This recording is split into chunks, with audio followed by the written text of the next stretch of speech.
Chapter 51. Charlie was still immersed in a learning state. You have read the profound wand-making notes, integrated them all, and understood the top-notch wand-making techniques. Charlie. Oh, I'm sorry, please pay attention to me first. Ollivander's voice became louder. Even his breathing became faster. Charlie came back to his senses and looked at Ollivander with some doubts. Mr. Ollivander, is this? Charlie, tell me, Charlie, have you made a growing wand? Ollivander's face looked a little crazy, full of excitement. Well, I guess so. Oh my god, it's actually true. Ollivander shook his head slowly. He looked at Charlie in confusion. Charlie, you are really a gift from God. You are the scariest person I have ever met. You can actually make a growth wand. Do you know what the growing wand represents? That's comparable to the Elder Wand in Deathly Hallows. I am actually able to see such a wand come out in my lifetime. Charlie was a little confused for a moment. This Ollivander reaction was really too big. Mr. Ollivander, do you need to calm down first? Oh, I'm sorry, I really lost my temper. Please forgive me, I can't keep calm in front of such a perfect work of art. This is the most exciting moment for a craftsman. Ollivander is well aware of the difficulty of this kind of wand. When he was young, he also spent a lot of effort trying, but in the end he failed. It was too difficult. The probability of success was almost slim.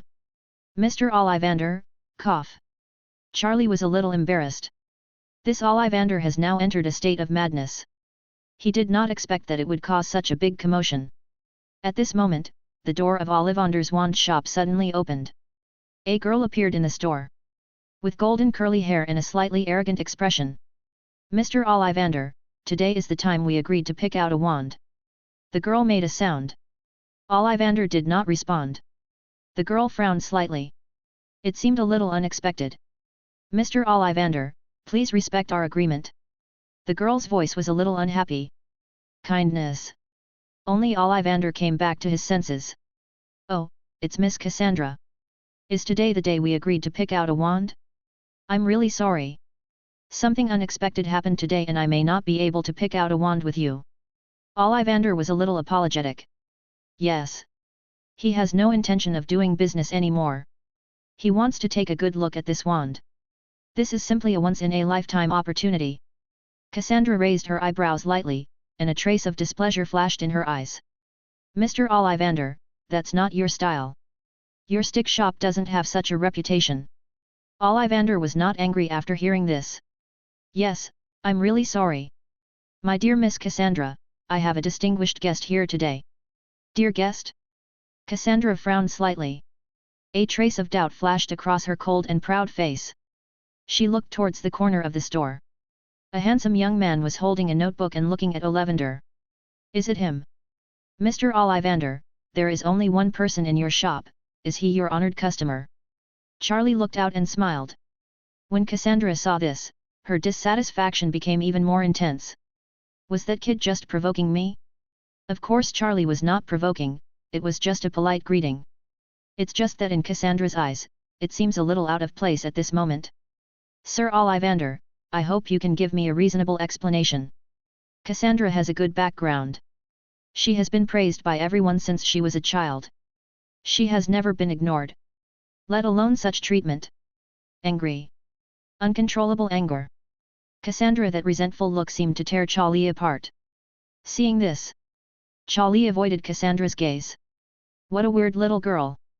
Charlie shook his head. Miss Cassandra, I have already explained. I hope you won't embarrass me. There was already a trace of impatience in Ollivander's tone. He has explained it several times. Please tell me, just because of him abandon your principles. Cassandra said. There was a hint of grievance in her tone. It's too much. Ollivander, an old guy, can be so rude. Who is that young man? Can Ollivander give up? Decades of principles, violating the agreement. Unfortunately, yes, dear Miss Cassandra. Ollivander spread his hands. There was no sign of wavering. You. Cassandra was very angry. Her face turned red. Who is he? Cassandra was not convinced. Today was originally a day where she was looking forward to fitting the wand, waiting for the beautiful start of school later. She had even thought of all the wonderful things to do after getting the wand. But as a result, she took advantage of the joy, but she wants to return home in vain. This is absolutely unacceptable to her. Who is he? Ollivander raised his eyebrows slightly. He is a master wand maker. Miss Cassandra, please leave first. You disturbed us. I need to ask Charlie a question. Sorry, if you come again tomorrow, I will definitely apologize. Ollivander's tone was firm, and he had already issued an order to expel the customer. All he could think about now was exchanging wand-making experiences with Charlie. This was much more important than serving a customer. Even if the customer had a profound background. There was already a trace of grievance in Sandra's eyes. She looked at Charlie carefully.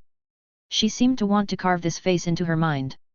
Charlie, I remember you. Cassandra said a little arrogantly. Charlie. People are sitting in the house, and pots come from the sky. Could this also be tied to him? Look at this girl, she is a vengeful master. Chapter 52. Oh, dear Miss Cassandra. I won't allow you to be so rude to Mr. Charlie. You. Cassandra was really angry. She had never been so angry before. There was a hint of crying in her tone. After all, she was just a little girl. Although she had an arrogant personality, she was still young. Miss, sorry. I didn't mean to interrupt your plans. Charlie explained briefly to Cassandra. He couldn't see the little girl's look as if she had been bullied by him. It was better not to say anything about the result. Cassandra seemed to feel even more aggrieved when she said it. She glared at Charlie. Then left angrily. Mr. Ollivander, I hope you won't disappoint me later. Cassandra said. The departing figure disappeared quickly. She didn't want to stay for a moment longer. Ollivander didn't seem to take it to heart at all. He didn't even look outside the door. Instead, he locked the door. Then he said with some embarrassment. He rubbed his hands. Charlie was alert for a moment. This old guy wouldn't have any strange hobbies. Of course, he also understood that Ollivander wanted to ask Charlie for advice on how to make this wand. Mr. Charlie, I wonder if I am lucky enough to be able to listen to your thoughts when you made this magic wand. Ollivander immediately poured a cup of tea. His face was very expectant. At the same time, he was also a little embarrassed. After all, these things are not something others are willing to talk about just because they want to hear them. Charlie didn't care. Ollivander also helped him. And also provided notes of his many years of experience for Charlie to read, which helped Charlie's wand-making ability reach a new level. The problem is that even if Charlie tells everything, Ollivander may not be able to make it. After all, this time Charlie made this wand, there was also an element of luck in it. Well, Mr. Ollivander, I can't guarantee that it will all work for you. Charlie nodded. Ollivander's face was filled with ecstasy. Then he immediately took out a pen and paper and began to wait for Charlie's explanation. Diagon Alley at this time. Cassandra was walking down the road very depressed. So angry. Who is that Charlie? Hey, Miss Cassandra, good afternoon. When passing a corner, a wizard of about the same age greeted Cassandra. But Cassandra didn't notice it at all. She just walked forward on her own. She mentioned Charlie with some complaints. 2 words. The person who just greeted him felt depressed. Charlie. How could Miss Cassandra be so abnormal? Soon. Cassandra walked away. Suddenly, she seemed to remember something. After such a long time, she also felt calm. By the way, I seem to have missed some important information. Cassandra Pole suddenly paused. Mr. Ollivander said Charlie was a master wand maker. How so? That Charlie obviously looks about the same age as me. At this age, you are already a master of wand making. Ollivander still respects him. I saw the most outrageous thing today. Thinking of this, Cassandra's face was full of disbelief. She was so angry and aggrieved just now that she even ignored this important information. Now calm down and think about it. The details inside are really terrifying. No, is that Charlie also going to enroll with us this year? Are all the people currently trained at Hogwarts so versatile?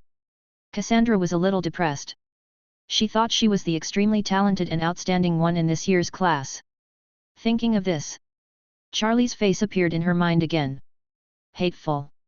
Cassandra is still a little angry. It's not that she's petty. She's just too angry. When I meet him at the beginning of school, I want to ask him for an explanation. Dare to bully this lady. In Ollivander's wand shop. Charlie told all his production process and details. Ollivander also finished excerpting. At this time, his face was full of incomprehension. Mr. Charlie, I didn't expect you would use such ideas to create. IMHO, this production is too complicated, and the success rate is almost infinitely close to failure. You are truly a genius, and your thinking is too advanced. Ollivander praised. Colleagues also lamented their own conservativeness and complacency. Charlie's methods and some ideas sounded very unorthodox. But Charlie succeeded. And the level of craftsmanship was exquisite and excellent. He was impressed. Have to admire. I have to study it carefully and test it carefully. Thank you very much today, my distinguished guest, Mr. Charlie. If you need any help in the future, I will do my best. Ollivander made his promise. He was very grateful to Charlie. The idea that Charlie explained to him was like an enlightenment. It opened the door to a new world of crafts for him. His admiration for Charlie, also rising infinitely at this moment. Mr. Ollivander, I have something else to do and need to leave first. Thank you for selflessly providing your notes for me to study. Charlie said. Oh, no, I am the one who should say thank you, Mr. Charlie. The ideas and experiences you selflessly shared made me suddenly realize. You will surely become the greatest master wand maker of this century. Ollivander quickly waved his hand. Master of wand making? The thought flashed through Charlie's mind. That won't work. It can only be a side job. You can't lose your mind by playing with things. If Ollivander knew what Charlie was thinking at this time, I don't know what I'll think. Chapter 53. In Diagon Alley. A huge figure appeared on the street. He looked around, as if he was waiting for someone. Charlie came to a hidden corner. A disguise spell is cast. It's back to how it was in Nocturne Alley again. Then slowly walked out of the alley. Suddenly, Hagrid's eyes lit up.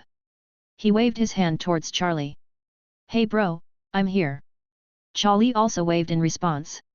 Want to have a drink? Hagrid pursed his lips. Have a drink of water. Charlie is not interested in alcohol. Then the two went to a coffee shop. Take a look, Moonchiman should be almost there. Charlie handed the Moonchi beast to Hagrid. A look of surprise flashed across Hagrid's face. He picked up the Moonchi beast and observed it for a while. The Moonchi beast seemed to dislike it very much. It kept struggling and kept thinking. Back in Charlie's arms. Oh, little guy, don't worry yet. Hagrid was a little embarrassed and gently stroked Yuchi beast. Yuchi beast turned away without looking at Hagrid. Hagrid was a little surprised. This is the first time he has seen this kind of situation. Hagrid has many years of experience in raising magical animals. He has had a special physique since he was a child and has been relatively friendly with magical animals. Therefore, it is rare to see magical animals being so arrogant or indifferent to him. Thinking of this, there is only one reason to explain it. That is, Charlie may also have such an ability. And it is much stronger than him. In comparison, magical animals are more willing to get close to Charlie. But right now, what surprises Hagrid the most is that the moon-crazy beast can recover. After all, he had some problems before. Worry. Whether Charlie can cure the moon-crazy beast. Now it seems that there is no need at all. Brother, you really impress me. Hagrid pondered. He looked at Charlie with a somewhat complicated look. Then I'll take my leave now and see you again later. Charlie finished his work and was about to say hello and leave. The purpose of coming to Diagon Alley today has been fully achieved. Oh, sorry, please wait a moment. Hagrid was a little anxious. A trace of doubt flashed in Charlie's eyes. Hagrid slightly lowered his head and leaned towards Charlie. Then he showed a very cautious expression. Charlie, you are Charlie, right? This time it was Charlie's turn to be surprised. He was confident that Hagrid wouldn't be able to see through his disguise. Oh, don't look at me like that. Hagrid spread his hands. You may not believe it, but it was the headmaster of Hogwarts who told me. Hagrid explained briefly. Dumbledore? If it is Dumbledore, he may indeed have this ability. So? Charlie didn't hide it anymore and asked Hagrid directly about his intentions. Suddenly, there was a hint of crying in Hagrid's voice. Charlie, you must have endured hardship for so many years.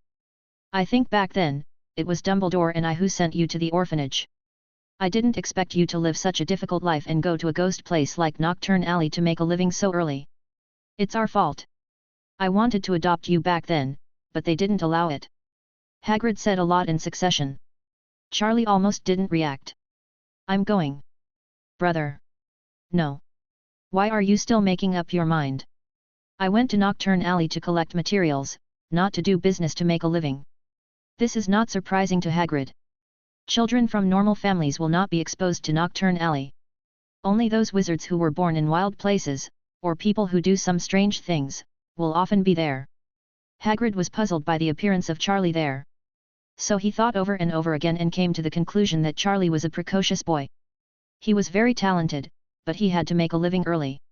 He also had to deal with those dirty and despicable black men. Wizard. Oh yes, yes, I forgot to introduce myself. Hagrid suddenly came to his senses. Then he began to introduce himself in a low voice, including explaining his parents' situation to Charlie. In order to gain Charlie's trust, Charlie also had to cooperate with him and act like he suddenly understood. Appearance. Yes, that's probably what happened. Don't worry, Charlie, we have no ill intentions towards you. The one you can most trust is Dumbledore and I. This moon-crazy beast is given to you. I can see that it likes you even more. Hagrid handed the moon-chi beast over. As soon as the moon-chi beast approached Charlie, it immediately jumped into Charlie's arms. Charlie thought for a moment and nodded. All right. Now the moon-chi beast is indeed clinging to him. And Charlie will also need the moon-chi beast's help next. So Hagrid, what is the real purpose of your coming today? Charlie and Hagrid had already walked out of the coffee shop. In a deserted place, Charlie released the disguise spell. Hagrid stared at Charlie for a while. He seemed to be caught up in many memories. Oh, you are indeed as smart as your parents. Hagrid chuckled. I am here today to solve the problems in your life. Charlie expressed slight doubts. You know what, Charlie? You, the Potter family, have left a great legacy. Those belong to you and Harry. Today I will take you to Gringotts and get your part first. In this way, you no longer have to worry about life problems. After hearing this, Charlie felt a little stir in his heart. Finally. I'm going to be rich. But I still have many things that require a lot of financial support to achieve. For example, Charlie once learned that in Guling in the pavilion, there is a special treasure pavilion. In it, there will be some magic items that have miraculous effects or are valuable from ancient times to the present. Or materials. These are all of sky-high prices. Chapter 54. Charlie pretended to be surprised. Hagrid seemed to have expected the way he looked at Charlie. Hey, Charlie, you can open your eyes today. That's right. Charlie thought so too. His parents did leave a lot of legacy. It is said that Charlie's grandfather was in the shampoo business and made a lot of money. Soon. Hagrid became mysterious. Zeadai took Charlie to Gringotts. This was Charlie's first time entering Gringotts. After walking in, there was a spacious avenue. Beside it were goblins working at their desks. Oh, Charlie, don't worry about them. They're smart, but not very friendly. Charlie nodded. He didn't look much. He wasn't interested, at most he was just a little curious. Soon. Hagrid brought Charlie to the counter. A goblin with an old face slowly raised his head and glanced at them. Mr. Charlie Potter came to collect some things. Hagrid said. Oh, did you bring your keys? That's natural. Hagrid fumbled for a while and took out a small key. The goblin who received them nodded. Then he led Charlie and Hagrid. They quickly got on the roller coaster-like vehicle. Charlie, please don't panic, this thing is very safe.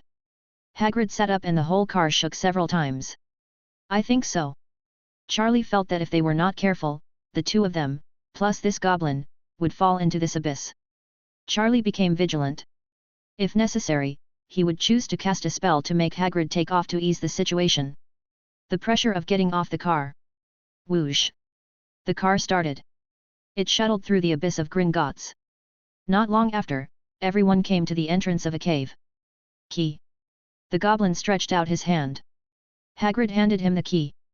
Then he motioned to Charlie to watch the goblin open the door. His face seemed to read directly, "Watch it, Charlie, I'm going to scare you to death." Kara. The iron door was opened. What came into view were the piles of gold galleons. "How about Charlie? Your parents left enough things for you, right? You will never have to worry about your livelihood again. This is all my fault, I should have found you and brought you here a long time ago." Hagrid was very excited. "Wait, you don't seem that excited." Suddenly, Hagrid noticed from the corner of his eye that Charlie's face didn't seem to be as surprised as he imagined. He looked slightly confused. "Oh, excited. There was too much money and I didn't react." Charlie also felt that it was not good to be too calm. He gave full play to his talent and acted. Now Hagrid felt that it was reasonable and quite satisfied. "I'll take some away first." Charlie spoke. "That's certainly no problem." Charlie walked in. He waved his hand directly and filled his bag. This bag was also given by Snape. It is a magic tool allowed to be circulated by the Ministry of Magic. It has been transformed by the invisible stretch curse wallet. Hagrid looked at Charlie's unceremonious tactics. He took a breath for a moment. This kid seemed to be too short of money when he was growing up. "It's all my fault. I should have done it earlier. Go take care of him. I will make it up to him in the future. I'll leave the rest here, after all, there is also a part of Harry." Charlie did all this and said to Hagrid. Hagrid nodded slightly. He was even more satisfied with Charlie in his heart. Dumbledore is really unfounded. Such a good Charlie. How could he become a dark wizard?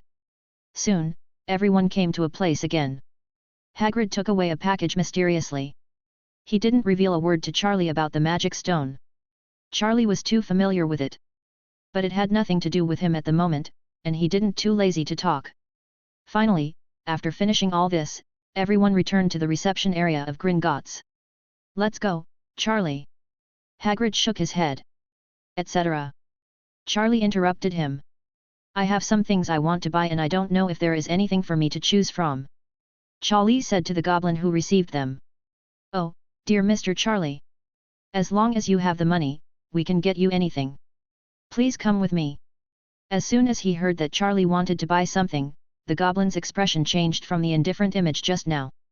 Hagrid was very confused. "I thought that after Charlie took out the money, he would immediately ask for something. Here is my list, please take a look." Charlie took the pen and paper and wrote down what he wanted. Then he handed it to the goblin. "Magic soil, oh this Mr. Donny in our warehouse. Mandrake seeds, no problem. Props that can store magical animals and objects and create independent spaces must be compact and easy to carry." After the goblin took it, his wrinkled face gradually became serious. "Sir, other seeds, materials, etc. are all fine. As for the space props you mentioned, we also have many types to choose from. It is a bit difficult to carry it easily." The goblin looked confused. He looked at Charlie with hesitation.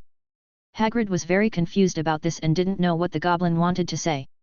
"You may not know that there are many space magic props, but those that can be carried easily are extraordinary. We at Gringotts happen to have a treasure that has been handed down from ancient times.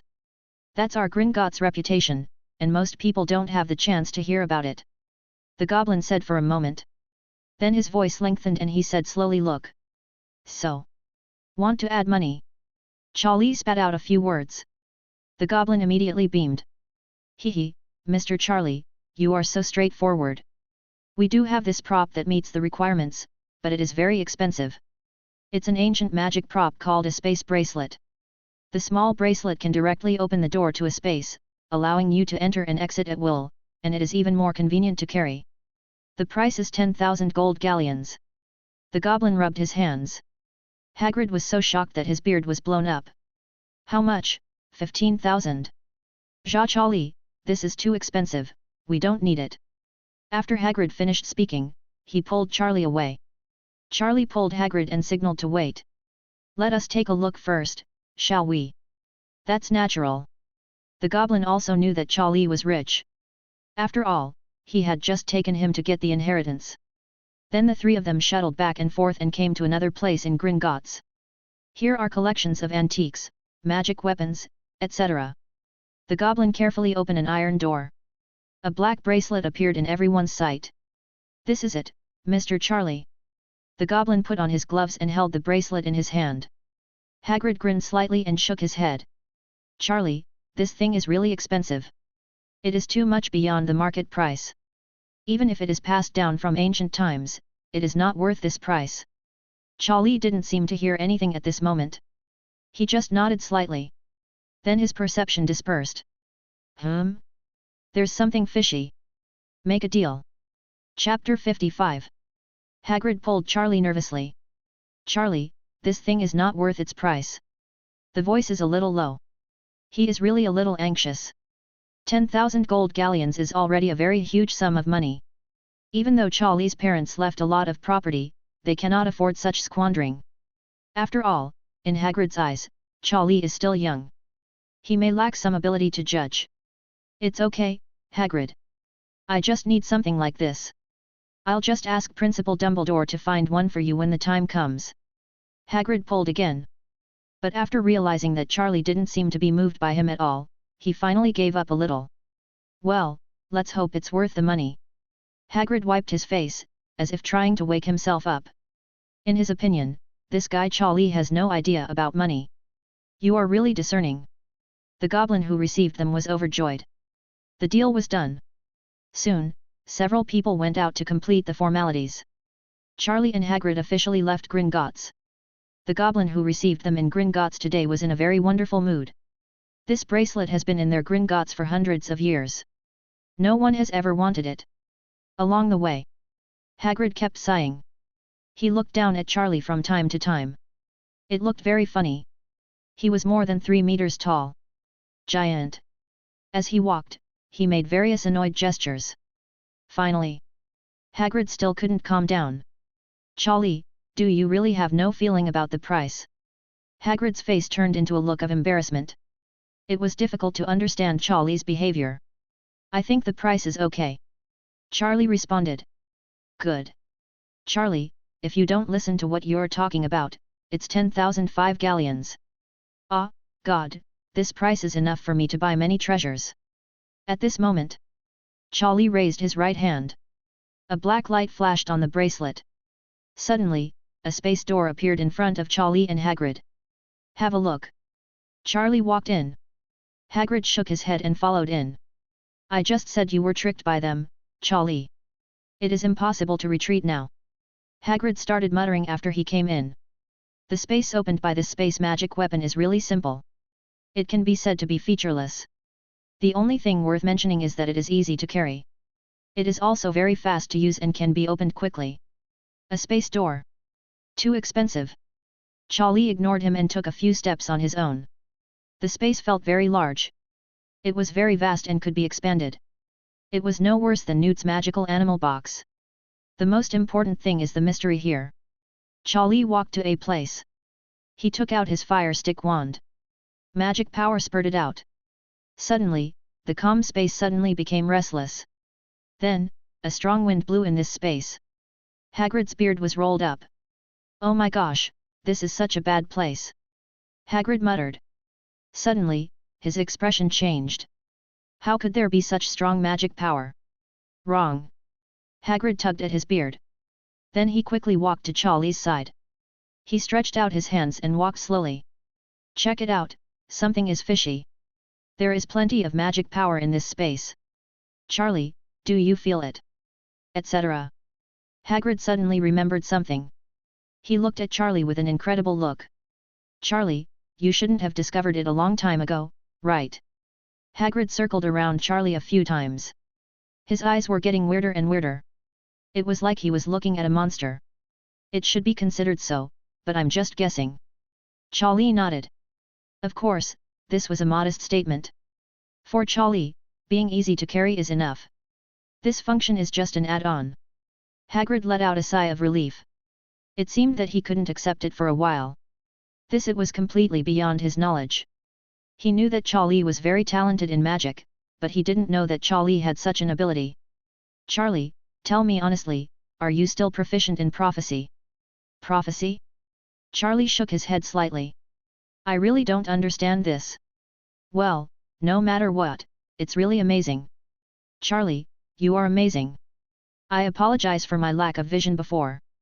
Now I finally start to agree with Dumbledore's words. Hagrid gasped. His mood fluctuated greatly. In this short period of time, it had gone up and down several times. Dumbledore's comment. Hagrid was a little curious. Oh, nothing said. He kept praising you, but I didn't think he was so credible at first. Hag people are very honest. Charlie, this space magic weapon is really a treasure. I really don't know how you figured out that you have such a knack. Awesome really. If I had this I would breed a lot of magical animals here. There are also many magical plants and many utensils that I want to collect. Hagrid was very excited. Chirping non-stop. Yes. But it's not his fault. Charlie himself was a little surprised. This place is exactly what Hagrid said. You can raise many magical animals by yourself. And this abundant magic power is a natural supply for magical animals and plants. They can grow very quickly. If modified properly, this place could be used as a laboratory for Charlie. It can be used to cultivate various herbs and raise various creatures with special skills. Take it wherever you go. Charlie put down the moon-crazy beast. Little one, you stay here first.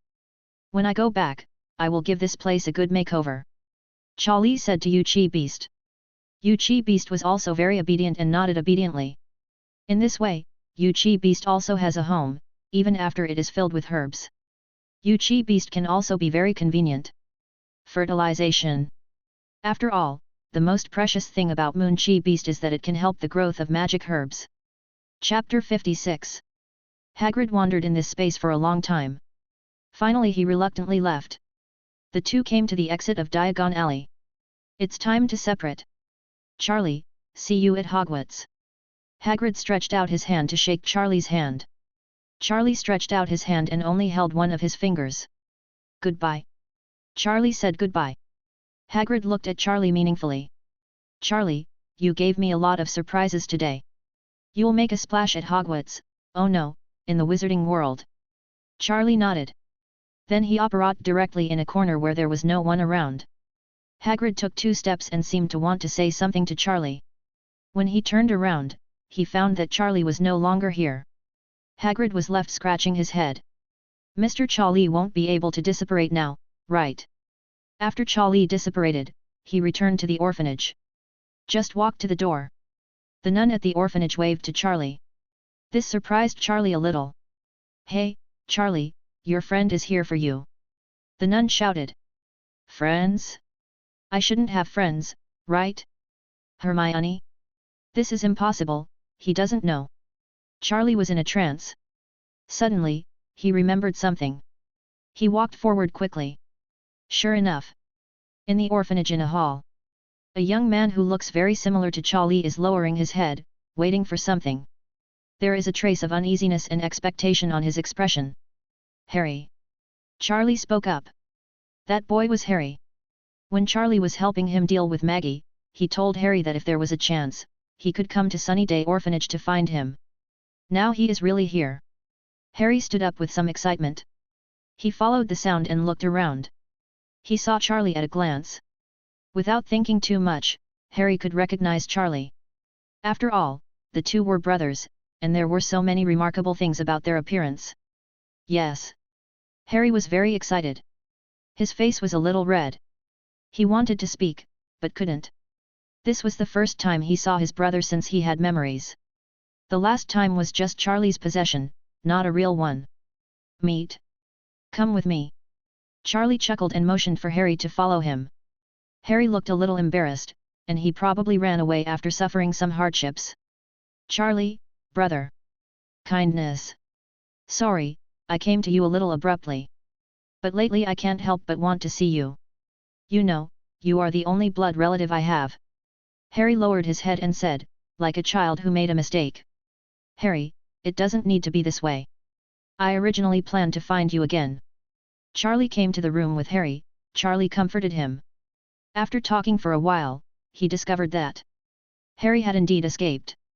This time, Vernon and his family went to a friend's house for a dinner, and Harry discovered that the place where the money was gathered was next to the Sunnydale Orphanage. I was very happy. I begged Vernon for a long time to come with him. Of course, he was not qualified to go to dinner. But Harry didn't care, he just wanted to meet Charlie in person. Charlie couldn't help but sigh at this baby. The days are miserable. Even movement is so inconvenient. Okay, long story short. I understand how you feel, but right now, I hope you can cheer up. You just said that you have discovered your own abnormalities, and your magic power fluctuates more and more frequently. I will tell you directly that you will receive an admission notice from a magic school in the next few months. This is a place dedicated to teaching magic. But, school is school. Our parents were all killed. So I don't want you to be too weak. Charlie is very direct. Harry will still have a lot of troubles in the future. Charlie can't always take care of him. There is only one way, that is, Harry's own strength is strong enough. Then Charlie will be able to take care of him. You can worry a lot less. This is the saying that one force can defeat all evils. When the time comes, let Harry unscrew Voldemort's head by himself, and no one will dare to cause trouble to him. I'll pack up these books. You can take them back and read them. I will go to you often in the future. I will assess all progress and provide you with the help I can provide. I don't want you to slack off. When Charlie said these words, his tone was somewhat serious. Harry didn't seem to fully react. Charlie organized the books, put them into a simple magic storage bag, and handed them to Harry. Okay, brother, I will definitely live up to your expectations. Harry's eyes were firm, as if he had made a decision. Oh, you are wrong, I have no expectations from you. Afterwards, Charlie didn't say much. Directly gave Harry a vivid magical enlightenment lesson. Basic explanations and demonstrations of magic one by one. It hit Harry's heart like a cannonball. Harry was completely stunned. Is this the power of magic? Is this the power of my brother? I actually have a brother like this. When the time came, Charlie stopped the demonstration. He glanced at his good brother, whose eyes were already dull, and couldn't help but shake his head. Go, I'll see you off, the time is up, Vernon shouldn't be able to see you. Okay, okay brother. Harry said in a daze. He came happily and went back in a daze. It was a little hard to accept it all of a sudden. By the way brother. Kindness. A few days ago, an old man came to me and said that he was the headmaster of Hogwarts. Dumbledore? Charlie thought for a moment. He actually went to find Harry in advance. That old man was very kind to me and told me many things, but he didn't mention much about magic. He told me that he had already met you. So come and see me too. He said that he hoped that I would stay true to my heart and treat everyone and everything with love. After hearing this, Charlie couldn't help laughing. My dear brother, listen carefully. Harry immediately began to listen carefully. Love cannot influence others, fists can. Dignity is only on the edge of the sword, and truth is only within the range of the cannon. Chapter 57. Charlie quickly sent Harry away. Looking at Harry's thin and lonely figure, Charlie couldn't help but feel a little emotional. But as long as I help Harry lay the foundation as soon as possible. Magical strength increased. Then there are many things that Charlie doesn't need to worry about. Time passed quickly. A few months passed by in the blink of an eye. These few months, Charlie has been collecting materials and some equipment to complete the space inside his bracelet. Thanks to Chi Beast's good digestion every day, Charlie now has a herbal plantation that has begun to take shape in the bracelet space. As for the magical zoo area, you still need to look at fate to tame it later. Now there is only this little guy, Yu Chimin. Other times, besides doing some research, I just go to Harry's place often. Harry comes to Charlie in trouble. But it wasn't difficult for Charlie to find Harry. Charlie has become more and more proficient in operating. During this time, Harry had already gained a preliminary understanding of magic. To Charlie's delight, Harry's attitude towards studies is pretty good. More diligent. Apart from having to avoid the suspicions of his aunt's family, Harry studied whenever he could. Thanks to Charlie's teachings, Harry is making rapid progress. Of course, he doesn't have the ability to detect such horrors. It can only be said that compared to other young wizards, Harry has begun to gain strength. Following Charlie's teaching, Harry was in awe of Charlie. It would be fine if he didn't learn magic, but Harry wouldn't be able to clearly perceive the difficulty of magic. After he comes into contact with it himself, he will be able to fully understand how difficult magic is to learn. Therefore, he also knew how terrifying Charlie's talents and abilities were. Harry was in awe of the ability to release magic so smoothly. What wandless spell casting, what combination changes! Harry simply couldn't grasp it. Charlie stood in his heart. Like a god. The last few days. Charlie made a wand and gave it to Harry based on Harry's spell casting characteristics and abilities. Harry was so moved that he burst into tears. This made Charlie a little confused as to what to do. Finally, after being scolded severely, Harry stopped. School is about to start your new life, see you on the road. Charlie said goodbye to Harry, which meant that he would not come again before school started. Harry was very reluctant to say goodbye, but he would only obey whatever Charlie said. Charlie also had to take some time to adjust. By the way, prepare for the start of school. Time flies. Everything is going the same way. Charlie received a letter from Snape, informing Charlie about the key points of admission and so on. Vernon's home was inundated with owl letters. In response, just like before, the Vernons took Harry into hiding. Until one night. Hagrid breaks down Vernon's door. Took Harry away. The only difference is that Harry doesn't seem to be surprised. Oh, Harry. Surprised or not, you turned out to be a little wizard. Hagrid joked. He had completed his mission. He just used some tricks to scare Vernon's family, and then took Harry away smoothly. Along the way, Hagrid told Harry very noisily. Things in the wizarding world. Finally. Hagrid discovered something was wrong. Harry, why don't you look that surprised? Harry looked up and looked at Hagrid with some difficulty. My brother told me. I generally know this, we will go shopping, our parents will leave us some inheritance, and finally we will go to Hogwarts. Hagrid listened. The expression on his face was a little embarrassed. But then he immediately laughed to cover it up. Hee hee. This Charlie actually did all my things. I originally wanted to show off in front of little Harry. This it's done. Harry knows everything, and there is no sense of mystery anymore. But he doesn't know. In fact, the reason why Harry is so calm is because his brother Charlie has instilled too much magical knowledge in him. He has a lot of knowledge about magic. Those little tricks were completely uninteresting. After arriving in Diagon Alley, Hagrid first took Harry to Gringotts. He took some of the money with him to buy things. But when Harry took the money, he repeatedly checked with Hagrid several times whether his brother would have enough money. If he didn't have enough money, it would be fine if he didn't take it. Hagrid couldn't help but sigh that Harry actually thought about his brother like this. Fortunately, after Harry finished speaking, Harry didn't hesitate much. After quickly taking part of it, he started to get down to business. He went to the clothing store and bookstore to purchase the necessary items, as well as other miscellaneous things. After everything was packed. Hi! He dragged Charlie to the entrance of Ollivander's wand shop. Hagrid patted his big belly. Harry, you think you'd like this? Look, wand shop, no wizard can resist the temptation of a wand. Harry looked up and saw Ollivander's wand shop written on the storefront. Then he slowly looked at Hagrid. He was unusually calm.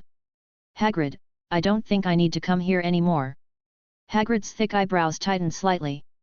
His face was full of doubts. Why, little Mr. Harry? A wand is a must-have for every wizard. Hagrid looked like it was natural. You may not believe it, but I already have a wand. Oh my gosh, that joke wasn't very funny, dear Harry. It's true, I don't need to lie to you. My brother told me he made me a unique, custom-made wand. Oh, Charlie really likes to tease you. Hagrid didn't believe Harry at all. Okay, I admit that Charlie is a magic genius. But the wand has nothing to do with magic talent. Hagrid shrugged. He took Harry and opened the door of Ollivander's shop. What a joke. Charlie made Harry a wand. Will it work? Charlie really coaxed Harry. It's like this. Thinking of this, Hagrid felt that Charlie was not very kind. Mr. Ollivander, please choose a suitable wand for Mr. Harry. Chapter 58. Hagrid's voice is very recognizable. Ollivander immediately knew who was coming and walked over slowly. He's been very busy lately. A bunch of young wizards at Hogwarts are getting ready for the start of school. So he barely had any rest these days. His eyes are very tired. Oh my gosh, Charlie. Ollivander leaned his head over, and then realized that it was not Charlie. That's my brother. Harry said. Ollivander had a look of surprise on his face. Charlie's last name was Potter. When Charlie was sent to the orphanage, the news was concealed. Many people knew about Harry, and they also knew that Harry had bounced back from Voldemort. But for someone like Charlie who could kill Voldemort, except for those few people, I don't know. Even if I know, I don't know that Charlie was the real reason for Voldemort's failure. Do you know my brother? Harry was a little curious. Ollivander slowly raised his head. Oh, it's more than just acquaintance. Mr. Charlie and I can be said to be close friends to a certain extent. Yet? Mr. Ollivander, this is really rare. Hagrid smiled. You won't tell me that Charlie has been your apprentice for a long time. Hoo ho ho. Hagrid smiled in a self-proclaimed humor. However, Ollivander didn't seem to have the intention to continue and just glanced at him. Hagrid was embarrassed for a while. Okay, Mr. Potter, let's get started. Ollivander got into work mode. Etc. Harry interrupted him. Both Hagrid and Ollivander looked puzzled. Hagrid didn't believe me just now. I actually already have a wand. Harry took out his own wand on the counter. Rustic, simple. 10 1/3 inches. So there is no need to bother Mr. Ollivander. Harry added. Oh Harry, the wand is not a toy like you. This is the wizard's sword, you understand Harry? Hagrid immediately looked at Ollivander with a look of apology. Then he quickly wanted to take away Harry's wand to avoid making Ollivander unhappy. A craftsman like him who specializes in wands has a weird temper. It's enough nonsense. Harry's behavior today is not like a little wizard who has just come into contact with the magical world. He is a little calm. Even stubborn. Etc. Ollivander was not as angry as Hagrid imagined. He just looked over with some curiosity. Then he picked up the wand in front of Harry and began to observe it carefully. Oh, that's true. Murmured Ollivander. Mr. Ollivander, please forgive me and Harry, and I promise we won't waste your time any longer. Let's get started. Hagrid was very embarrassed. He kept apologizing. Mr. Ollivander, what's the problem? Harry did not echo Hagrid, but asked Ollivander curiously and politely. Wow, this detail and technique is perfect. A trace of enthusiasm flashed in Ollivander's eyes. He praised. Perfect? Harry was overjoyed and very happy. After all, this is his wand. Who doesn't want his wand to be a good thing? This is but his brother Charlie gave it to him. He also mentioned that it was made by him, custom made. Even if it is an ordinary wand, Harry cherishes it very much. Not to mention that Mr. Ollivander is now praising this wand. Magic wand. Harry, Charlie must have made the wand.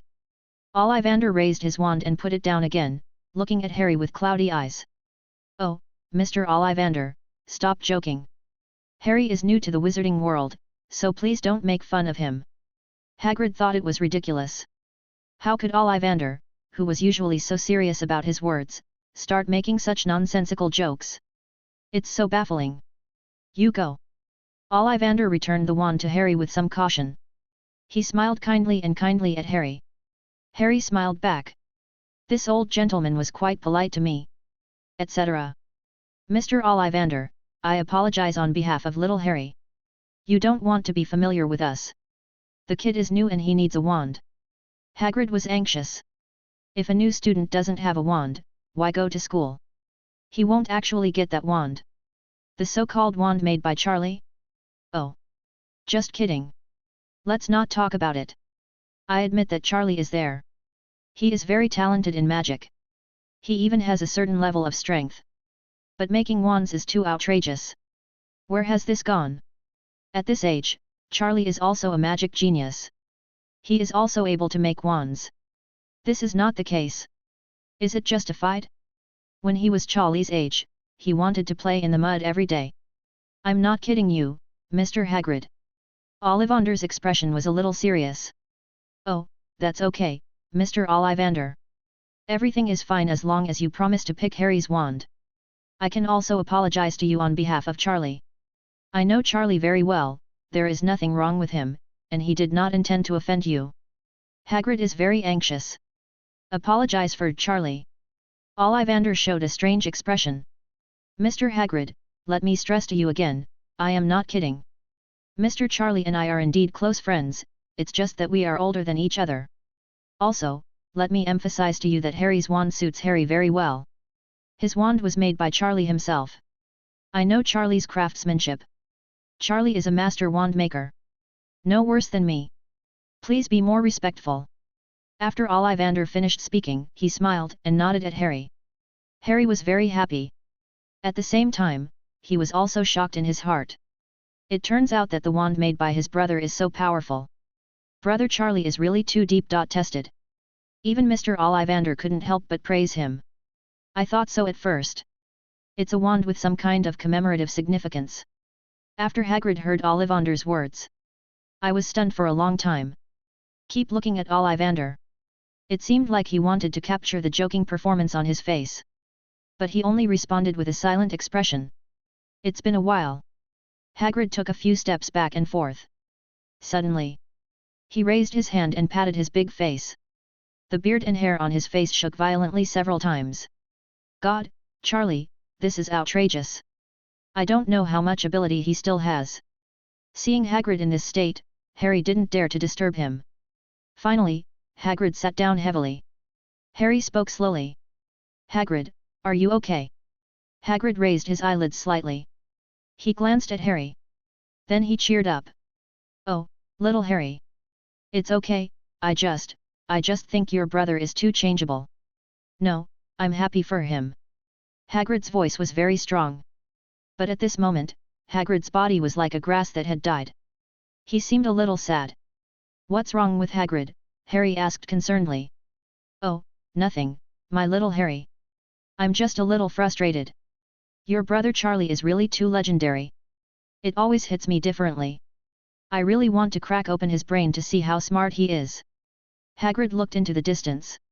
It's really a bit of a shock. What is this all about? Sure enough, Charlie turned out to be a master of wand making again. How much brains does he have? That research published in newspapers and periodicals, that impressive magical power. You can find secrets in everything you buy. Hagrid was already in disarray. A long time. Hagrid finally accepted the reality. Of course, he was also happy for Charlie. It's just that the blow I received was a bit severe. Soon. Harry settled everything. Hagrid said goodbye to Harry. Tell him to go to platform 9 3/4 of Cross Station. But Hagrid was careless and didn't tell Harry how to get in. Fortunately, Harry wasn't worried. His brother Charlie told him early. It didn't take long. Harry appeared on the train platform. Here he met the Weasley family. Ron said hello in a friendly way. At this time, Charlie was already on his way out. His pace was not hasty. Very leisurely. As long as you can catch the train, you can just sit and wait in a deserted place. He didn't have the excitement of those little wizards looking forward to the future. There is no confusion about leaving the place where I live. I'm just thinking about how to make good use of Hogwarts resources to become stronger. Harry walked through the wall and came to platform 9 3/4, and felt that his eyes suddenly opened up. Finally saw the train. The way to Hogwarts. Here, he met many children about his age. There are even some people who are directly dressed in wizard costumes. There were also some men in suits and ties, maintaining order in an orderly manner. The children, without exception, had faces full of excitement and admiration. Harry was very excited. He quickly ran up. He sat down with some excitement. Looking out the window, I look forward to my future career of learning magic. Soon. Ron Weasley appeared and sat in the same carriage as Harry. The two communicated happily. Ron looked at the waiter selling snacks passing by outside the carriage, showing a hint of embarrassment. Harry generously took out his pocket money and bought a bunch of strange snacks. For example, Bibiduo strange flavor beans, chocolate frogs, etc. The two chatted about many things while eating. There were many anecdotes about the wizarding world that Harry had never heard from Charlie. Just as the two of them were chatting animatedly. Can I sit here? A clear voice sounded. Hermione is here. Sure. Ron and Harry nodded. After receiving the agreement, Hermione sat down gracefully. Everyone had some expectations for their future life. In particular, Hermione and Ron were also very interested in Harry's identity. They were very interested. Let's start talking quickly. Friendship between teenagers always comes quickly. After the topic started talking. Hermione suddenly thought of someone. Do you know? In fact, there are many amazing people among us freshmen at Hogwarts. Hermione said. Harry and Ron were immediately attracted by Hermione's topic. I met a very awesome man a few months ago. He is also a freshman in our class. But even though he is the same age as us, he already has deep attainments in magic. He once taught me the art of transfiguration, which benefited me a lot. Hermione recalled the time when she and Charlie met in Diagon Alley. She missed it very much. This man had a great influence on Hermione. After Hermione and Charlie separated, she came back to study more seriously. After Ron listened, his eyes burst out. He felt a hint of admiration. It's amazing that there is such a person. He is a purebred wizard family. The family is full of wizards. He also has several brothers who entered Hogwarts early. But even none of them are very proficient in transfiguration now, let alone proficient in it. The person Hermione was talking about was already proficient in transfiguration before he entered school. How amazing is this? That guy is really awesome, I want to be friends with him. Ron laughed a little silly. Harry listened patiently at first. But when Hermione's tone became more and more respectful and said that this person may be the most powerful person in this class, Harry felt a little uncomfortable. Agreed. When Hermione finally said that teaching people was like explaining art, Harry was completely dissatisfied. The boat of friendship seemed to be about to capsize. I also know someone. He is also very powerful. He taught me a lot about magic. I made rapid progress under his guidance. He is my brother. Harry was not convinced. He felt that the person Hermione was talking about, maybe his brother Charlie, is more powerful. He knew how strong Charlie was. Those complex magic knowledge principles become easy to understand under Charlie's decomposition. Let Harry lay a good foundation on the path of magic preview. So is he proficient in transfiguration? Hermione noticed the hint of dissatisfaction in Harry's tone and started the soul torture directly. I rarely see him use transfiguration. Harry shook his head. Hermione raised the corners of her mouth slightly. The person I mentioned, Zhao Zhao, can also refine magic potions. Hermione said again. A glimmer of light flashed in Ron's eyes. It's amazing. Even with such strong magical power, he can still refine potions. If you want to put it like that, then the person I know knows a lot. Harry and Hermione were a bit tit for tat. The two looked at each other. It seemed that sparks were about to burst out. Ron was still asking questions excitedly at first. After being ignored several times, Ron finally felt that something was wrong in the atmosphere. He picked up the snacks and ate them. Looking at the unkind eyes on both sides, he smiled stiffly. At this time, Charlie had also entered the train early. His pace is slow. No one knew him along the way and everything went smoothly. The train was very noisy. The magic rookies were introducing themselves to each other enthusiastically. Some are bragging about their family's strength to their companions. Some are showing off their newly purchased wands to their companions. Others took out their various magic toys and performed tricks back and forth.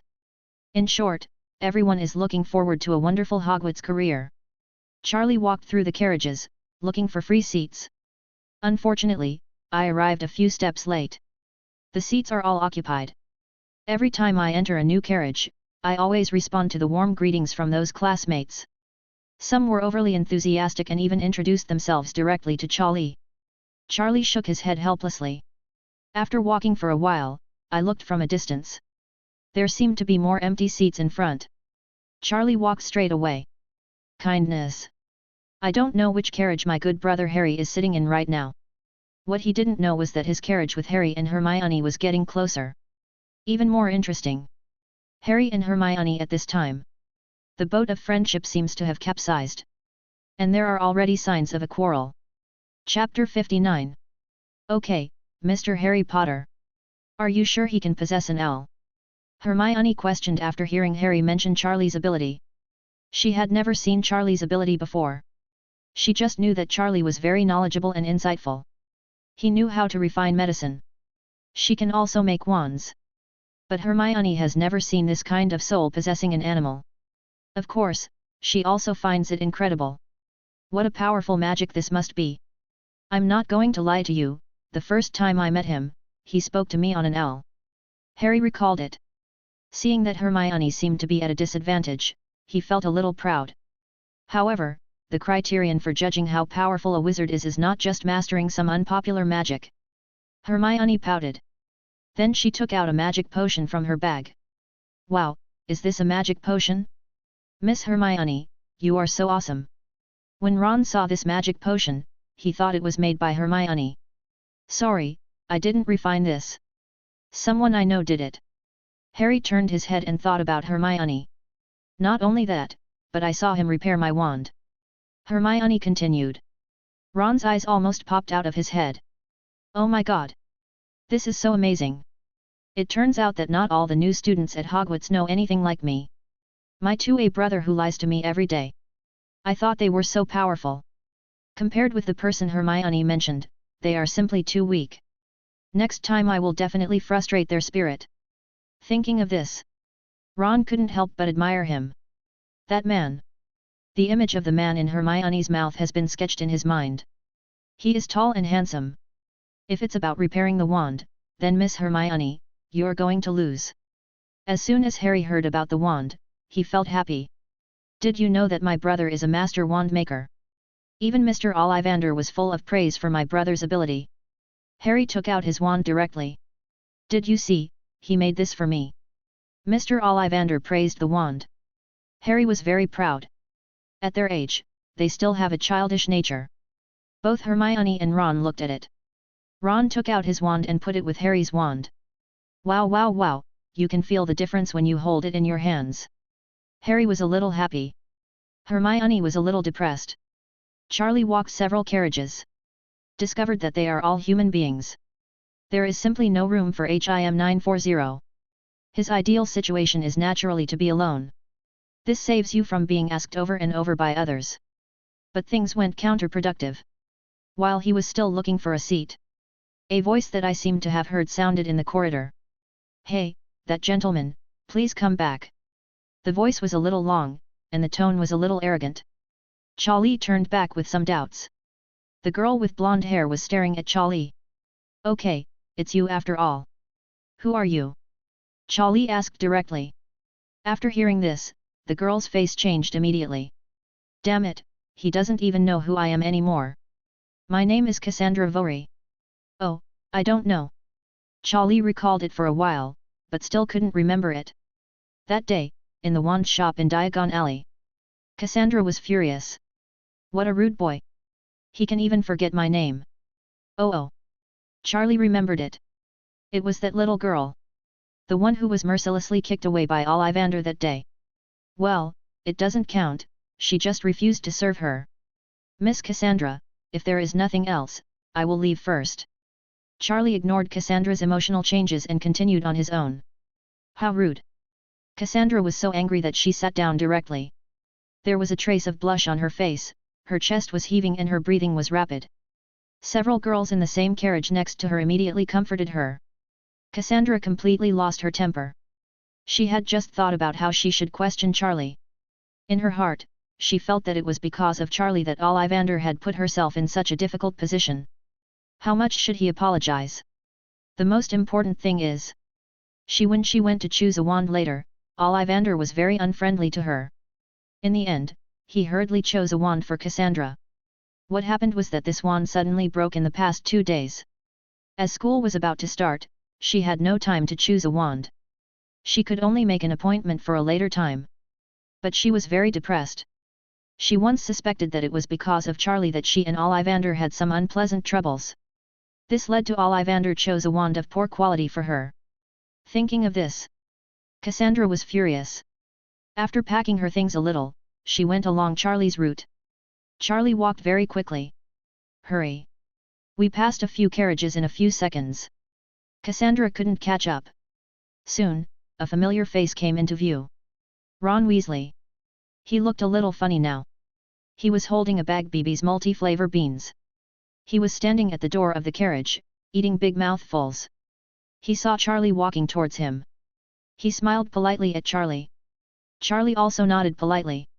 Ron's head tilted slightly. Glance. Hey, you know what? I just entered a carriage. I met 2 new friends, but they got into a fight. I felt very embarrassed in there, so I came out to get some air. Ron handed Charlie a handful of beans. Thank you, I can't. Do you know? They were fine at first. Later they all said that they knew a very powerful little wizard who was about the same age as us. The two had differences in this regard, and now they have ignored each other. Ron was talking about gossip. Charlie felt a little speechless. Ron, this kid, is really a bit talkative. Why are you telling me this? It's none of my business. It's normal for a brat to brag like this. Ah. I'm not really interested, sorry. Charlie didn't answer. Ron wanted to say something more, but seeing Charlie like this, he was embarrassed to speak again. He felt a little depressed. I just laid the groundwork. I also want to tell you what I heard. So. A powerful wizard, you are in the same class as us. It would be a pity if you didn't know. Just as Charlie was about to leave, someone in the carriage saw Charlie. Then his eyes lit up. The expression on his face also became happy. Absolutely. It was Hermione. She found Charlie. Hermione stood up directly and walked towards Charlie. Charlie, Charlie. Hermione was very excited. She didn't expect to see Charlie under such circumstances. She was just talking about Charlie. It was a bit unpleasant. Miss Hermione. Charlie was a little surprised. Charlie, I finally saw you. I thought you didn't get on this train. Hermione walked around several places before entering this carriage. She didn't find Charlie. At this moment, Hermione was very excited. She immediately looked towards the carriage. There was even a trace of emotion on her face. A proud look. It's that winner's smile. She's ready. She's going to tell that stubborn guy she just had an argument with. Mr. Harry Potter. The magic genius I know is here. Mr. Harry, please take a look, the person I just talked about is here. Hermione said loudly. But what was strange to her was that Harry's expression was a little weird at the moment. She didn't even speak. Harry had already stood up early. There was a little excitement in Charlie's eyes. Elder brother. Hermione, hey? Ron, hey? Oh, it turns out to be your boy. Charlie thought of Ron's whisper just now. He couldn't help but feel speechless. Sorry to bother you. Hermione's tone was a little strange. So Harry, the brother you just mentioned is Charlie. Yes. Harry also felt that his face was very hot. In this situation, it was really a mistake. Oh, my God. I actually argued with you for a long time over the same person. Hermione seemed to touch her forehead and covered her face with a book. It was so embarrassing. The car crashed. Harry was also a little embarrassed. After saying hello to Charlie, he glanced at outside the window. So you two were discussing me just now? Charlie said jokingly. Now the two people in the carriage were even more embarrassed. Bite. Harry nodded somewhat reluctantly, while Hermione covered herself more tightly with books. Wow, I didn't expect you to be the powerful person Hermione and Harry said you were. God, this is so interesting. I didn't expect that they were arguing for a long time and they were the same person. Ha ha ha ha. Ron laughed out loud. Hermione and Harry both gave Ron a hard look. Ron shut up immediately. But he couldn't hold it back. He laughed again. Charlie, you are Harry's brother, we have never heard of it. Harry Potter is a name that many wizarding families have heard of. But since he has a brother, the news is more secret. Ron circled around Charlie twice. Charlie, they said you can do transfiguration. He also said that you can make magic potions and even make magic wands. Is this real? You are too awesome. Oh, look, I originally thought you were 1.7 meters tall. Ron was very excited. He actually met the person Harry and Hermione were talking about here. Damn it, I finally caught up with you. Just when Charlie was thinking about how to let Ron rest for a while, Cassandra came again. She seemed to have been running for a while. She was a little out of breath. She came to Charlie's side and stared at Charlie with some resentment. You haven't apologized to me yet. Why should I apologize? Charlie was a little confused. This girl is a bit unreasonable. Hermione was in the carriage and heard the sound. She immediately raised her eyes and forgot to come over. After discovering Cassandra's figure, there was a little movement on her face. You prevented me from getting my wand that day, and you allowed Ollivander to banish me. Cassandra stopped breathing. She put her hands on her hips and said. Her golden hair swayed. It seemed to be telling Cassandra's depression. That's not my problem, Miss Cassandra. Charlie entered the carriage directly. He finally found his seat. You. I'm so angry.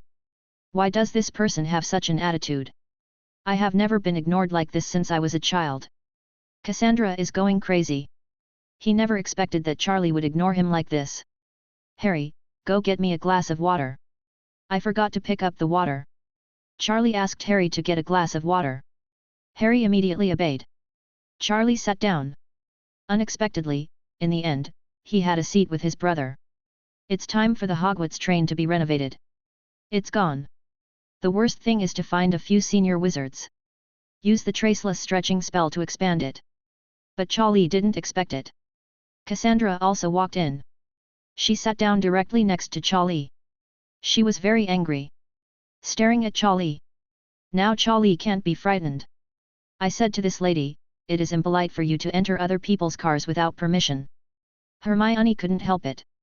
Well, my name is Cassandra Worley. It wasn't that I was rude, it was that he didn't apologize to me.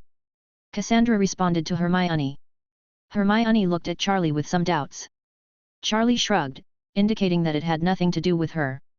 Snapped. Cassandra took out her wand and put it directly on the table. Look at this wand. Ron was a little curious and immediately came over. However, he was glared back by Cassandra's unfriendly eyes. Hermione glanced secretly. The wand seemed to be broken. Well, it's broken. Charlie saw the problem with the wand at a glance. But, Miss Cassandra, are you trying to demonstrate something to me by holding a broken wand? Cassandra took a deep breath. She seemed to be holding back her temper. Mr. Charlie. Because of you, I didn't choose a wand that day, and I had some unpleasantness with Mr. Ollivander afterwards. You don't deny this, do you? Cassandra directly tortured her soul. It can't be considered my responsibility. Charlie felt it was a bit far-fetched. I picked this wand later. Just yesterday the wand broke. School is about to start and I don't have time to pick out a new wand. I suspect it was because of you that after Ollivander and I had some unpleasantness, he picked out a defective product for me. Charlie frowned slightly and looked at Cassandra as if she were looking at a fool. This girl has too much imagination. Can this be involved? What does your look mean? Cassandra said angrily after seeing Charlie's gaze. Forget it, Mr. Ollivander is not like this. Yours just happens to have some minor flaws. No, you have to apologize for your rude behavior that day, and for my series of losses. You are responsible. Cassandra was about to continue speaking. Suddenly his eyes widened. Mouth slightly open. There was a flash of anger in his eyes. Charlie actually started to take apart her wand. The wand was removed before her eyes. How rude! Charlie! You are so rude, how can you be so rude? There was a trace of mist in Cassandra's eyes. But the next second, she was stunned again. Okay, the wand core is misplaced. It's done, try it. Charlie has already assembled the wand and handed it to Cassandra. Charlie! You're still fooling me. Cassandra hesitated for a second, and then exploded again. At this moment, Ron, who was eating melon, came over. He watched the show and saw that now, he had even finished the strange flavored beans. They all say that Charlie is a master of wand making. Do you want to try it? Ron also has some small expectations. I've seen Charlie fix my wand, Miss Cassandra, why don't you calm down first? Hermione also spoke up. She was very confident in Charlie. Cassandra was a little depressed. Are these people crazy? They would say such things. A peer of the same age as her, they actually said they could fix it magic wand. Never mind. Charlie saw that Cassandra was not moving. He directly took the wand over. Zoom in quickly. A soft chuckle. A simple magnification spell was cast. The strange flavored beans in front of Cassandra quickly magnified. Well, there's nothing wrong with it. Then Charlie handed the wand to Cassandra again. Cassandra looked at the scene in front of her. She couldn't relax for a moment. Okay, okay. Just fixed like this? Can you use magic now? Chapter 60. What's going on? Any more questions? Charlie waved in front of Cassandra's eyes. Cassandra suddenly came back to her senses. She looked at Charlie strangely. Hermione seemed to be used to this kind of thing. He had seen Charlie in the means on the magic wand. If there is a small problem, there will be almost no obstacles and it can be solved easily. It turned out to be true. Ron opened his mouth wide. He gently picked up Cassandra's wand and looked at it carefully. Really, I actually didn't believe it just now. Unexpectedly, everything Hermione and Harry said was true. Charlie, are you really a freshman in this class? Ron's voice was very loud, as if he had seen something extraordinary. Charlie made a shushing gesture and signaled Ron not to make any noise. It was a bit too noisy. Cassandra finally reacted. She grabbed the wand in her hand. She rubbed it with some disbelief. She seemed to want to find out some problem. To be reasonable. She no longer cared about whether the wand was good or bad. The words just left her mouth. It was better now. I can't stand it at all. Let alone blaming Charlie. If this wand is completely fine, I might even have to apologize to Charlie. Fluorescence flashes. Cassandra muttered a spell. The most basic lighting spell. Instantly, a faint light lit up at the top of the wand. Cassandra's heart tightened. It's really better. Since yesterday, the wand after it broke, she could no longer cast any spells. For a moment, she looked at Charlie with a very complicated expression. She seemed to want to say something. But suddenly, Charlie's face came close to her, frightening Cassandra. Jump! What is he doing? Why does he have to get so close? Hey! No, your lighting spell is too dark. Charlie's face flashed past Cassandra and took the wand. He looked at Cassandra's wand for a moment. He seemed to be wondering why the wand just now was so ineffective. Could it be that it wasn't repaired? This it shouldn't be. Thinking of this, Charlie waved his magic wand. Fluorescence flashes. A spell sounded. A fierce light flashed. The car burst out with light like daylight. Oh, it works. It's because your magic power is too weak. Charlie waved the wand and handed it to Cassandra. Cassandra was completely confused. She had forgotten what she wanted to say before. What should I do? Should I apologize first? Or say thank you? Or directly curse? This turn of events is unavoidable. It was two ups and downs. Just now, Cassandra was still thinking about how to resolve the embarrassment with Charlie. Now she is fine. She was humiliated by Charlie again. My magic power is too weak. What this Charlie says is so irritating. You. Cassandra just wanted to speak again. Charlie held her hand directly, and then slowly raised it. Direct Cassandra to make a wand-waving gesture. Inspire magic. By some strange coincidence, Cassandra began to mobilize her magic power. Suddenly, the dazzling light flashed again. Well, that's right, that's right. It's not just your magic power that's a problem, your basic skills are not very good either. Still need to study hard. Charlie nodded, seeming to be very satisfied with the results of his experiment. As everyone knows, at this moment, Cassandra's heart was already racing. You, how are you? Cassandra was a little incoherent and her face was red. I don't know what to say at all. All of Charlie's abilities have exceeded all her knowledge. He casually repaired her wand and told her about the flaw in his spell casting. The most important thing is that he actually held my hand and taught me how to cast spells. Goodbye, Charlie. Cassandra suddenly drew her wand and ran out at once. Leaving Charlie and his party behind, they were stunned in place. Wow, Charlie, you are really awesome. I really envy Harry for having such a brother. To tell you the truth, when my brother was your age, he only played in the mud. Ron's eyes were full of admiration. He was completely convinced. So much so that he didn't even think about why Cassandra ran out directly. Only Hermione. A slight hint of displeasure flashed on her face. But she quickly covered it up. Looked out the window and said nothing. Charlie was just about to say something. Suddenly, there was another rush of footsteps at the door of the carriage. Charlie, take a look, Harry seems to be having a conflict with someone. It was Cassandra who spoke. Not long after she ran out, she came back. Charlie frowned slightly. Conflict? Harry's temper shouldn't lead to conflicts with others, right? Even so. But Harry stood up immediately. Hermione and Ron quickly packed up and followed. Charlie felt a sense of inexplicable expectation.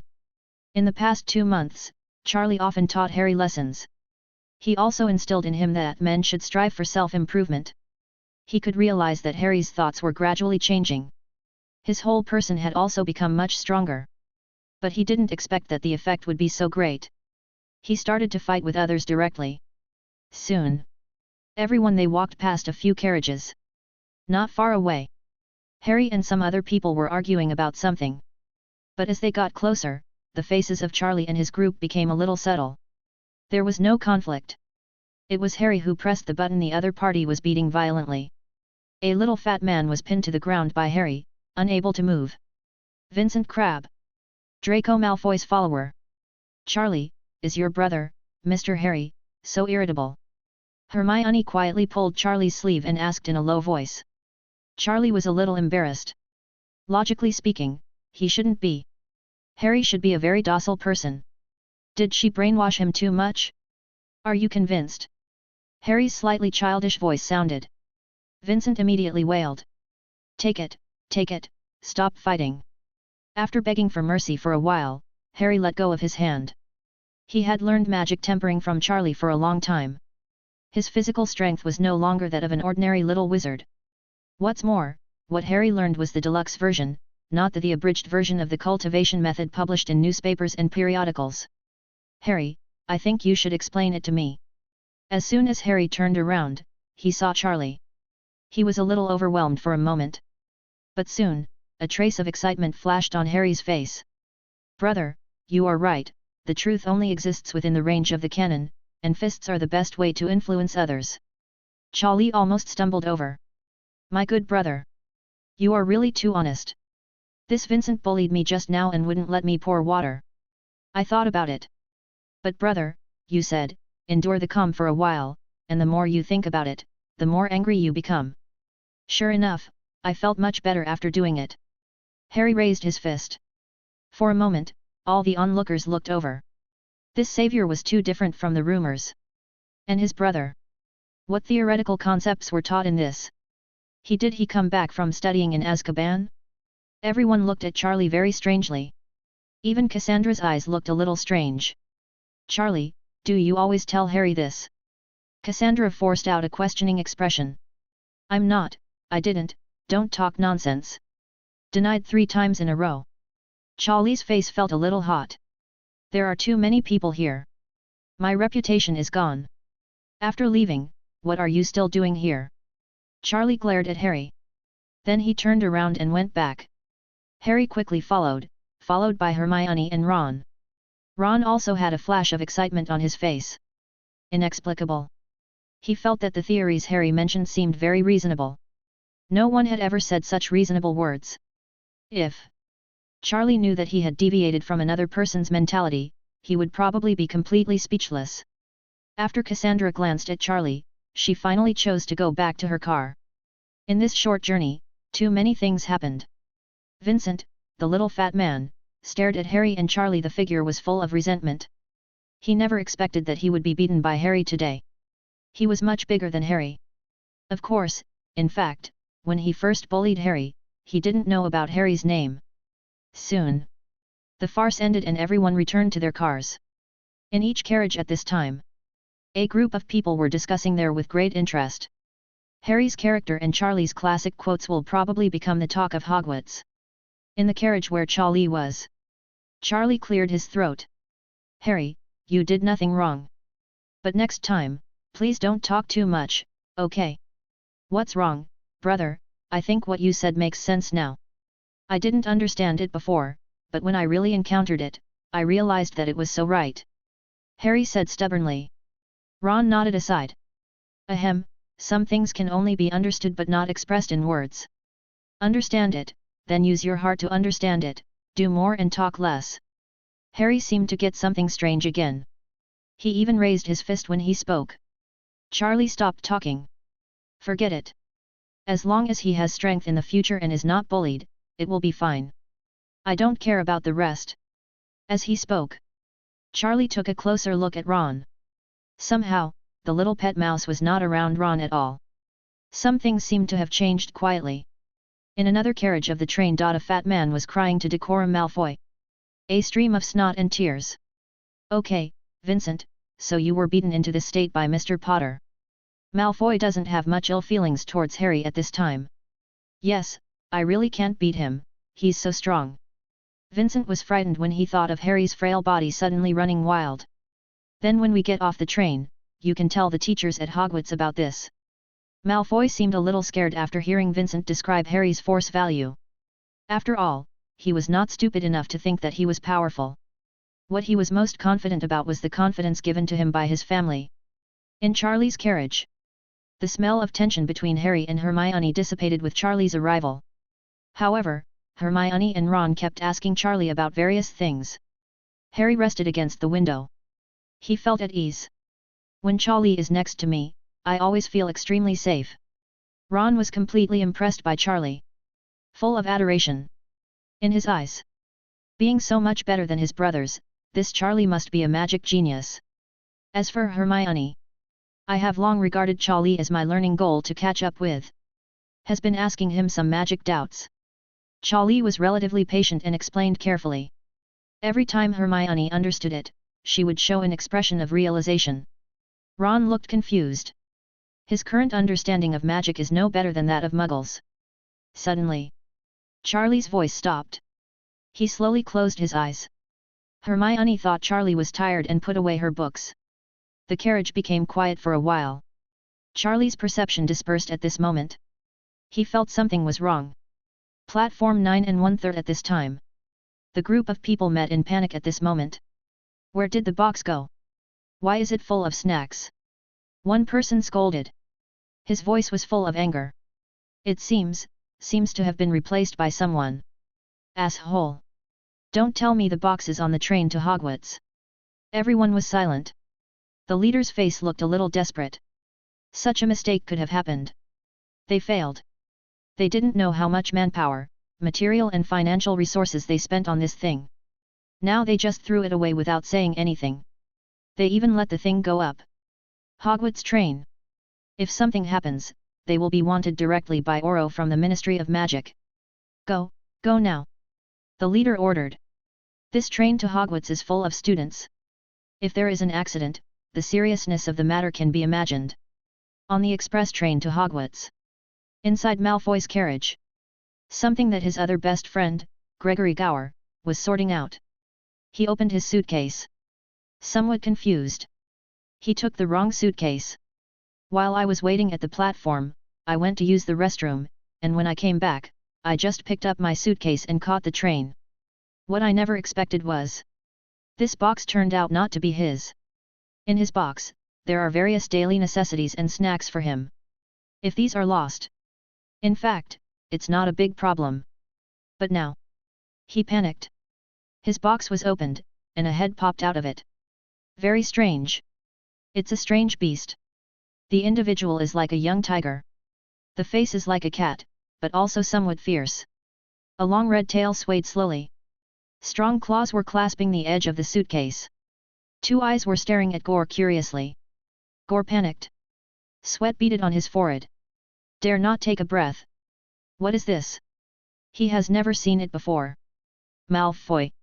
Gore's voice was very soft and he did not dare to act rashly. What's wrong?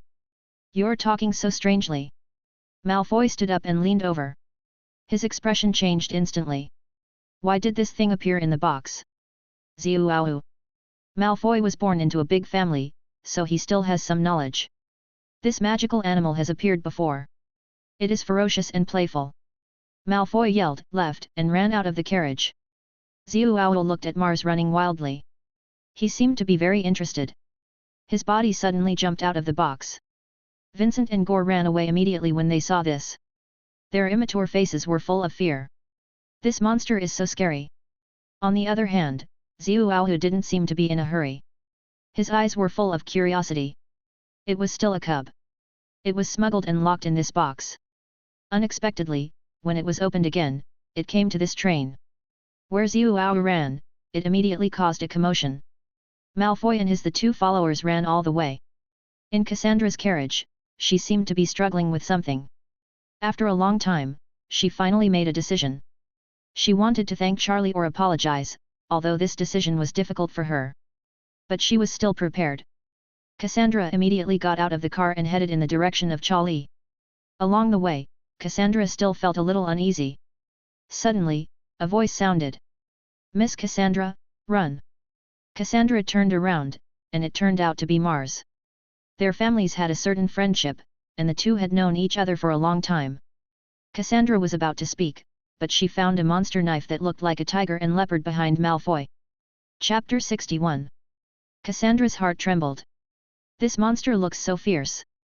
And he looked extremely excited. Run! There was no time to think. Cassandra didn't care about her ladylike image and ran straight away. She couldn't figure it out. There is something like this on the Hogwarts Express. The carriage that several people passed by immediately broke into commotion. Malfoy could barely run anymore. The two horseboys behind him also had their faces flushed.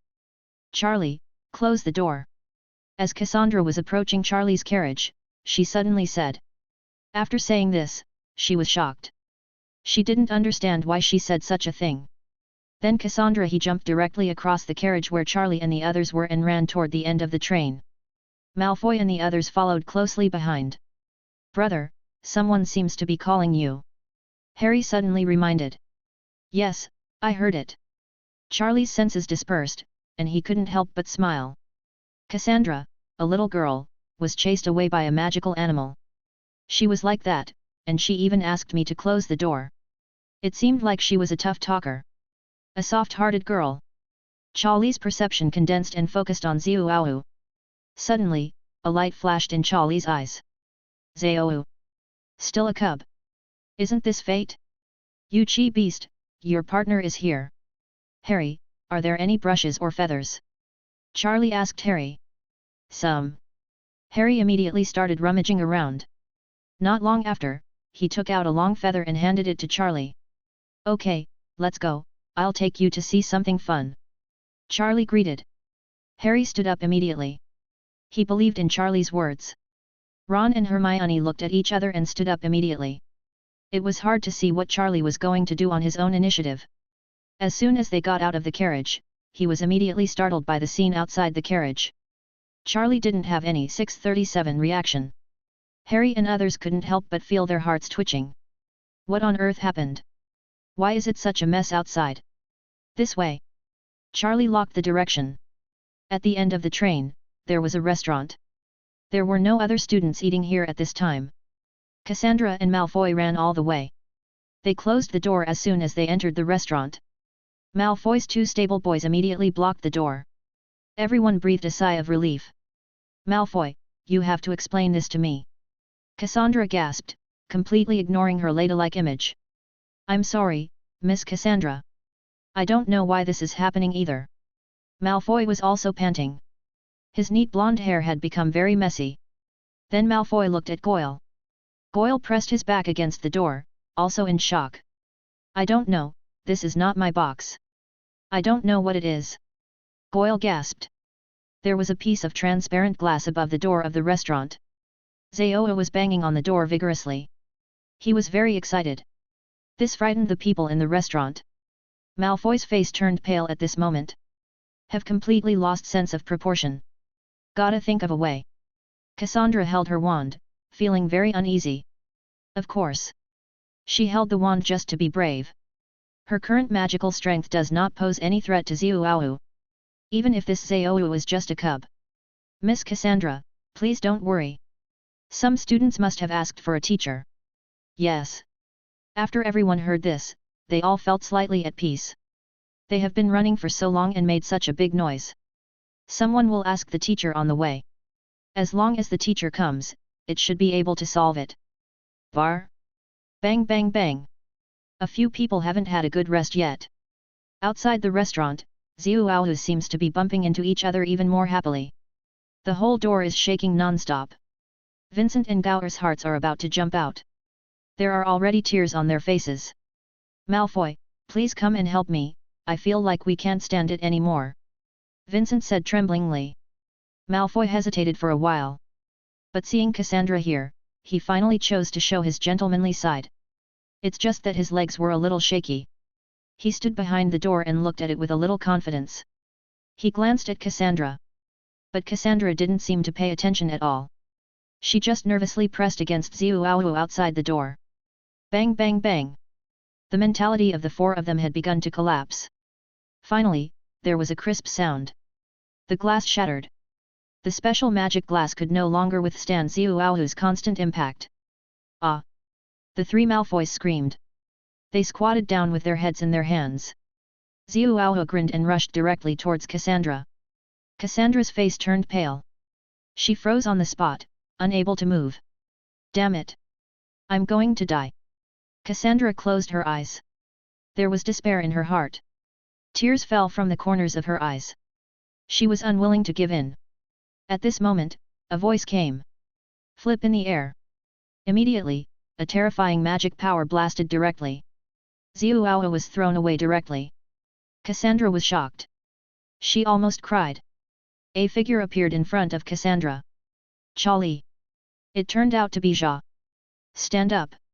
Behind him are Harry, Hermione, and Ron. Cassandra would never have thought that it would be Charlie coming to save her. Not the teacher. Roar. Zouwu roared after being thrown away.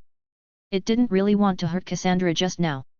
But at this moment, it was really angry. After all, it was a beast-like creature. It started to get angry. The anger was still very terrifying.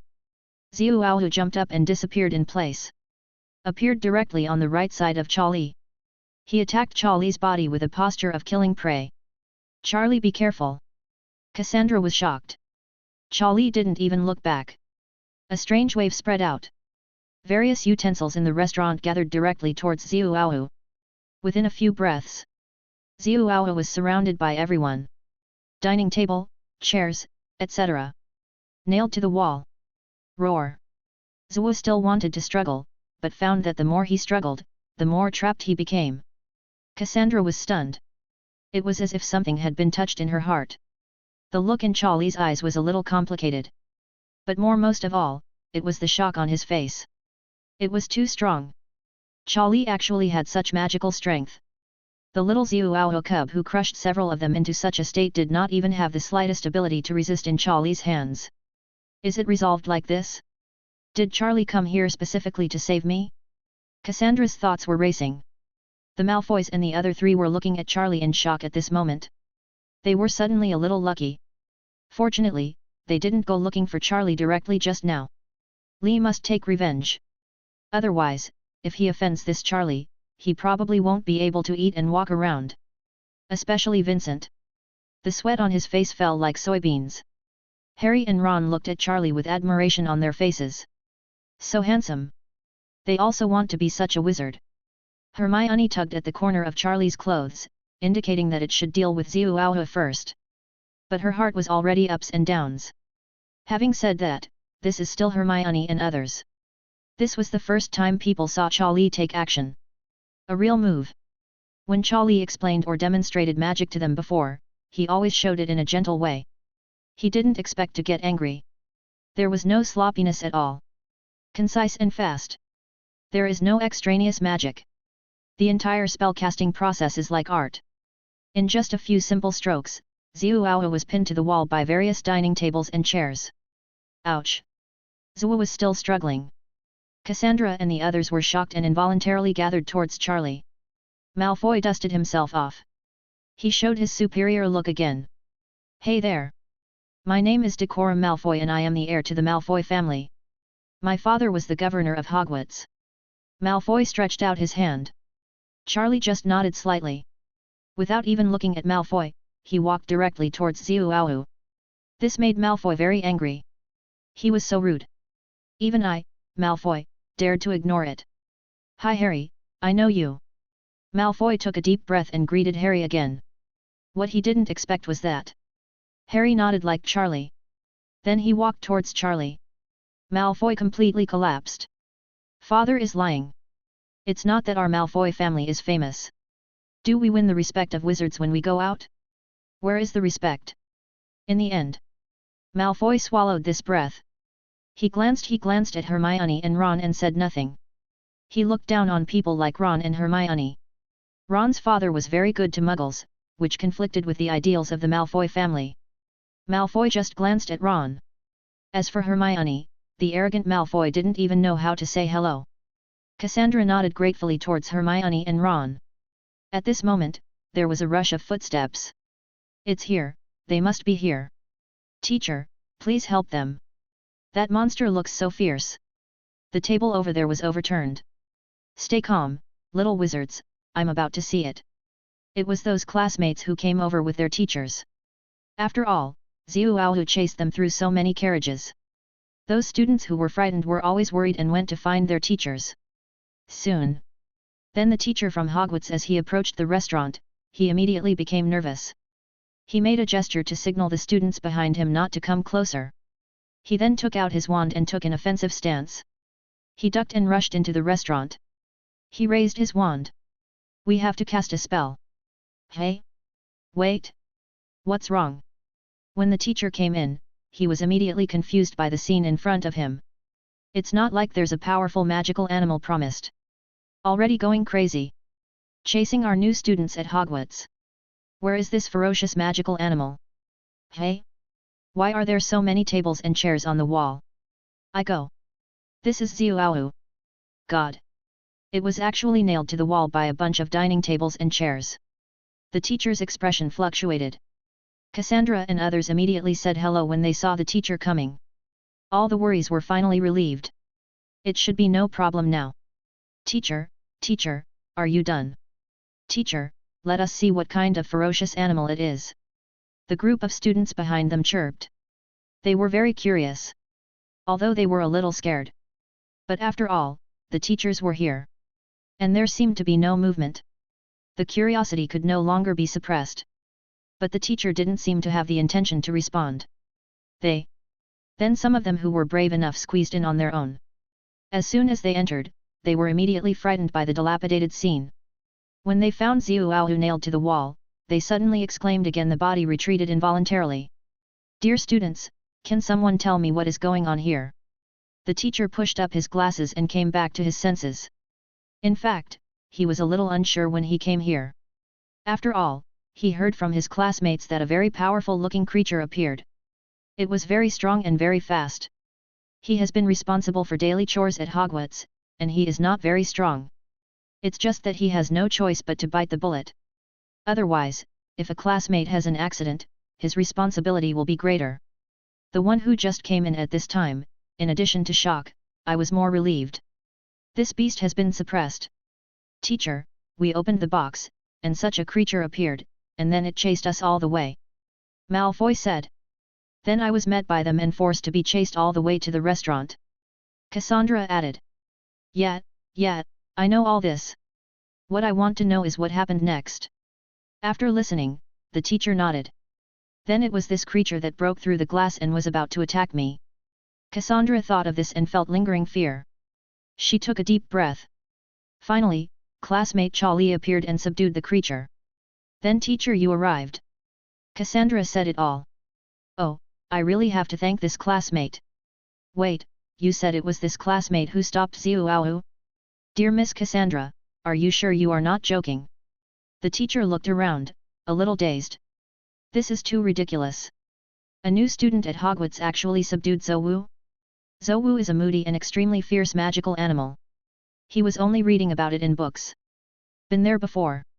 When Zouwu appeared in the past, it always caused certain casualties. Miss Cassandra, are you sure you read this correctly? The teacher was still a little confused. He walked towards Charlie. At this time, the students who were watching all had the same expression as the teacher. That's right. The scene in 3.2 in the restaurant is shocking. But it is a follow-up. It's a bit weird that it was caused by their classmates. After all, they are all rookie wizards who have just started school. Classmate, can you tell me what you did? The teacher approached Charlie and asked softly. Teacher, I think you need to give way first. Charlie has been busy making something just now. Then Charlie took out a cat-teasing stick, which was simply made with feathers and a pole. A trace of doubt flashed across the teacher's face. What is this doing? What are you doing out here with your stuff? A new kind of wand? The next second, the teacher immediately took 3 steps back in shock. I saw Charlie snap his fingers. The dining tables and chairs that were originally firmly against Zouwu suddenly seemed to have lost control. Collapsed to the ground. Zouwu found that he could move. The roar echoed through the train. Students, get out of here quickly. The teacher at Hogwarts was immediately on full alert.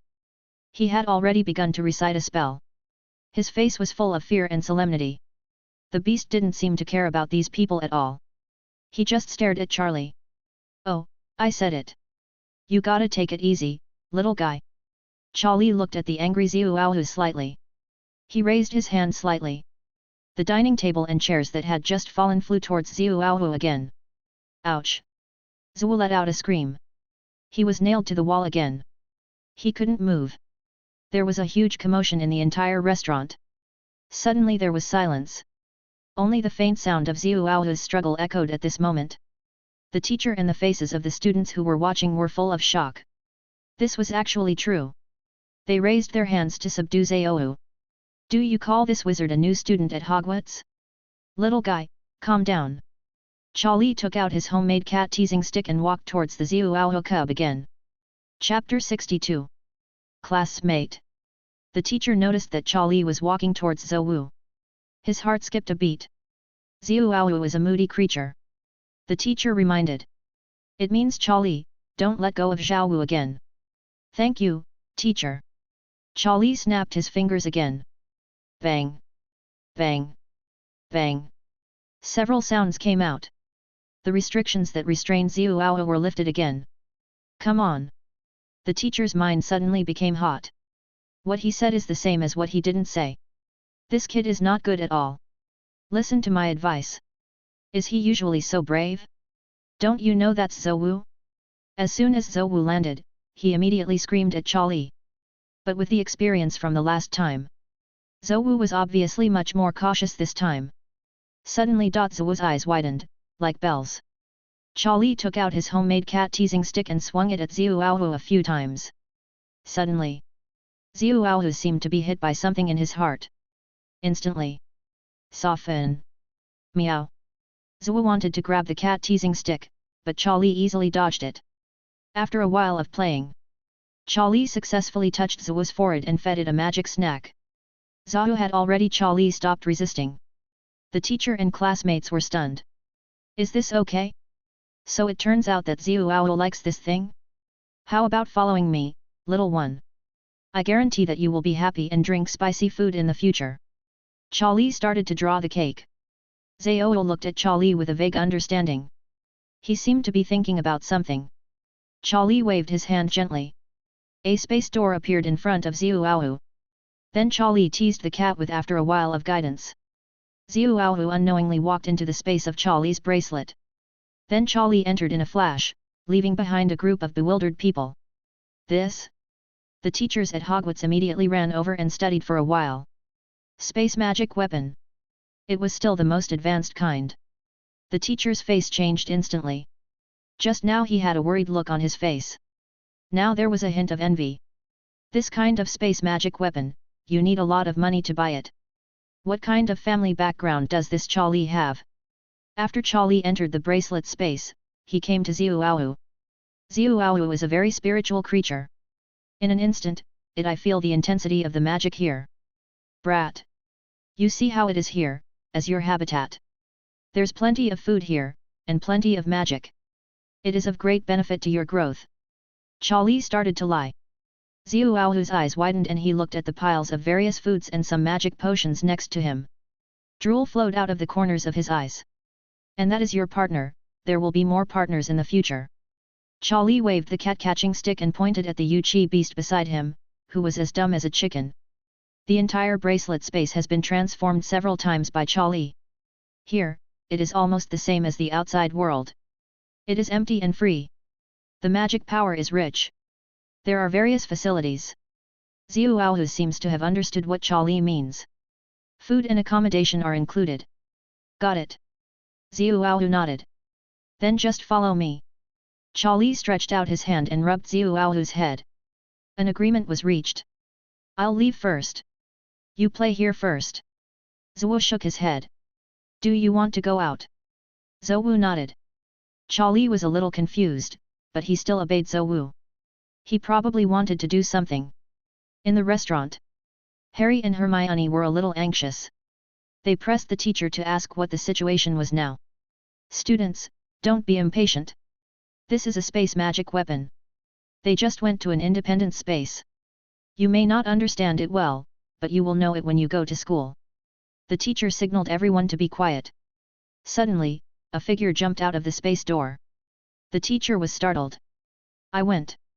It was Zouwu again. A figure flashed, and the teacher retreated several steps. The students who were watching also hurriedly retreated. But the next second, the familiar figure came out again. Stop it! Charlie made a space and said something. Suddenly, Zouwu waved his long tail and lowered his head. Ron suddenly screamed at the side. Charlie, it actually listened to you. After the words fell, everyone reacted one after another. What happened? Such a ferocious creature was tamed like this?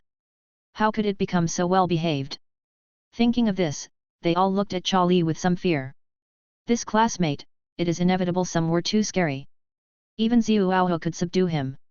After Zouwu came out, he lowered his head and sniffed for a while. Except for Charlie, he didn't dare to move rashly. Finally, Zouwu let out a cry. Charlie followed the sound. Won a red rope with a small bell hanging on it. It turns out that Zouwu came out to look for this thing. It was probably knocked down in the fight just now.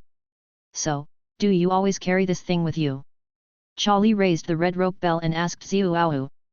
Zouwu nodded. Then he stretched out his paw, lightly touched Charlie's hand with his head, and motioned to Charlie to help him carry it up. Charlie understood.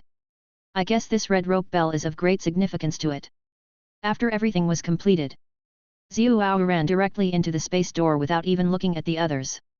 Charlie waved his hand, and the space door disappeared in front of everyone. I looked around at the melon-eating classmates and the teacher with complicated eyes.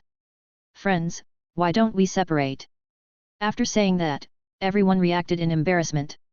You said you just ate a booger-flavored candy, right? I want to try it too. Oh, yes, come on, I want to eat again. The students dispersed in a hurry. Only Harry and others were left, as well as the teacher who was still in shock. This is my classmate. I don't know your name yet. Oh, teacher. My name is Charlie. Okay, you are a very good wizard. I think school will be particularly interesting this year. The teacher finished speaking. Seeing that all the farce was over, he also found an excuse to leave. Along the way, after these onlookers left the restaurant, they finally began to discuss freely. Did you see that he just directly controlled this monster named Zouwu? Yes, the most outrageous thing is that the beast seemed to listen to him later. He was not afraid at all, even the teacher was a little afraid. Ahem. Without speaking, the teacher's figure appeared behind them. He coughed a little to relieve the embarrassment. Several students immediately chose to shut up. After the students walked away, the teacher who was present just now suddenly let out a long sigh. He has just recovered. This classmate is a bit too strong. Find some time to ask Principal Dumbledore. Are you sure he came to Hogwarts to study? A new student. He can actually cast magic so smoothly. He can also suppress Zouwu. Although he is still just a cub. The key is to tame Zouwu. And his ancient space magic weapon. The teacher thought of this. He only felt that Charlie was not an easy person. He had to do a good job when he went back. Check the information to see what is going on. There is one more thing to remember. That is, after the train stops, you need to find a teacher who is proficient in recovery spells. Come and clean up the messy restaurant. At this moment. In the restaurant. After the teachers and classmates who had just come to save people left, Cassandra spoke first. Charlie, thank you. As for what happened before, I apologize to you. Oh, it's all right. Charlie didn't pay much attention. He picked up the wand casually. Returned to original position. A recovery spell was cast. Those broken tables and pans that had fallen to the ground and were in disarray. Under the gaze of everyone, they slowly rose into the air, and then flew towards their original positions. These completely stunned Malfoy and others. They can no longer bear the blow. This Charlie is not a human being. Why can he do everything? Is he a student? Charlie, I want to thank you too. After Malfoy finished speaking, he ran away quickly. His pony also left with him. Before leaving, he raised his head and caught Charlie's eyes. Vincent and Galton suddenly felt nervous. They immediately lowered their heads and ran away. It didn't take long. The restaurant was restored to its original state. Let's go, guys. Charlie signaled Harry and others to go back. The speed of the train had slowed down. Charlie felt that he should be almost at the destination. Sure enough, not much time had passed. The speed of the train had slowed down greatly. Classmates, get ready to get off the bus. The Great Hogwarts is coming. A sound of urging spread throughout all the carriages. Everyone began to pack their things. Then the train finally stopped. Everyone also lined up and started to get off. Those who saw Zouwu today were all a little excited. It turns out that he has learned magic well. Yes. It looks like this. The person who suppressed Zouwu seems to be more powerful than the teacher. Hey guys, please come this way. Hagrid was waiting here early. Holding a lantern, he greeted the children one by one. Hey, Harry. Meet again. Harry also greeted Hagrid happily. Oh, Charlie, you too. Charlie nodded towards Hagrid. The next step is to take a boat to Hogwarts Castle, the real school of magic. After the students have gone away, Hagrid just wanted to follow. Behind him came the voice of a teacher. Hey, Hagrid. I think you need to take a look. There was a little incident on the train today. Oh, what's wrong? Also, we need to find a teacher who is good at restoration spells to clean up the mess. The more Hagrid listened, the more confused he became. Then please take me to see the situation first. Okay. Then the two of them walked into the train. The teacher who took the lead walked a little hurriedly. It seemed that he wanted to show Hagrid the situation immediately. It didn't take long for the two of them to arrive at the restaurant. But now, the teacher was in a hurry. His face was shocked. The whole restaurant looked neat and tidy. There was no mess at all. Oh, I guess the kids should be impatient. Hagrid saw that there was nothing going on, so he immediately turned back. The teacher was left standing there confused and muttering to himself. No way. Could it be that he just restored the scene? Why does he know all the spells? Oh, my god. Hagrid, wait for me. The freshmen all came to the river. Waited restlessly for a while. Finally saw Hagrid. Soon. Hagrid arranged everything for them. These children finally ushered in the most exciting moment. Enter the greatest school of magic. Hogwarts. Along the way, everyone is discussing constantly. Do you know that the first thing you do after entering school is to be sorted into different schools? Ron began to give everyone popular science. I know this, but I heard that the branch still has to conduct assessments. Oh, really? I haven't heard of this. Harry was also attracted by their speech. He listened with interest. Charlie sat calmly on the boat. His mood did not have much ups and downs. He practiced occlumency in advance. As for which branch he will be assigned to, this Charlie didn't seem to have any big ideas. Anyway, he was just going to learn magic systematically. After he got everything he wanted, he could just drop out of school. Finally, the boat pulled over and stopped. The freshmen got off with great expectations. Looking at the ancient and magnificent castle, everyone let out a scream. Brother, is this Hogwarts? Harry opened his mouth and was very shocked. Don't make such a fuss, get ready to go in. Harry immediately shut up and followed Charlie. Soon, the excited people entered the castle. They walked and watched. Finally they came to the stairs. A witch in a green robe. He looked at these little wizards seriously. Minerva McGonagall. Next we have to hold the Hogwarts tradition, the sorting ceremony. Please contain your excitement. Your Hogwarts career will not really begin until the sorting ceremony is over. These students nodded vigorously. Their eyes were full of expectation. Suddenly, a little fat man shouted. Leave. Neville Longbottom. He found his lost toad on the steps. He excitedly hugged the toad into his arms. When he raised his head, he met the stern eyes of Professor McGonagall. He immediately shrunk into the team. Professor McGonagall said finished speaking. She glanced at the children below one by one. She basically knew these students in advance.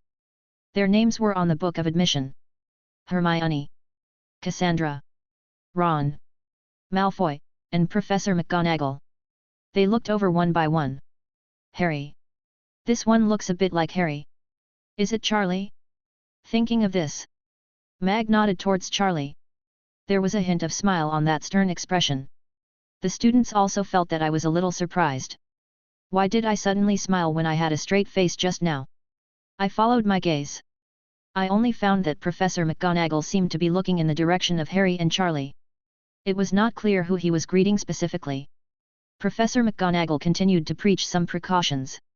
Soon, everything was explained clearly. The door opened. The little wizards happily poured into the restaurant. The ancient, luxurious, and spectacular hall. Charlie took his time. De walked at the back. He took a brief look at the surrounding environment. Well, it was almost the same as what he imagined. After they all walked in, a teacher appeared behind Mag. It was the one on the train. Teacher. He lowered his head and was talking to Mag. At first, Mag's expression didn't change much. But as the person talked to the end, Mag's expression became extremely exciting. At the beginning, it was relatively calm. At the end, it was full of contentment. His face was surprised. Charlie. He actually subdued and tamed a Zouwu? The damaged restaurant seemed to have been repaired by Charlie in the end? Charlie didn't seem to have used all his strength? Professor McGonagall couldn't help but be a little stunned. He recalled Deng Deng's previous experience. Bulido's evaluation of Charlie seemed not exaggerated. After thinking about it, Mag decided to calm down first. Please don't tell other people about these things, and just let this matter fall silent for the time being. McGonagall gave the order. Then he also walked into the restaurant. After a short rest, Dumbledore began today's speech. First, some information about Hogwarts. After everything is said, it will finally begin. The most important part of today. The sorting ceremony. The sorting hat can't wait. The eyes of all the little wizards are also shining. Chapter 63. Before entering this gate, everyone listened to Professor McGonagall explain the details. Any new student at Hogwarts must be assigned by the sorting hat. So decide which college you want to go to. There are 4 houses in total: Gryffindor, Hufflepuff, Ravenclaw, and Slytherin. These Charlies have already had preliminary concepts. But it doesn't mean that other students have it. For example, Slytherin produced the famous Dark Lord Voldemort. For example, Gryffindor, the most representative one, is the Gryffindor sword. Each college will allocate students based on their different personalities and characteristics. Oh, let me see these lovely children. The sorting hat is ready. He is a magical product. It is said to be made by the founders of Hogwarts using the hats used by Gryffindor during his lifetime. It instilled their thoughts. He is a very interesting guy. Not long after, everyone had settled down. Professor McGonagall walked forward, holding a roll of rosters. Next, the people whose names I called came forward. Everyone was silent. But their eyes could not conceal their expectation. Hannah Abbott. A little girl appeared in the crowd, trotted forward. She sat down with some anxiety. She put on the sorting hat. She pondered for a moment. Hufflepuff. A burst of applause immediately broke out from below. This is Hufflepuff College's welcome to the newcomers. Hermione Granger. Professor McGonagall continued to shout. When it came to Hermione, McGonagall's tone became much softer. She was very optimistic about Hermione and took care of her in advance. Gryffindor. A smile of satisfaction flashed across Hermione's face, and she happily ran to Gryffindor's territory. Decorum Malfoy. Slytherin. Cassandra Vori. Slytherin. Harry Potter. It's Harry. Everyone's eyes were immediately cast on him. Harry Potter's name is not unfamiliar to many wizard families. They have all heard the legend about Harry Potter. The one who is said to have defeated Voldemort. Man. At this moment, the scene was a little quiet. Even the sorting hat was very interested. Harry glanced at Charlie. After seeing Charlie nodded, he walked forward with some anxiety. It's a bit difficult. The sorting hat fell into deep thought. You have courage and talent. People are also very kind. That's not right. Dumbledore heard this and suddenly frowned. Could it be that Harry's mentality was the same as Charlie's? It's really difficult. Harry was also a little nervous at the moment. But when he raised his eyes and saw Malfoy and the others, he suddenly felt a little uncomfortable. Slytherin or Gryffindor, which one is more suitable? Oh, I noticed that you seem to be a little against Slytherin. What do you think of Gryffindor? The Sorting Hat asked. Harry looked at Charlie. Charlie nodded. Okay, just go to Gryffindor. Gryffindor! The Sorting Hat shouted. A burst of applause broke out from the Gryffindor side. Dumbledore's slightly frowned brows relaxed. Charlie Potter. It was Charlie's turn. When Charlie's last name was called out, the whole hall was in an uproar. The same surname as Harry? Who is this? Is he also from the Potter family? Come on, brother! Harry raised his hands and shouted. Suddenly, everyone was shocked. Harry Potter's brother? Why haven't they heard of such a thing? However, some powerful wizarding families still know a little bit about this secret. You may not know, but I once heard that Harry Potter seemed to have such a brother. It is said that he was sent to a secret place to be raised. OMG! I recognize him, he killed a beast on the train. Zouwu, do you know? A very ferocious beast, one that can eat half a car in one bite. It's him, he's Harry's brother. Someone recognized Charlie and immediately sighed. For a moment, the whole scene became a little restless. A few people who had seen Charlie's methods on the train described Charlie's deeds with excitement. The people below could hear it. He was stunned for a moment. He was fascinated by what he heard. He even clapped his hands. There was a hint of admiration in his eyes as he looked at Charlie. What little wizard cannot envy the magic genius? Quiet! Professor McGonagall spoke up. The whole hall fell silent instantly. It must be said that McGonagall is still very prestigious. But with this order, many people immediately shut up and stopped the chattering discussion. Except listening carefully and waiting for the result of the Sorting Hat. Cassandra looked at Charlie's figure. She actually expected Charlie to come to Slytherin. Then when she realized it, she was scared by herself. How could this happen? She was a little unwilling to admit it. She actually expected Charlie to come to Slytherin. The Malfoy trio looked at Charlie's figure who had just sat down, and prayed in their hearts. Don't come to Slytherin. Don't go to the same school as me. Harry and Hermione and others. I am waiting for the result with some expectation. Oh, Charlie Potter. After putting on the Sorting Hat, he let out an exclamation. You are very brave, tisk tisk, tisk tisk, and have a magical talent that I have never seen before. The Sorting Hat said. Unprecedented magical talent? Everyone was shocked. This means that the Sorting Hat has never seen a child with such a talent. All the freshmen are envious. This is what the Sorting Hat said, it should be, it's not false, right? Although I heard that the Sorting Hat has made some unreliable decisions. But there is no need to exaggerate this kind of thing. Dumbledore and McGonagall looked at each other. They were each thinking about something.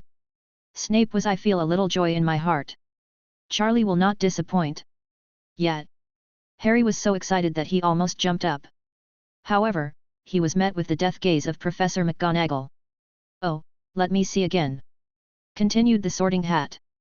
You seem to be very upright, but also somewhat contradictory. It's very strange, why do I feel like there are still some things I can't see through? What secrets are hidden in your little head? The Sorting Hat began to mutter to himself. Can't see through? Of course you can't see through. Charlie was a little disdainful. My proficiency in occlumency has been maxed out for a long time, okay? You, a magical creature, still want to peep. My everything. Oh my gosh, I have a headache. I have never encountered such a situation. Slytherin. Gryffindor. Hufflepuff. Ravenclaw. Each one is suitable for you, it's really hard to choose. Let me take a closer look at how many magical places you have. Oh, I can't see through. I can't see through. The Sorting Hat talked a lot and kept mumbling. Dumbledore and others' expressions also changed a little at this moment. This is really the first time. In the past, even if the Sorting Hat made a mistake, it would quickly give the result within a certain period of time. But now it's on Charlie's head. He can't make a decision. Charlie can feel an inexplicable force prying into his soul and memory. But his occlumency has been prepared for a long time. That power was spinning crazily in his mind. He encountered obstacles everywhere. But the Sorting Hat seemed a little stubborn. He always wanted to find out the contents that Charlie had sealed. Crazy probing. In the end, Charlie became impatient and directly locked the Sorting Hat's probing consciousness. Half a quarter of an hour later. Ah! Headache! The Sorting Hat suddenly shouted, showing a trace of pain. Headache! Headache! Put me down quickly! The Sorting Hat screamed. The whole place was in an uproar. It actually stumped the Sorting Hat. Dumbledore and others sitting in front immediately stood up. This is the first time that Hogwarts has been open for so long. Everyone looked at Charlie with a strange look. Charlie took off the Sorting Hat and glanced at the Sorting Hat. Just say whatever you want. Woo, finally feeling better. The Sorting Hat gasped. Go Slytherin! You will accomplish great things. The Sorting Hat glanced at Charlie with some fear. Done. Slytherin, Charlie's home. Slytherin House immediately burst into fierce applause. Snape also stood up and applauded heartily. Dumbledore, there was a trace of worry in his eyes. Charlie's growth trajectory was becoming more and more like those people. But at this moment, Charlie had no intention of paying attention to those people. He held the Sorting Hat. Staring at the unknown expression on the Sorting Hat magic lines. Feel a mysterious and ancient breath flowing. Interesting. You have studied the life breath and magic flow of the Sorting Hat, and realized the magic life creation elementary. Charlie Ning Shen. Calm down to deduce and digest. Ahem, Mr. Charlie, you can go back to your seat. Dumbledore coughed dryly.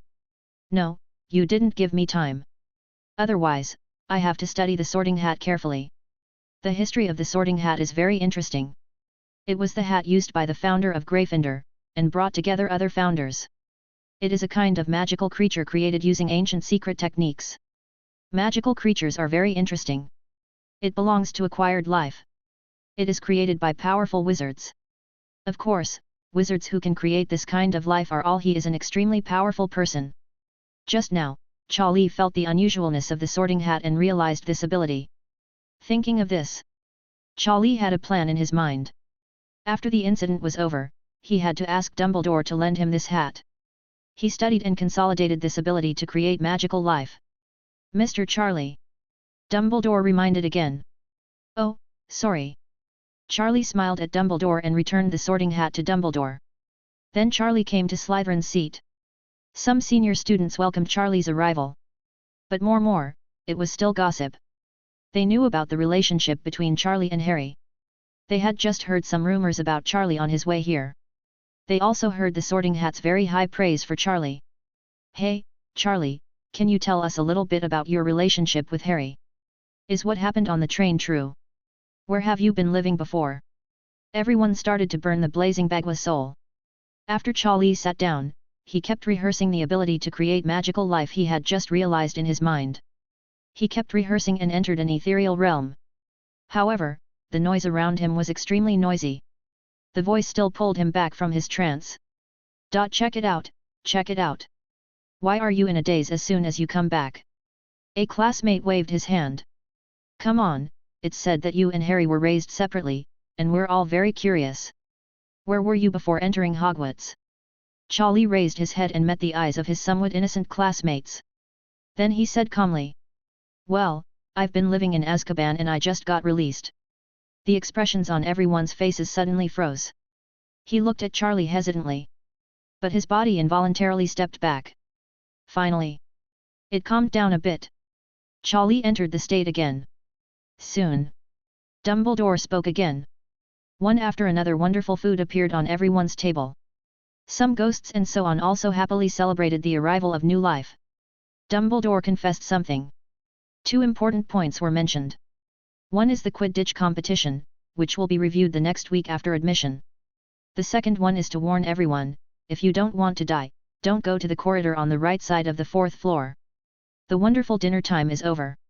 Teachers and prefects began to lead the new students back to their accommodation. After the people have dispersed a bit, Dumbledore holds the Sorting Hat. Sigh lightly. Okay, now you can talk about the situation. A flash of fear flashed in the Sorting Hat's eyes. The feeling just now made it a little uncomfortable. I feel like my consciousness is under siege and it's hard to find the results I want. So I stepped up my efforts. Unexpectedly in the end, my consciousness hit a wall at every turn, and I ended up feeling very painful. The Sorting Hat was still frightened. Dumbledore nodded slightly and looked out the window. It was obvious. He knew that this was Charlie's intention. Even the Sorting Hat could not detect Charlie's true thoughts. Dumbledore was helpless. Charlie's the growth rate seemed to be unimaginable. Soon, everyone returned to their accommodation happily. Slytherin's resting place was a dungeon-like place. But the decoration inside was still the same. A normal living room. Due to Charlie's intimidating behavior during dinner time, his roommates were all afraid of Charlie. Therefore, Charlie also got an exclusive VIP bed. Everyone stayed away from him. This is exactly what happened. The result that Charlie wanted. After everyone began to fall asleep, Charlie opened the door and walked through Hogwarts. Fortunately, he didn't run into Filch, which saved him some trouble. Not long after, Charlie appeared. He found a place. Dumbledore's residence. Then Charlie gently knocked on the door. "Please come in." The old voice came. Charlie walked straight in. Dumbledore seemed to be still writing something. When he saw Charlie coming in, a glimmer of light burst out in his eyes. It was very unexpected. There was also a little surprise. "Oh, Charlie. May I ask why you came to see me when you didn't sleep late at night? Today is your first unforgettable night at Hogwarts as freshman." Charlie greeted politely. "Headmaster Dumbledore, I have a small request." "Oh, please say it. Within the scope of my ability, I will definitely satisfy you," Dumbledore said with a smile. "I want that Sorting Hat." As soon as Charlie finished speaking, Dumbledore's face became a little stiff. "No, I mean, I want to borrow the Sorting Hat." Dumbledore didn't speak, just frowned slightly. He had never heard such a demand before. "If that doesn't work, I can stay here. Just do some research, do you think it's okay?" Charlie took a step back. He needs to study the Sorting Hat. If there is a breakthrough, he will be able to master the ability to create magical beings. This is an amazing breakthrough. There are many such magical beings in Hogwarts. They are also very strong. For example, those statues outside Hogwarts Castle. They are actually some very strong magical beings. "Okay, but you can't hurt it." Dumbledore finally nodded. Chapter 64. "Thank you, Principal." Charlie thanked him. Dumbledore felt warm when he saw Charlie's polite look. It seems that those previous thoughts were unnecessary. "Oh, Dumbledore, I think I should have something to say." The Sorting Hat was standing aside. He seemed to be aware of a hint of uneasiness. He suddenly said, "It's okay, a child who is studying has a desire to explore the magical world, and we should satisfy him." Dumbledore grabbed the Sorting Hat. The ground fell into Charlie's hands. "Wait, I think we can let Charlie learn in another way." The Sorting Hat saw Charlie's innocent smile. His heart suddenly tightened. That feeling came up again. It was very uncomfortable and hard to explain. "My friend, thank you for satisfying me as a young boy studying." Charlie took the Sorting Hat over. He didn't shy away from suspicion. He directly began to study in detail. From the structural design of the Sorting Hat to the detailed changes after being modified by magic. Dumbledore let out a slight sigh. Charlie seemed to be studying the direction was not nonsensical. Dumbledore came behind Charlie and saw some strange patterns carved on the ground by Charlie. From time to time, he used magic to deduce some lines. Dumbledore was also attracted. Watching with these gradually evolving runes and magic power fluctuations, he seemed to have entered a strange state. Half an hour later, Charlie frowned slightly. "You have carefully deduced and studied the magic creation techniques of the founders of Hogwarts, and realized that the creation of magical life is not enough. Still not right." Charlie was not satisfied with this result. But Charlie also knew it, because there were no books recording detailed methods and details to help him. If you want to fully master this ability, you still have to spend some effort. Just in the feeling of Charlie. The sophistication of this Sorting Hat goes beyond that. Think of this. Charlie glanced at the Sorting Hat strangely. The Sorting Hat suddenly felt nervous. "It feels like I'm being targeted by a little devil." "Mr. Charlie, I don't think you will make any radical moves, right?" Hey, wait, Mr. Charlie. Not finished yet." Charlie immediately raised the Sorting Hat. "Knead it up, then release it. Knead it again. Finally, it was stretched again, after a complicated and cool operation. The Sorting Hat has 2 gold stars in its eyes. If it weren't for not foaming at the mouth. At this time, Gao Luo had to perform for Charlie and Dumbledore. Get it all done. Charlie gained something again. The deduction started again on the ground. Dumbledore was also concentrating on watching Charlie carving on the ground. Both men ignored the Sorting Hat's feelings at the moment. The Sorting Hat looked at Dumbledore with pleading eyes. Hope Dumbledore can help him. As a result, Dumbledore actually responded with a professional fake smile. Seems to encourage the Sorting Hat. Sorting Hat, you are amazing, you are noble. Charlie felt a little more enlightened. But it's not enough. The foundation and abilities he has now are not enough to support him in creating magical life. Even a simple life. Correct. Doesn't the Sorting Hat have a secret door? Charlie came up with the idea. Then he looked at the Sorting Hat. The Sorting Hat was immediately shocked. Tremble slightly. Devil, this Charlie must be a devil. That's right. Otherwise, why would I have a headache during the day? Damn it. Why is he looking at me like this? Oh. Before the Sorting Hat finished speaking, Charlie put his hand into the Sorting Hat. Dumbledore narrowed his eyes slightly, as if he wanted to see what Charlie would do next. Sure enough, the next second, Charlie pulled out directly half of the Sword of Gryffindor. The Sword of Gryffindor has always been hidden in the Sorting Hat. The Sword Master Neville finally pulled out this sword and displayed the power of the Sword Master in one fell swoop. Oh no, revive the power of Gryffindor light. Oh, please stop, Mr. Charlie. The Sorting Hat made a pleading. Charlie is not just for this sword. He is still exploring the magical structure inside the Sorting Hat. Dumbledore's pupils dilated slightly. Something in his heart seemed to be put down at this moment. Charlie pulled out the Sword of Gryffindor. Only those with the quality spirit of Gryffindor can draw the Sword of Gryffindor. Otherwise, how could Charlie get the summons of the sword? If this is the case, then he was much less worried about Charlie's temperament. Although Dumbledore was shocked, he felt a little relieved.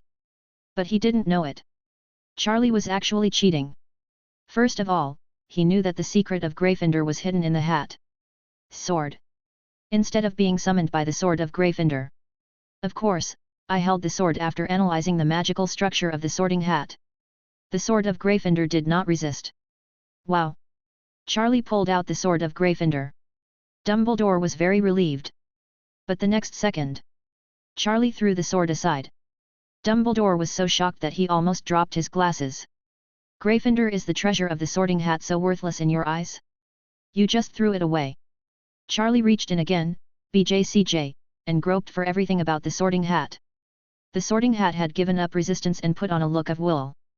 June looked like he was slaughtering. Finally, Charlie took back his hand and started to deduce it again. You have studied all the structures, secret doors, and magic marks in the Sorting Hat, and after deduction, you have understood the intermediate level of magic life creation. It's almost done. Charlie put the Sorting Hat aside. The Sorting Hat finally breathed a sigh of relief. This little devil finally stopped his shameful actions. Dumbledore was becoming more and more confused. Charlie's spirit was very focused. As if there was no one around. It's not easy to disturb Dumbledore either. He knew that Charlie was very talented and loved exploring magic. If this state of concentration is interrupted hastily, it will definitely be bad for the wizard himself. In case of magic backlash, there will also be some bad effects and consequences. But Dumbledore felt vaguely. Charlie seemed to be deducing something ancient. The lost kind. Finally, after an hour, Charlie took out his wand. Looked around. Charlie, do you need to find something? Principal Dumbledore, you need a container soaked in magic or something that is often soaked in magic. Oh, do you still want to use it for research? Then you can try this. Dumbledore pointed to a wooden frame. That is where his phoenix fox often lives. It has been infiltrated by fox breath all year round and has special magical power. Charlie nodded, it is a good thing. He raised his wand directly. Raised slightly to the center of the eyebrows. Concentrated. Then an ancient breath emitted. The wooden frame was directly surrounded by a mark formation on Friday. Boom! There was a loud noise. Dumbledore took a step back. He didn't slow down until he let go of his magic wave. He was about to ask Charlie what he had done. The next second, his eyes widened. He seemed to have seen something terrifying. Normally, that wooden frame seemed alive, actually swinging there. What a powerful wizard Dumbledore was! He immediately felt the vitality of the wooden frame. His mind went blank. He has many years of magic experience. He has studied all kinds of magic. Row is that he is a top wizard who has experienced various battles. At this moment, my chest couldn't stop rising and falling. Charlie actually created magical life directly. This is so shocking. Just like in Hogwarts. In fact, there are many magical beings. They are all created. But this ability was lost long ago. In other words, only that kind of reclusive terrifying existence can have this ability. Magical creatures like these existing ones at Hogwarts. They were all introduced back then, or were the work of those great founders. Call. Dumbledore let out a sigh of relief. Charlie, it seems like you created a magical life just now, right? Charlie looked at the swinging wooden frame. He was still thinking about how to improve and optimize it. He didn't notice Dumbledore's inquiry for a while. Charlie. Kindness? Principal, you said. What I see is that you seem to have created a magical being, right? It should be about the same. Charlie nodded and didn't hide anything. Dumbledore was expressionless, but there was already an uproar in his heart. Charlie. A God-given wizard. Suddenly, a red bird flew from the window. It made a cheerful sound. The cry. It was Dumbledore's phoenix back. Fox. Fox looked around at Charlie with some curiosity. He nuzzled Dumbledore again. Then he assumed a comfortable posture and landed on the wooden frame. This is it. At this moment, Dumbledore hesitated. He seemed to have something to say to Fox. Fox turned his head and pecked his feathers leisurely. Crunch. There was a soft sound. Fox was thrown out directly and hit Dumbledore's bookcase. Dumbledore and Charlie showed a look of unbearability on their faces. They blamed us for not warning it first. Then there was an angry bird call. Fox he soared into the sky. He flapped his wings and stared at the wooden frame with fear. He kept looking at Dumbledore. He seemed to be saying. Lao Deng, it lives. Look. It's alive. I am so surprised. Oh, Fox, please forgive us. We didn't remind you. Dumbledore stretched out his hand and welcomed Fox. He touched Fox gently and apologized. Charlie was also a little embarrassed. He smashed up his nest. It was so embarrassing. Charlie, you are truly the most incredible person I have ever met. Dumbledore asked Charlie to sit down. He no longer cared about the wooden frame that was dancing happily. He took out some snacks and fed them to Fox, soothing him who was in shock. Now I have some little questions, I hope you can explain them to me. Dumbledore is very polite. Not only does he have great strength, but he also has excellent cultivation. What I want to know is this the secret to creating magical life? Dumbledore raised his eyelids slightly. It looks like the effect is yes. So how did you learn it? Inspired by the secret of the Sorting Hat? Analyzed the structure of the Sorting Hat. Charlie was silent. Dumbledore already had the answer in his mind. The look in Charlie's eyes was extremely weird.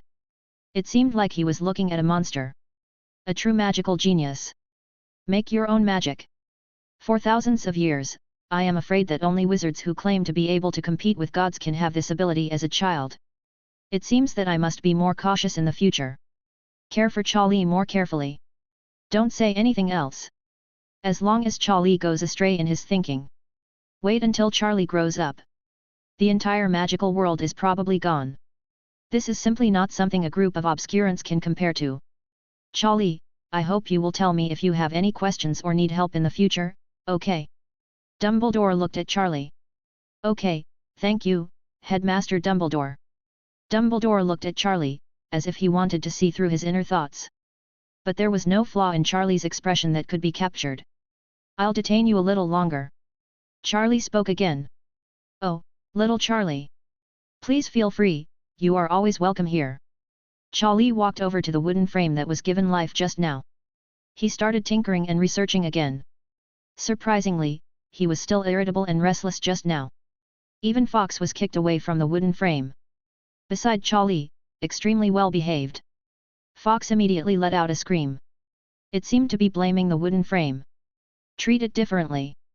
For a long time, Charlie withdrew his hand. He had a new idea and perception.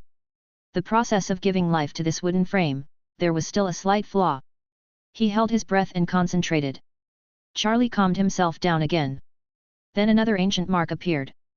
This time, the object of Charlie's spell was his own bracelet. He had a trick idea. The magic power dissipated.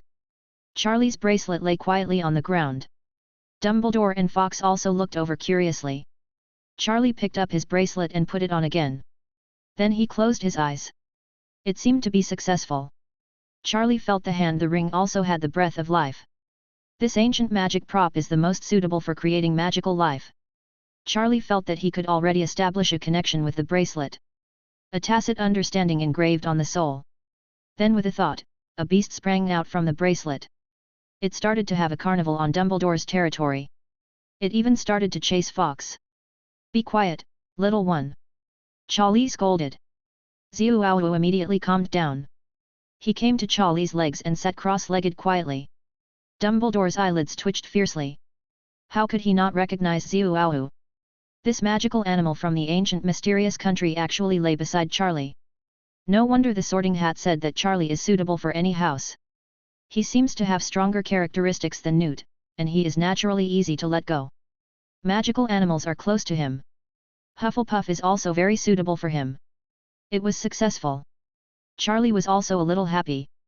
The previous space bracelet required opening the space door every time. Then he could travel. This was not a problem. But for example, if Charlie wants to instantly release creatures such as Zouwu and Yuchi Beast, he needs to go in and call them out. Or if he wants to get something out, he also needs to go in and get it himself. It is different now. The bracelet is given after losing his life. He almost had the same thoughts as Charlie. Charlie could summon anything in the space or a living body at any time with just one thought. Thank you, Headmaster Dumbledore. I'll take my leave now. Oh Charlie, it is I who should thank you. You opened my eyes again today. Dumbledore said seriously. Charlie didn't pay much attention to Dumbledore's words. He used and after. Charlie left. Dumbledore let out a breath and fell into deep thought. He needed to calm down his mood. It's really too scary. Fox, you're a bad little wizard. Fox shook his head. One person and one bird were speechless. Charlie walked down the corridor. My mind is still recalling the ability that I demonstrated today. This ability is very useful to Charlie and should be used in many places in the future. Suddenly, Charlie saw a familiar person. Quirrell. The man with his head wrapped in a towel and a strange smell. Only Charlie knew that it was on the back of Quirrell's shiny forehead. There is a high probability that it is parasitic to Voldemort. Chapter 65. Quirrell lowered his head and walked a little slowly. He seemed to be thinking about something. It seems that Charlie's existence was not discovered. The broken steps and murmurs were extremely abrupt in this silent night. Finally, when he was still 5 meters away from Charlie, Quirrell raised his head. After seeing Charlie, a trace of surprise flashed in his eyes, and then he nodded in a friendly manner. Charlie Potter, it's so late, haven't you gone back to the dormitory to rest? Quirrell stuttered a little. He spoke slowly. There was no problem at all. For a moment, even Charlie felt that his course had changed. Quirrell knew that Charlie was at the sorting ceremony today. Almost everyone knew that Harry had a brother named Charlie. The boy who gave the sorting hat a headache. Hi teacher. On my first day at Hogwarts, I couldn't sleep.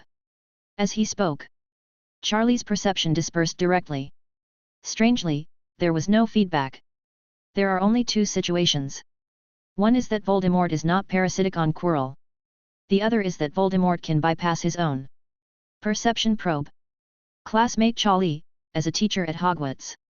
I need to remind you, Hogwarts in the evening, you can't wander around like this. Quirrell smiled lightly. His tone was kind. Although he stuttered a bit, he seemed to be very concerned about Charlie. A kind teacher's sincere concern for his students. Has the timeline and the like changed? Charlie was a little depressed. No. That's right, he was still wearing a hood. Who would be a serious person with such a thing? Quirrell is the first enemy that his younger brother Harry will encounter this year. Of course, Charlie doesn't have much idea to give it to him. Harry resists everything. Many things still need to be faced by him. But then again, if these so-called villains don't have eyes to mess with themselves, it would be another thing. Thinking of this, Charlie planned to explore this first Quirrell's situation. Okay, teacher, I'll tell you. Charlie suddenly whispered. Kindness. When Quirrell heard this, he raised his head slightly, a little confused. Teacher, I seemed to see the principal wandering outside last night. I was curious and followed him. Guess what? Charlie raised his voice. Classmate Charlie, following the principal is not a glamorous thing. Quirrell said, pretending to be serious. Now Charlie was a little confused. Is he not taking the bait, or is there really no problem? But if you encounter any problems, you can tell the teacher. The teacher will see if he can help you solve it. Quirrell said seriously. Forget it. Charlie gave up. He had no intention of continuing to guess riddles with Quirrell here. It was already late at night and he had to go back to rest early. Just pretend that Charlie wanted to find an excuse to leave and went back to the dormitory directly. While resting, a slight meow attracted Charlie's attention. Loris. The cat that often wandered around Hogwarts. Argus Filch's pet. Known as Mrs. Loris. Female cat. Oh, classmate Charlie. I think you should leave early if nothing happens. Quirrell glanced at Loris and said. If Mr. Filch sees you wandering outside, he'll probably punish you again. In case you don't know, Mr. Filch has always had a soft spot for corporal punishment of students. Quirrell reminded. Oh, teacher. Is it that scary-looking old man? Charlie showed a look of horror. When Quirrell saw Charlie's appearance, he couldn't help but smile. He was still a child after all. Meow. Meow. Loris walked leisurely and walked past the two of them. With her arrogant little eyes, she glanced at Charlie briefly and then stopped looking at them. Quirrell shrugged. It means that this cat has always looked like this. It has a special status in Hogwarts. Charlie suddenly raised his head and smiled at Quirrell. Quirrell smiled back. Suddenly, Mrs. Norris turned around suddenly. It had already gone around Quirrell's back. Now it faced Quirrell's back, staring at Quirrell's garlic head. Rotating. Jumping. All in one go. Loris pounced directly on the back of Quirrell's head. Just now Loris, when this cat looked at Charlie, he was unknowingly possessed by Charlie's soul. Just like Charlie possessed the owl before. This is his unique ability. Of course, Quirrell has no perception at all. Arrived. Charlie had already wanted to give up the temptation and go back to sleep. Suddenly Mrs. Loris appeared, so it was just a good idea to take advantage of it. Quirrell didn't seem to notice anything unusual about Loris. He was looking at Charlie. There was nothing strange at all. At the critical moment, Quirrell's head seemed to tilt forward a little bit. Loris's eyes flashed with light. Sure enough, she was still possessed. She couldn't help it. She instinctively moved forward. He backed away. After all, the back of his head was the face of Voldemort. What a proud man Voldemort was, how could he face the claws of a cat and not react at all? But he didn't know at the moment. The cat was not a cat. The cat was Charlie. After a quick swipe, Mrs. Loris lay directly on the back of Quirrell's head. Quirrell was shocked and pulled him up with his hands. Oh, Loris, please come down. Please don't be so kind. Come on, this isn't fun. If you don't come down now, I'm going to tell Mr. Filch. Loris. Quirrell was very anxious. But the cat possessed by Charlie was firmly hooked on the back of Quirrell's head. Quirrell's tone changed a little at the end. If Charlie wasn't right in front of him, it would be very possible. Quirrell was about to cast a spell and kill the cat directly. Teacher Quirrell. What's wrong with you? Do you need help? Ja stood aside and asked anxiously. Oh no, Charlie, thank you, I can do it myself. Quirrell waved his hand quickly to signal Charlie not to come close. As soon as he finished speaking, he couldn't help but let out a cry of pain. He was hit hard by the cat's claw again. Teacher, don't be polite, I'm here to help you. Charlie couldn't help it. The expression on his face made Quirrell a little moved. He was anxious, worried, and concerned. It was as if Quirrell was his elder. Charlie, you really don't have to, thank you. Quirrell gritted his teeth and said. He couldn't hold on to the cat. Loris's grip was too tight. Quirrell was already a little scared. He knew very well who was parasitizing the back of his head. He could already feel it now. Si is angry. She will definitely be tortured by him when she goes back. No, teacher. I can't see you like this. Charlie said seriously. Then Charlie raised his fist. He made a huge swing and punched it several times in the air. Get away from the teacher's head. With a scolding, Charlie hit the back of Quirrell's head with his fist. Quirrell's face was full of horror, and he immediately wanted to raise his hand to stop him. But it was too late. Charlie's physical fitness was simply not something they could compare to. That kind of his body has been transformed with magic power for a long time. It is not an exaggeration to say that he is a melee mage. Boom! Charlie's fist hit the back of Quirrell's head hard. When the fist was about to touch the back of his head, Laura's consciousness immediately recovered and she immediately jumped to the side. The whole process only took a second. Bell. Completed in one breath, very silky. Bang! Kylo fell to the ground in a daze. His face was twitching. It hurt. It really hurt. What does this guy Charlie do? Why is he so strong? Teacher Quirrell. Teacher Quirrell. How are you doing? Charlie immediately squatted down, trying to raise his hands to lift Quirrell. He couldn't help but feel happy. The way Quirrell looks now, his face is like a pig's liver. The pain was so painful that his face was twisted, but he still held on and refused to let Charlie help him up. Quirrell felt a little broken. He was already in so much pain, so how much pain should the parasite on the back of his head endure? And he has a straight face. His face was not smashed and paralyzed. It's over. Now he will be punished when he goes back. It took a lot of effort for him to recover a little, but he was arrested for such a long time. He will probably go back for a long time. Charlie, you don't need to help me, please let the teacher take a moment. Also, thank you for your help. The teacher sincerely thanks you. When saying thank you, Quirrell obviously said it through gritted teeth. By the way, Mr. Quirrell wants to ask you last, what did you do before? You seem to have a lot of strength. Chi-Luo closed his eyes slightly. The expression on his face was indescribably complicated. Teacher, I used to go to the farm to plow the fields. Is it too hard? Charlie rubbed his hands. Oh no, it's okay, you are good. Chi-Luo began to speak incoherently, but his heart was already full of horses galloping. You are a good preparation wizard. Why did you farm the fields since you were a child? What do wizards do with so much effort? It hurts me to death. My head is going to explode.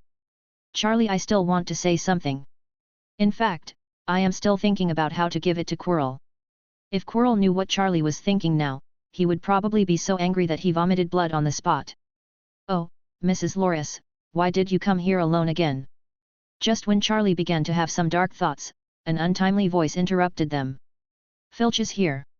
The one who holds an oil lamp every day and patrols Hogwarts, hoping to catch a few naughty students. Guard. Control a cat. Hey. Filch came closer and saw the figures of Quirrell and Charlie. What are you doing? Filch said with a gloomy face. You are a freshman, right? Why are you hanging around here in the middle of the night? Do you know that your behavior violated school rules? Filch prepared to recite his smooth rhetoric. Wait, Mr. Filch, this classmate is here to ask me for advice on magic. It's my problem. I made an appointment with him a long time ago and it caused you trouble. Quirrell gritted his molars and explained. He didn't want to help Charlie. It's just that he just wanted to go back as soon as possible, and he didn't want to involve more people. When the time comes, Filch will drag him to accuse Charlie. A lot of trouble. The more things there are, the more exposed they are. Discuss knowledge? Mr. Quirrell, you are a little out of time at this time. Filch stared at the two of them with some confusion. Just when he wanted to take a closer look, Loris let out a meow. She jumped a few times and ran out again. Oh my god! Mrs. Loris, please don't hang out alone again. Filch was in a panic. He was very worried that he couldn't find Loris. Mr. Filch, please go and see Mrs. Norris. Quirrell reminded. In the end, Filch stared at Charlie and Quirrell for a few times. He still couldn't hold it back and went after Loris first. Quirrell breathed a sigh of relief. He was a little relieved. He climbed up with difficulty. He leaned against the wall, breathing heavily. Charlie wanted to help him, but Quirrell waved his hand to stop him. Quirrell was in pain. While in great pain, he had to put on a kind smile to deal with Charlie. "Okay, Charlie, thank you for your help. I think it's almost time now. You have to go back and rest. After all, when you come to Hogwarts, the most important thing is magic studies, don't you think?" Quirrell prompted. Charlie's face was still full of concern. "Oh, kind young man, the teacher is fine, don't worry." Quirrell looked at Charlie's expression and felt that Charlie was still worried about him. He affirmed again. "All right," Charlie said with some reluctance. Quirrell immediately waved his hand to say goodbye. He was already chanting crazily in his heart. "Get out of here! Stop nagging me! I really can't bear the pain." Charlie stepped forward. He turned around twice and left with some reluctance. Of course. His reluctance was more because he had not had enough fun. It was just a punch, which was not enough. That was my dear Voldemort. 10 years ago, Charlie had a different relationship with him. Voldemort must be very excited about this meeting.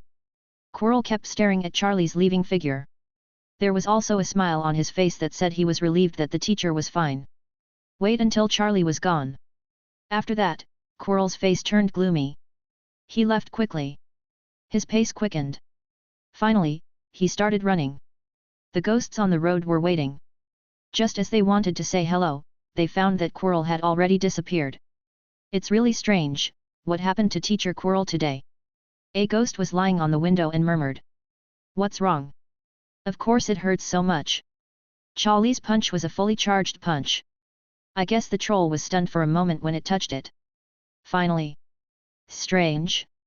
Lowell returned to his residence. His residence was in a hidden part of Hogwarts. There was no one around him. He slammed the door. Quirrell's face twisted again. "Hiss, it really hurts."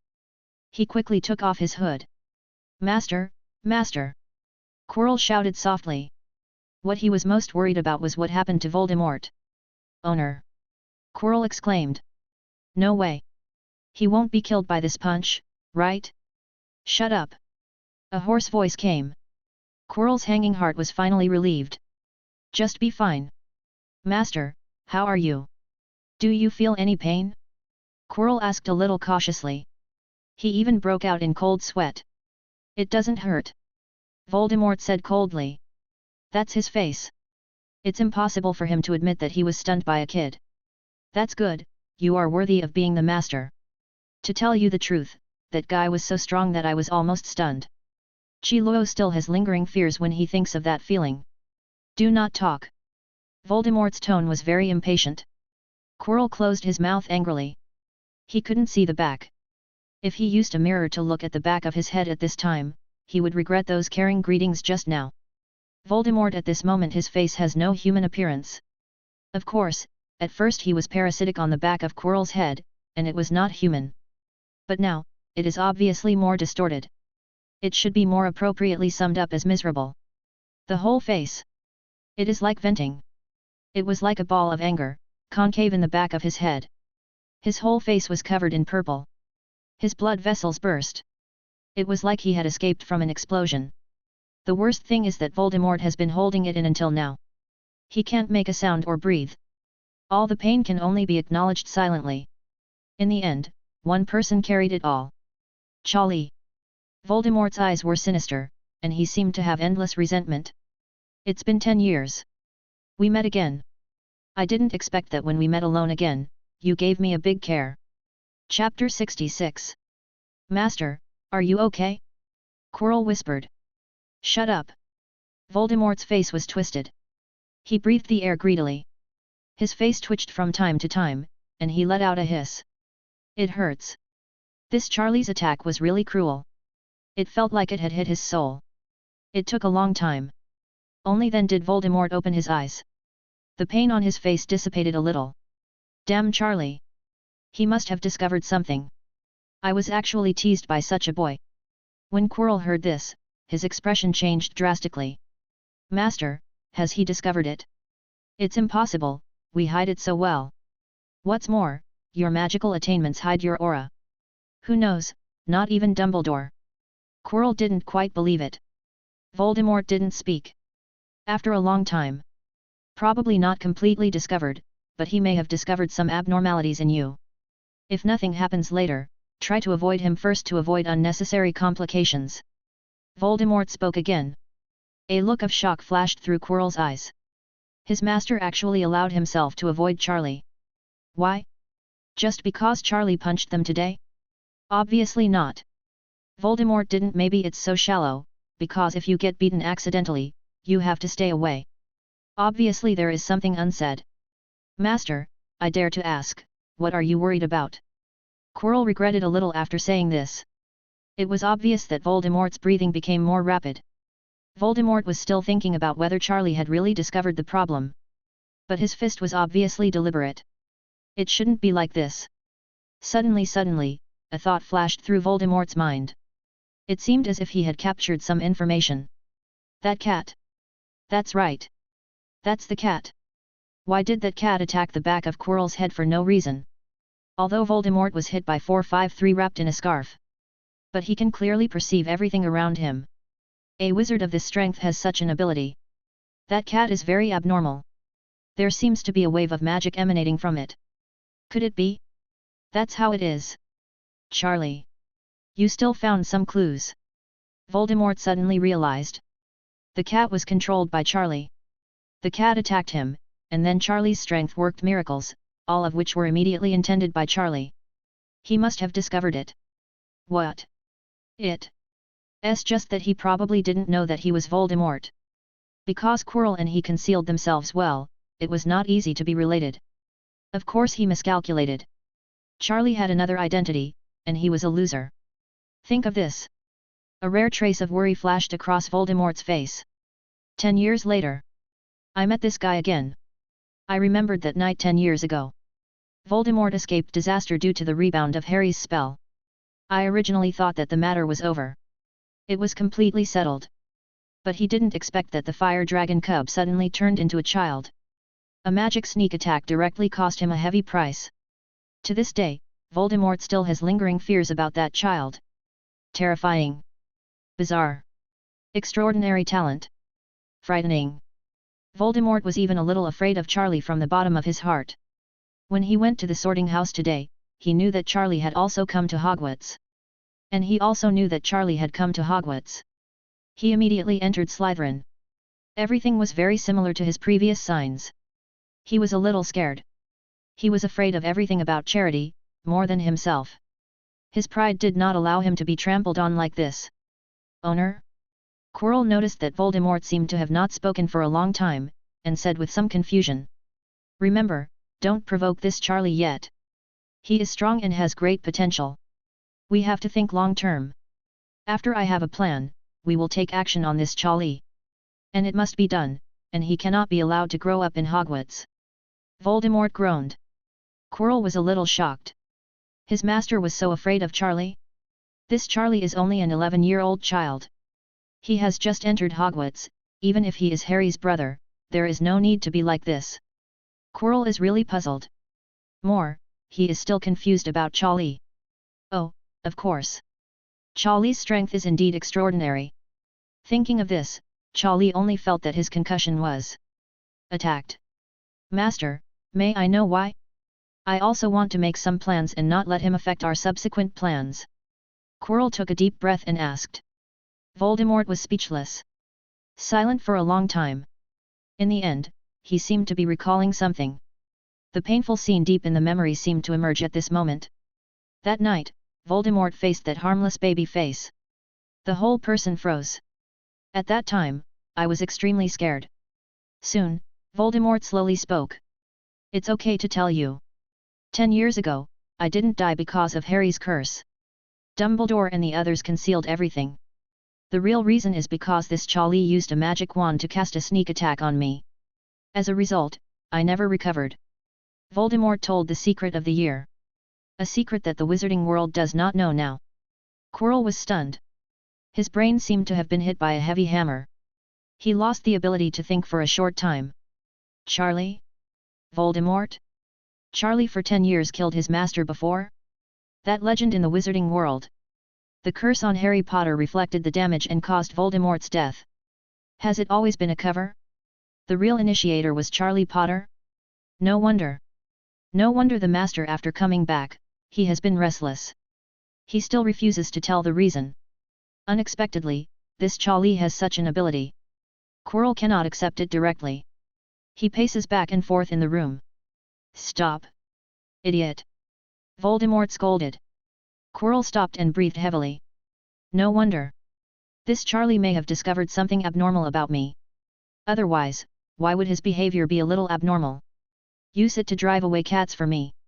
You don't have to be so strong. You almost blew my head off.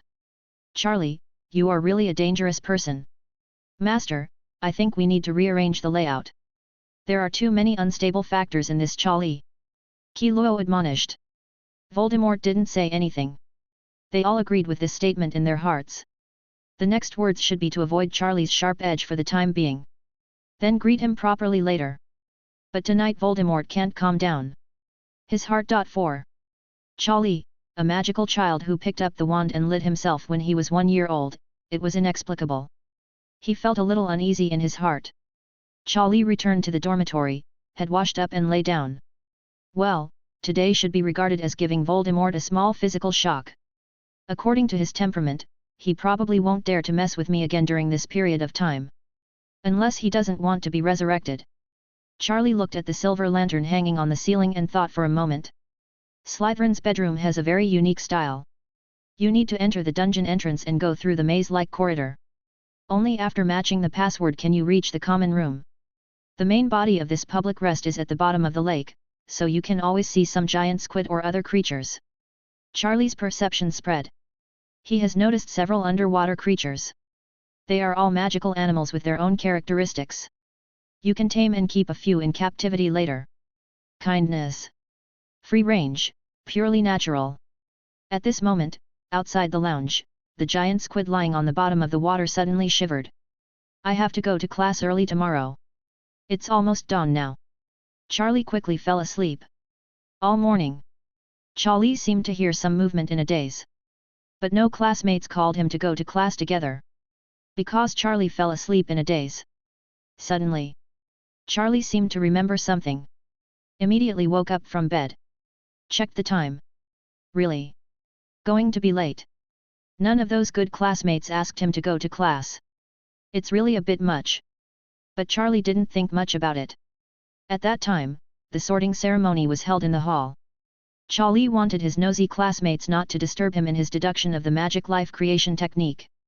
He directly threatened them a little. For this reason, the current first-year Slytherin students. Some people are still a little afraid of Charlie. Charlie immediately stood up and started washing. As I walked through the common room, I glanced at the octopus lying outside the window. Say hello to it. Octopus glanced at Charlie's fiery eyes. Somehow, I always feel a little uneasy. Gryffindor at the moment. There are two people running wildly. Harry and Ron. The two of them bragged so late yesterday that they overslept. The two of them trotted along. The long magic robe rustled in the breeze. Harry, today is Professor McGonagall's Transfiguration class. You saw Professor McGonagall that day, he was a very serious person. Do you think we will be punished corporally by her? Ron's freckled nose sniffed. There was a hint of worry on his face. Harry kept silent. He just wanted to come to the classroom as soon as possible. Finally, two small figures shuttled all the way to the door of the classroom. Ron looked older. After taking a breath, the expression on his face became much more relaxed. There was no Professor McGonagall in the classroom. This was really great news. Ron smiled, feeling a little proud. Harry, look, there is no Professor McGonagall on the podium here, there is only a cat. Ron whispered. A bad premonition suddenly flashed through Harry's heart. Sure enough, the cat made a leap and transformed into a human form in mid-air. It was Professor McGonagall. Her expression was serious and firm. Staring at the two late naughty boys. Ron swallowed and looked at Professor McGonagall in a panic. He was speechless. I think I need to turn these two gentlemen into pocket watches so you can understand the meaning of time. Harry lowered his head. Ron didn't dare to look at Mag. From today on, all students, listen up. No one is allowed to be late for my Transfiguration class. Once you are late, copy our Gryffindor house rules 10 times to me. Transfiguration is an important course for wizards to get in touch with real magic. Many magic principles can be integrated and mastered. Therefore, no one is allowed to be lazy in this course. Do you understand? McGonagall said a long list of rules. Ron was trembling. He felt that these words were meant for him. He was very scared. Harry was full of apologies. He still respected the teacher, after all. They were wrong first. Understood. Everyone made a sound. Some people looked at Harry and Ron with gloating eyes. Okay, you two will start the class standing up. Next, students, let's continue. Harry and Ron returned to their seats angrily. They stood in class. You must also know some of the basics of magic. Next, I want to explain to you the basics of Transfiguration. First of all, the beginning of Transfiguration, which is the ability to transform objects. For example, Professor McGonagall said here. He raised his wand and turned the feather next to him into a pair of glasses. The first-year students below immediately showed expressions of surprise. Those born into wizarding families are better off. It was the first time for some children from Muggle families to see such a cool transformation technique. Mag nodded. The Enlightenment effect is pretty good. When everyone learns the art of transfiguration better, that is to say in a few years, everyone can grasp another situation, that is. Mag finished speaking. He took out his wand again and clicked on the white mouse in the cage on the podium. Suddenly, the little white mouse jumped up and down. Suddenly he turned into a tabby cat. Wow wow wow! Some of the novice students below couldn't sit still. It's really amazing. So is this magic? It can turn mice into cats. Many students are sighing, they are right to go to Hogwarts. Ahem, next. The third stage. Professor McGonagall cleared her throat. The rookie magic apprentices all pricked up their ears. There are some among you who are talented in magic and practice diligently. Will come this far. That means you can transform yourself into an animal. Then, Mag turned around. The green robe swayed slightly. Mag's figure transformed into a cat again, and jumped onto the podium. After walking slowly for a few steps, he jumped down again and turned into a human form. The students were silent. Even though they had just watched Mag turn from a cat into a human, they were still extremely surprised. The magic apprentice's small eyes were full of longing for magic. Mag glanced down with satisfaction. After seeing the expectations in their eyes, I was very satisfied. Not bad. They all have a strong desire for knowledge. At this time, an inappropriate voice sounded. Sorry. I got up late, and Route 0.1 was a little hard to find. Charlie came to the professor's door. He waved his hand and said. In an instant, all the students' eyes were cast over. There was another latecomer. Just now, Harry Potter and Mr. Ron Weasley were still in his room. He was standing in his position. Harry looked at Charlie and winked at him. He tilted his head slightly towards Professor McGonagall. This meant to remind Charlie to be careful of McGonagall's anger. At this moment, the Malfoy trio, smiling from ear to ear.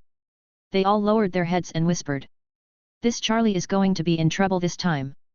Professor McGonagall was still stressing classroom discipline just now. No one is allowed to be late. This class has only been taught for a few minutes. Another one came to cause trouble. The next moment, Professor McGonagall glanced at Charlie and slowly walked towards him. All the students had different expressions. Some were sympathetic, some were gloating, and some could not bear it. Mr. Charlie Potter. McGonagall spoke. Those students who couldn't bear to look turned their heads. Malfoy laughed directly. Find a seat and sit down. Hey? That's it. All the students raised their heads and looked out the door in surprise. Charlie walked in slowly, as if nothing happened. McGonagall glanced at Harry and Ron again. Then he turned his head again. He didn't say anything to them. The two of them still had to stand. Harry and Ron were also dumbfounded. Is it so obvious? Treat them differently like this? Professor McGonagall, you should be more subtle. Say yes. Copying the rules of the school 10 times? This double standard is too obvious. Malfoy's mouth opened wide, with a look of disbelief on his face. The classmates began to whisper. This difference in treatment is too obvious. Quiet. Mag snorted coldly. Chapter 67. The magic apprentices originally wanted to whisper. However, due to the majesty of Professor McGonagall, he wisely kept his mouth shut. There was only one doubt in their minds. Why is Professor McGonagall, who usually seems fair and just? Why is there such a double standard today? Also late. Harry and Ron just stood and listened to the lecture. Charlie should take his seat as soon as possible. In terms of Charlie's identity and background, Harry's name is probably bigger than his. After all, Harry is the savior known to many wizarding families. Son of prophecy. Could it be that this Charlie has some personal relationship with Professor McGonagall? Everyone was thinking wildly. Charlie had found an empty seat and sat down behind Hermione. He took out his textbook and started to look through it. Honestly, although many things are basic, it is really important to come to this magic school. Charlie also gained something. The whole of Hogwarts seems to have a strange effect, making it easier for people to connect with magic. Hermione saw Charlie sitting behind her. My heart skipped a beat. But he was soon suppressed by himself.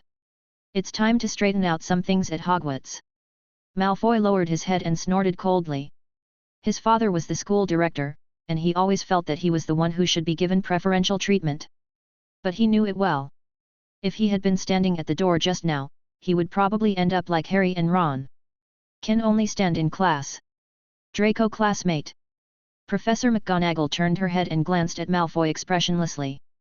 Do you seem to have any comments to make?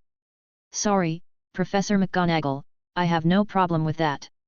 Malfoy showed a smile on his face and casually prevaricated. Fair and impartial, no spirit at all.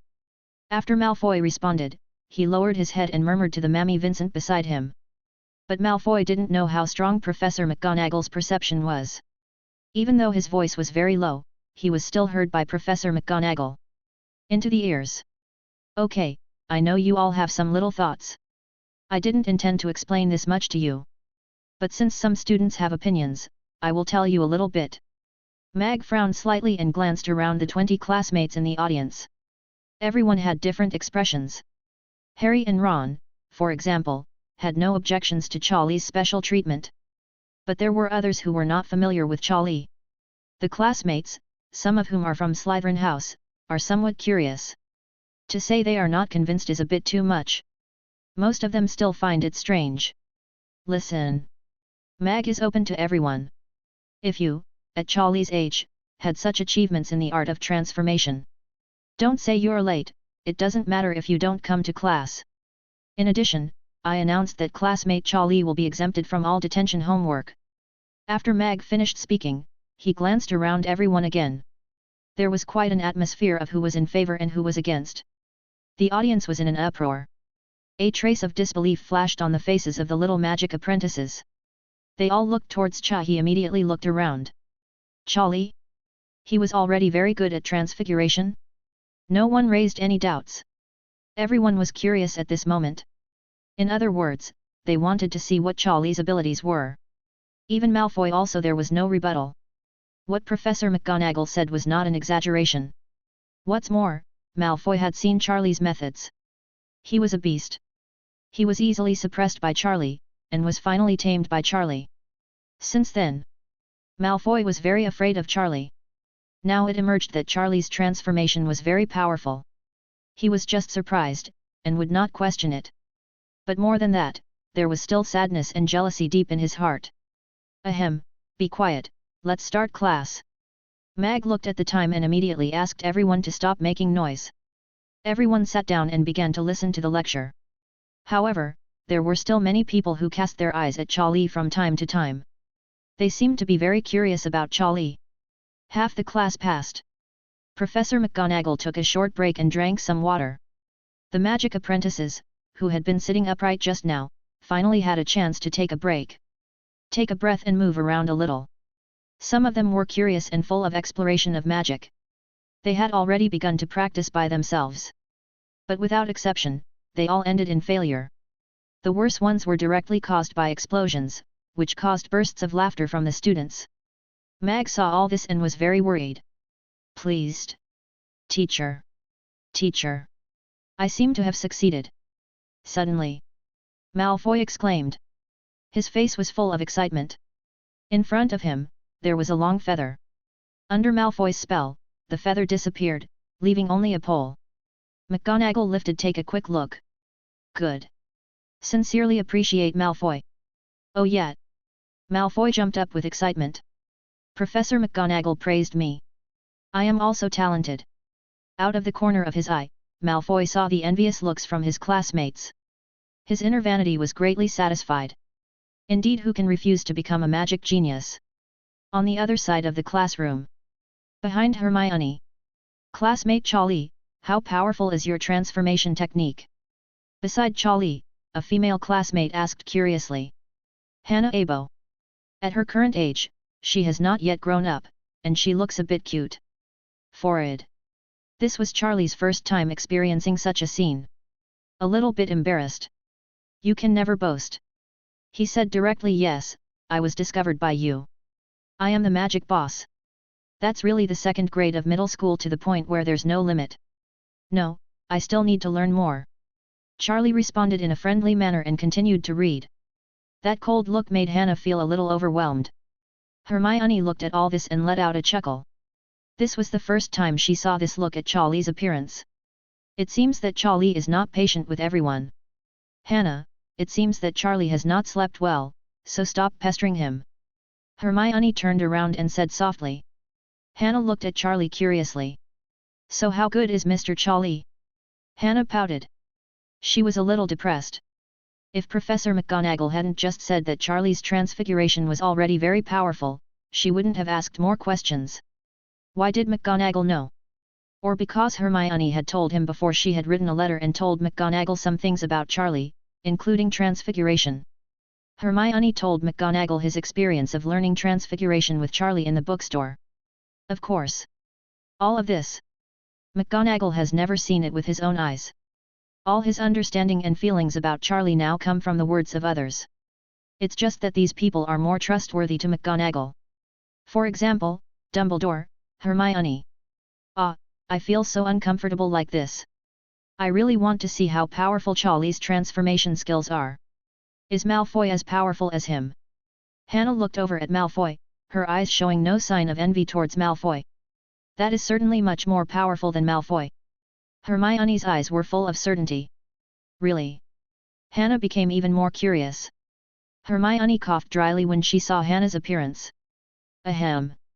Hannah, I can demonstrate it to you. Hermione pretended to be serious. What, Hermione, you can also do transfiguration? Hannah was even more surprised. It turns out there are so many powerful people in this class. Ahem. Please keep an eye on it. Hermione took out her wand. Then she placed her feather in front of Hannah's desk. Quick match. Hermione chanted the spell. Suddenly, a magic power came from her body and hit the feather along the wand. With a bang, the feather turned directly into a bundle of matches. Wow! Hermione, you are really amazing. Hannah was so excited. Hermione was the first person she had ever seen who could successfully cast transfiguration. Even Malfoy couldn't. Only Hermione really succeeded. Ahem, these were all taught to me by Charlie. After saying this, Hannah immediately turned around, shook her little head, and kept looking at Charlie. Charlie forced out a fake smile. Then he said to Hermione, Hermione, your magic is a bit awkward. If you use too much force, you need to control it. Oh, is it so? So that's it. Hermione thought for a moment.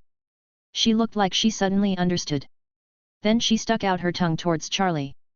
Miss Hermione, you are such a lady, how could you not abide by the classroom rules? Suddenly, Professor McGonagall's voice came. There was a hint of reprimand. It turned out that the others had already rested or were doing experiments, and they all gradually became quiet. Sorry, I'll pay attention next time. Hermione immediately turned around and looked at Professor McGonagall apologetically. Then she lowered her head. A top student like her has a very strong self-esteem. She can't stand being criticized by the teacher in person. It seems that you already have a good understanding of transfiguration. Why don't you come up and demonstrate it to everyone? McGonagall saw that Hermione's attitude was very good. But she couldn't bear it at the same time. She directly spoke and said, "Okay, ask Professor McGonagall for advice." Speaking of which, McGonagall hasn't checked Hermione's homework for a long time. Hermione stepped forward generously. Everyone in the classroom was completely quiet. Even Charlie put down his books. He looked at it with some interest. Hermione. Harry and Ron were tired of standing and wanted to be lazy. When they saw Hermione coming on stage to perform the Transfiguration, they became more energetic. Professor McGonagall very thoughtfully handed over a feather. Hermione Min looked at the feather handed over by Professor McGonagall. He hesitated for a moment. Then he took a deep breath. "Professor McGonagall, I want to try animal transformation." As soon as these words came out, the classroom was boiling again. "What's this?" As soon as the class started, a classmate Charlie, who was said to be very good at transfiguration, came. "There will be no penalty for being late. Even the detention homework will be waived." This only half of the class had passed. Another classmate showed up who said he wanted to transform into an animal. That was the second stage of transfiguration. Professor McGonagall said that many people can only reach this stage after studying and practicing for several years. Malfoy glanced at Hermione. There was a trace of disdain in his eyes. More importantly, he was still unconvinced. The same was true for the horses around him. Professor McGonagall was a little surprised. She didn't know Hermione's transformation has reached this point. "Hermione, are you sure?" Professor McGonagall said with some confusion. "Please let me try, I want a challenge." After Hermione finished speaking, her eyes were focused in one direction. Everyone also noticed that Hermione had been looking at one person. Charlie. They all turned away and looked at Charlie curiously. What other relationship do these two people have? Charlie nodded towards Hermione to show encouragement. Hermione took a deep breath. She seemed to be greatly inspired. Her eyes became firm. Then she walked towards the white mouse on the podium. "Quickly change into a rabbit." Hermione recited the incantation. She held the wand tightly in her hand and began to wave it. The gestures were perfect. The magic flow was perfect. The rhythm of the incantation was perfect. Bang! The mouse turned into a rabbit. She looked at her paws in confusion. The eyes were very frightened. It changed again. "It's not over. Congratulations, you succeeded." A look of surprise first flashed across Professor McGonagall's face, and then a touch of joy immediately appeared. She also didn't expect that Hermione actually succeeded. After all, she was a little magic apprentice who had just entered school, and she could successfully transform. The second stage of the technique. Hermione is amazing. So is Hermione already so powerful? No, I have to sit with Hermione next time and learn transfiguration from her. For a moment, the students spoke one after another. Their eyes looking at Hermione were full of envy. Malfoy and the others turned their heads away angrily. They seemed a little depressed. Malfoy glanced at the feather that he had turned into a pole. So angry that he threw away the feather. "Hermione, it seems that you have indeed put in a lot of effort before enrolling." Professor McGonagall nodded approvingly. What she admired the most was Hermione's qualities. Hard work, perseverance, humility, and desire to explore. Everything made McGonagall seem to see her younger self. "Tell me, do you specialize in transfiguration? Although your spirit is worthy of praise, you must also study comprehensively, and you must not fall behind too much in other magic courses." McGonagall patted Hermione on the shoulder and reminded. "No, Professor McGonagall. Kindness. I was able to master the second stage so quickly because of classmate Charlie's teachings. I've told you this before." Hermione said sincerely. "Did Charlie teach?" Whoosh whoosh. The whole classroom. Everyone heard Hermione's words. All their little heads looked at Charlie and Charlie. Their eyes were full of shock. Charlie can actually teach Hermione the second stage of transfiguration. What about Charlie? No, is it possible that Charlie has already mastered the second stage of transfiguration? Of course, what they don't know is that Charlie's transfiguration is not at all the second stage is so easy. Oh, my god! Hogwarts! Crouching tiger! Hidden dragon! No wonder! No wonder Professor McGonagall spared him the punishment for being late. He also said that Charlie did not need to do detention homework. I dare to say that classmate Charlie has reached an extremely high level in the field of transfiguration. Charlie? Oh yes, you mentioned it a long time ago. I always knew that he was very good at transfiguration, but I ignored that he could actually teach you. Learning and teaching others are two different things. Learning is easy. But being able to teach others comprehensively is another matter. The degree of difficulty is completely different. When Professor McGonagall thought of this, she was somewhat mentally prepared. Still unable to conceal her shock. Then, she calmed down and slowly spoke. Classmate Charlie, the teacher is also a little curious. Why don't you come up and demonstrate to everyone your insights on transfiguration? Or if you have better teaching ideas, you can share them with everyone, or let me learn from them. Professor McGonagall smiled. She was very happy. She was satisfied enough to have someone like Hermione among her students. There was also Charlie, whose skill book had already started to bloom before he started teaching. As a teacher, this is not a happy thing. Then, Professor McGonagall took the lead and started to applaud. The magic rookies in the classroom also applauded in anticipation. Harry and Ron stood on their seats. Clap your hands hard, as if you want to break your hands. Chapter 68. Charlie was a little confused. He had been concentrating on those basic textbooks. This set of textbooks contains many ideas and notes from Professor McGonagall. Charlie is still very productive. But in a daze, he seemed to hear Professor McGonagall's roll call. Just wanted to respond. Then I found that fierce applause broke out in the classroom. If you didn't know that you were in a magical world. Charlie was confused for a moment as to whether he had arrived at the set of success school speech. Look up. Hermione winked mischievously. All right. Sold by Hermione. The magic apprentices in the same classroom were each more excited than the other. Harry and Ron will not talk about it. The two of them have been their little fans for a long time. The faces of the other students who were not familiar with him were all filled with excitement at this moment. They were so shocked. Classmate Hermione has reached the second stage of transfiguration. This is something they can't even imagine. The key is. Hermione said she was taught transfiguration by Charlie. This is a bit overwhelming. Charlie, everyone already knew that transfiguration was awesome when they were in class. But I didn't know it was so awesome. Also teaches. The most important thing is that the teaching effect is very good. Hermione is an example. The freshmen who have just entered the school are already proficient in the art of transformation. The magic rookies are all looking forward to Charlie's strength at this moment. In other words, can I learn something from Charlie's teaching? Classmate Charlie. Mag smiled and reminded. All right. Charlie stood up helplessly. He passed through the desks and chairs and walked slowly to the podium. Looking at the hopeful eyes in the audience, Charlie finally couldn't bear to refuse them. Otherwise, it would be a bit cruel.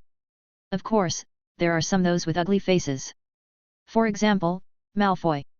It's not that he doesn't believe that Charlie has this ability, but he is just jealous. He hates that the person standing in front of the podium is not him. Classmate Charlie, you can start. Professor McGonagall signaled. She nodded and gave Charlie what she thought was a bit of encouragement.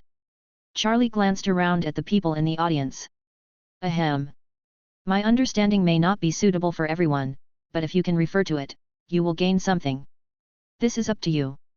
Charlie finished speaking and began to explain. His ideas were different from many things in the textbook.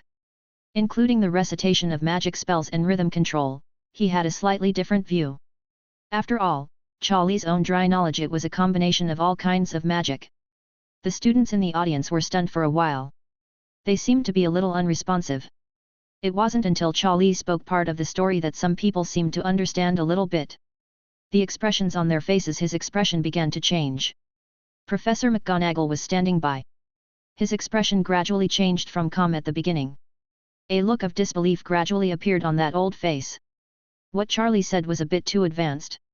Some of the ideas in it were. These are some ideas that Professor McGonagall has only realized in recent years. The key point is that they are only theories and have no actual experimental support. Hermione listened with admiration. This is also her small selfishness, and it can. I was listening to Charlie's lecture. After Charlie spoke for a while, suddenly one of the classmates let out a scream. His voice was trembling with excitement. The magic apprentices immediately followed the sound. Only that classmate was seen.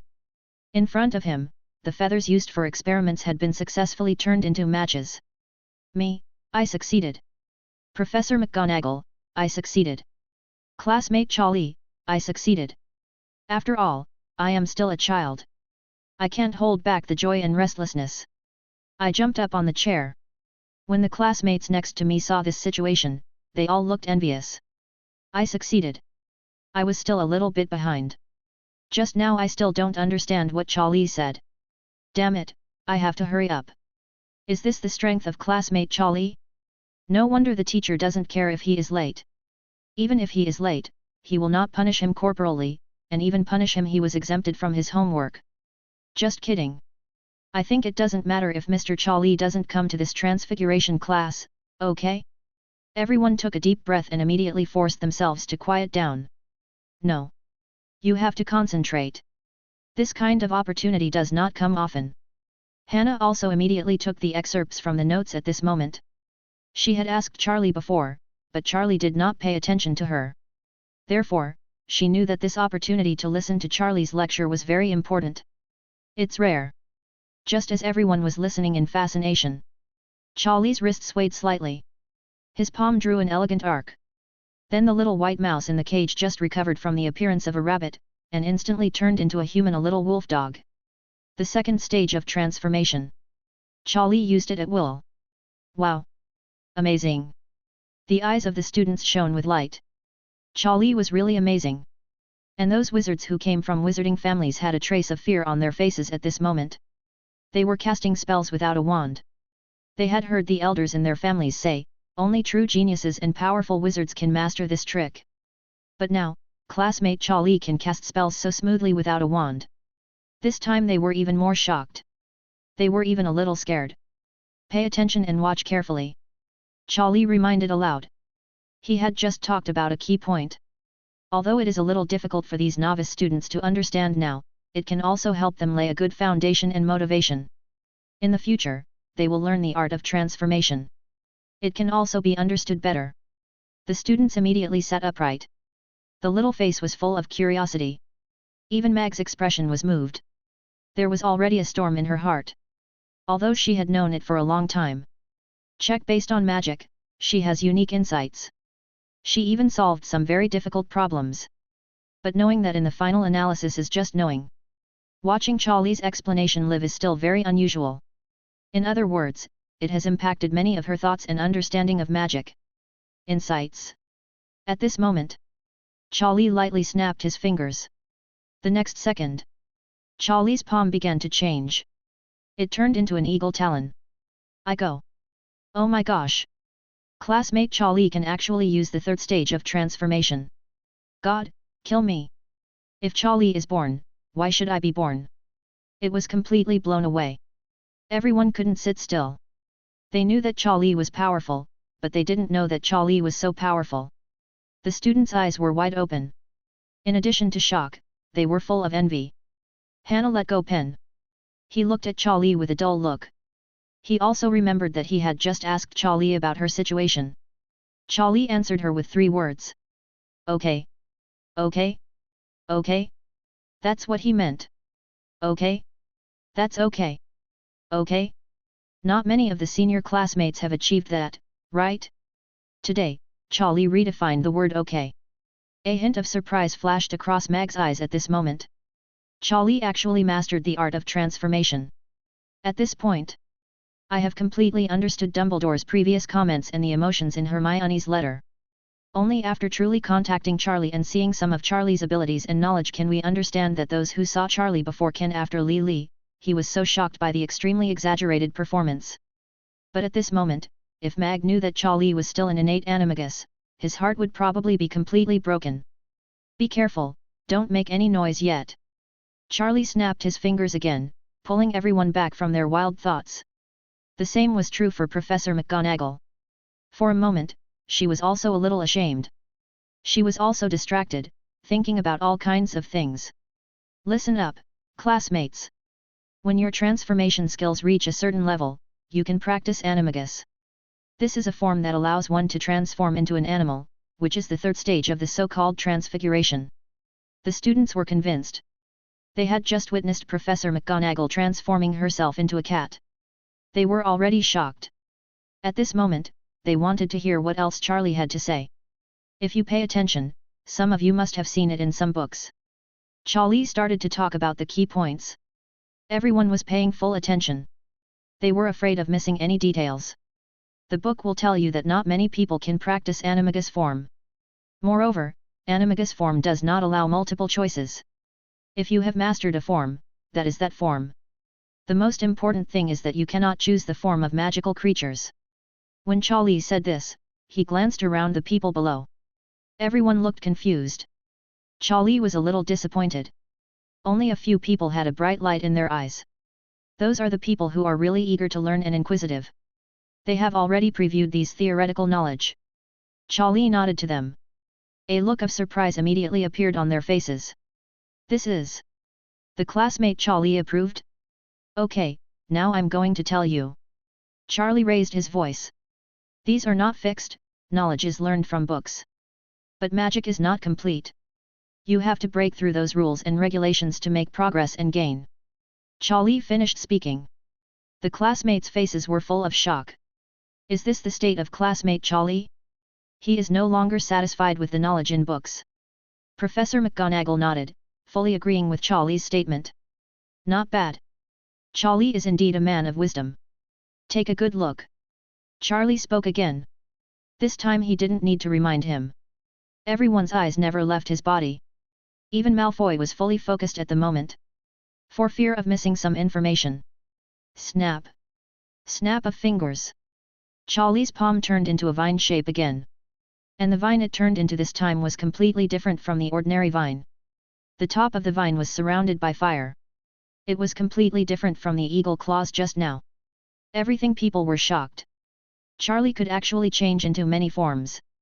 This had subverted their understanding of the art of transformation. Even Mag couldn't look straight at this moment. His originally lifeless face was now full of shock. It seemed as if I saw something extraordinary. The next second, something even more outrageous happened. The flames on the vines rose directly into the sky. Like a huge fire snake, it was entangled in the air. Magical creature. Charlie can also change his shape. Turned into a magical creature. The whole audience was silent. Even when this fire snake flew past, everyone forgot to dodge. It was so shocking.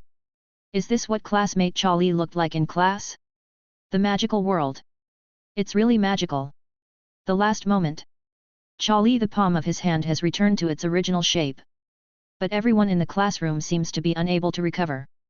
The only ones who are better are probably Hermione and Harry. They have seen Charlie's methods and teachings. Those students, at this moment, are like he was as sluggish as a chicken. He didn't say a word. He kept recalling the scene just now in his mind. He couldn't recover for a long time. Finally, Professor McGonagall was still experienced. He quickly came to his senses and clapped his hands. Gradually, the group of magic apprentices began to recover. Snapped. Snapped. Snapped. In the classroom, the applause began to increase. Everyone's faces were filled with excitement. It was so shocking. The sound of applause became louder and louder. Mag looked at Charlie with great relief and signaled to him. You can go back to your seat first. The second half of today's class was really too exciting for those students. Even Mag was really shocked several times. After Hannah came back from seeing Charlie, he immediately moved towards Charlie and looked at Charlie with some resentment. Classmate Charlie, is this what you said? Okay. Well, it's really not bad. Charlie could only respond briefly. But Hannah's eyes became even more resentful. Ahem. Professor McGonagall takes control of the field again. I just checked out my classmate's lecture. Everyone went back to write a note and hand it in. Have your own opinions and understandings. If anyone has successfully practiced to the first stage, please explain it in the notes and I will give you extra points. Today, Slytherin, 50 points. Mag looked at Charlie. Yet. Wow. The little Slytherin snakes suddenly burst into cheers. Those who were still a little afraid of Charlie now also let go of their fear of Charlie. There was a little more in their eyes when they looked at Charlie. Admiration. In other words, adoration. Students from other colleges also applauded at this moment. It's worth it. Charlie's lecture today was very helpful to them. Well, let alone 50 points, how much they are willing. Even if Slytherin House catches up with them too much. I succeeded. Me too. Oh my gosh. It's true, it turns out learning magic is so fun. While applauding, the voices of some young magic apprentices kept coming. They were full of surprise and excitement. They took the first step in magic. 1, 2, 3. There were already several of them. She successfully used Transfiguration once in class. Even the lowest level. Professor McGonagall looked at this scene in the classroom. She was really happy. This was the first time in her teaching career that she had used Transfiguration. The success rate in one class was so high. She had a hunch. After all the students returned to the dormitory, more people would emerge who had successfully used the Transfiguration technique. In the homework handed in a few days, the results would definitely surprise Mag. Finally, the bell rang for the end of class. Surprisingly, the little magic apprentices who had just started class did not leave in a hurry. Instead, they continued to study in their seats. In the end, Mag couldn't stand it anymore and asked them to leave first. The group of little wizards reluctantly left. Classmate Charlie, please keep it for a while, thank you. Professor McGonagall said. Charlie was a little confused, but after seeing Professor McGonagall's firm eyes, he stayed. It seemed that Professor McGonagall did have something to ask her about. It happened that she also had some magical opinions and doubts, so she could ask him for advice, discuss. The students left one after another. They whispered along the way. Discuss everything that happened in the class today. Hehe, even if you don't know Professor McGonagall, you still need to ask Charlie questions. Who knows, I think it might be possible. What a pity, if only I could stay too. The senior students were very confused when they saw it. They wondered if these freshmen had taken the wrong stimulating potion. They all looked crazy. Chapter 69. Charlie was a little confused. He had been concentrating on those basic textbooks. This set of textbooks contains many ideas and notes from Professor McGonagall. Charlie is still very productive. But in a daze, he seemed to hear Professor McGonagall's roll call. Just wanted to respond. Then I found that fierce applause broke out in the classroom. If you didn't know that you were in a magical world. Charlie was confused for a moment as to whether he had arrived at the set of success school speech. Look up. Hermione winked mischievously. All right. Sold by Hermione. The magic apprentices in the same classroom were each more excited than the other. Harry and Ron will not talk about it. The two of them have been their little fans for a long time. The faces of the other students who were not familiar with him were all filled with excitement at this moment. They were so shocked. Classmate Hermione has reached the second stage of Transfiguration. This is something they can't even imagine. The key is. Hermione said she was taught Transfiguration by Charlie. This is a bit overwhelming. Charlie, everyone already knew that Transfiguration was awesome when they were in class. But I didn't know it was so awesome. Also teaches. The most important thing is that the teaching effect is very good. Hermione is an example. The freshmen who have just entered the school are already proficient in the art of transformation.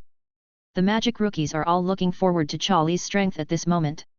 In other words, can I learn something from Charlie's teaching? Classmate Charlie. Mag smiled and reminded. All right. Charlie stood up helplessly. He passed through the desks and chairs and walked slowly to the podium.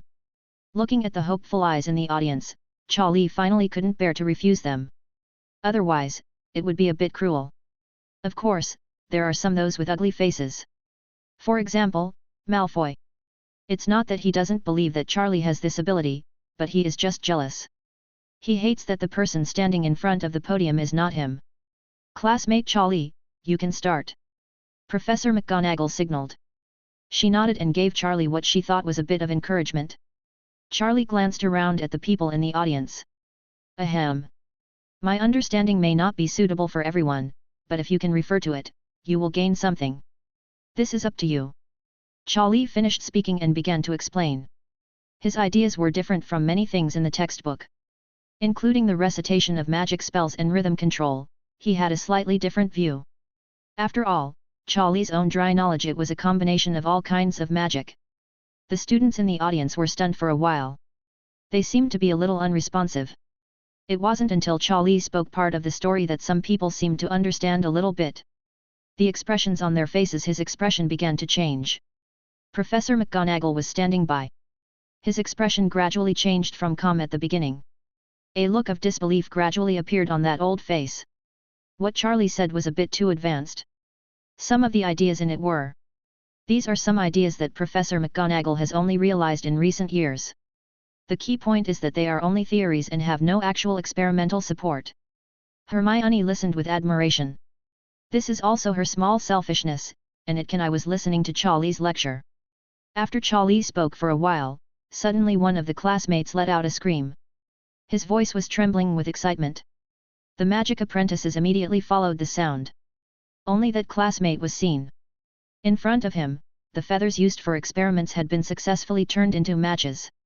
Me, I succeeded. Professor McGonagall, I succeeded. Classmate Charlie, I succeeded. After all, I am still a child. I can't hold back the joy and restlessness. I jumped up on the chair. When the classmates next to me saw this situation, they all looked envious. I succeeded. I was still a little bit behind. Just now I still don't understand what Charlie said. Damn it, I have to hurry up. Is this the strength of classmate Charlie? No wonder the teacher doesn't care if he is late. Even if he is late, he will not punish him corporally, and even punish him he was exempted from his homework. Just kidding. I think it doesn't matter if Mr. Charlie doesn't come to this Transfiguration class, okay? Everyone took a deep breath and immediately forced themselves to quiet down. No. You have to concentrate. This kind of opportunity does not come often. Hannah also immediately took the excerpts from the notes at this moment. She had asked Charlie before, but Charlie did not pay attention to her. Therefore, she knew that this opportunity to listen to Charlie's lecture was very important. It's rare. Just as everyone was listening in fascination, Charlie's wrist swayed slightly. His palm drew an elegant arc. Then the little white mouse in the cage just recovered from the appearance of a rabbit, and instantly turned into a human, a little wolf dog. The second stage of transformation. Charlie used it at will. Wow! Amazing! The eyes of the students shone with light. Charlie was really amazing. And those wizards who came from wizarding families had a trace of fear on their faces at this moment. They were casting spells without a wand. They had heard the elders in their families say, only true geniuses and powerful wizards can master this trick. But now, classmate Charlie can cast spells so smoothly without a wand. This time they were even more shocked. They were even a little scared. Pay attention and watch carefully. Charlie reminded aloud. He had just talked about a key point. Although it is a little difficult for these novice students to understand now, it can also help them lay a good foundation and motivation. In the future, they will learn the art of transformation. It can also be understood better. The students immediately sat upright. The little face was full of curiosity. Even Mag's expression was moved. There was already a storm in her heart. Although she had known it for a long time. Check based on magic, she has unique insights. She even solved some very difficult problems. But knowing that in the final analysis is just knowing. Watching Charlie's explanation live is still very unusual. In other words, it has impacted many of her thoughts and understanding of magic. Insights. At this moment, Charlie lightly snapped his fingers. The next second, Charlie's palm began to change. It turned into an eagle talon. I go. Oh my gosh! Classmate Charlie can actually use the third stage of transformation. God, kill me! If Charlie is born, why should I be born? It was completely blown away. Everyone couldn't sit still. They knew that Charlie was powerful, but they didn't know that Charlie was so powerful. The students' eyes were wide open. In addition to shock, they were full of envy. Hannah let go pen. He looked at Charlie with a dull look. He also remembered that he had just asked Charlie about her situation. Charlie answered her with 3 words. Okay. Okay. Okay. That's what he meant. Okay. That's okay. Okay. Not many of the senior classmates have achieved that, right? Today, Charlie redefined the word okay.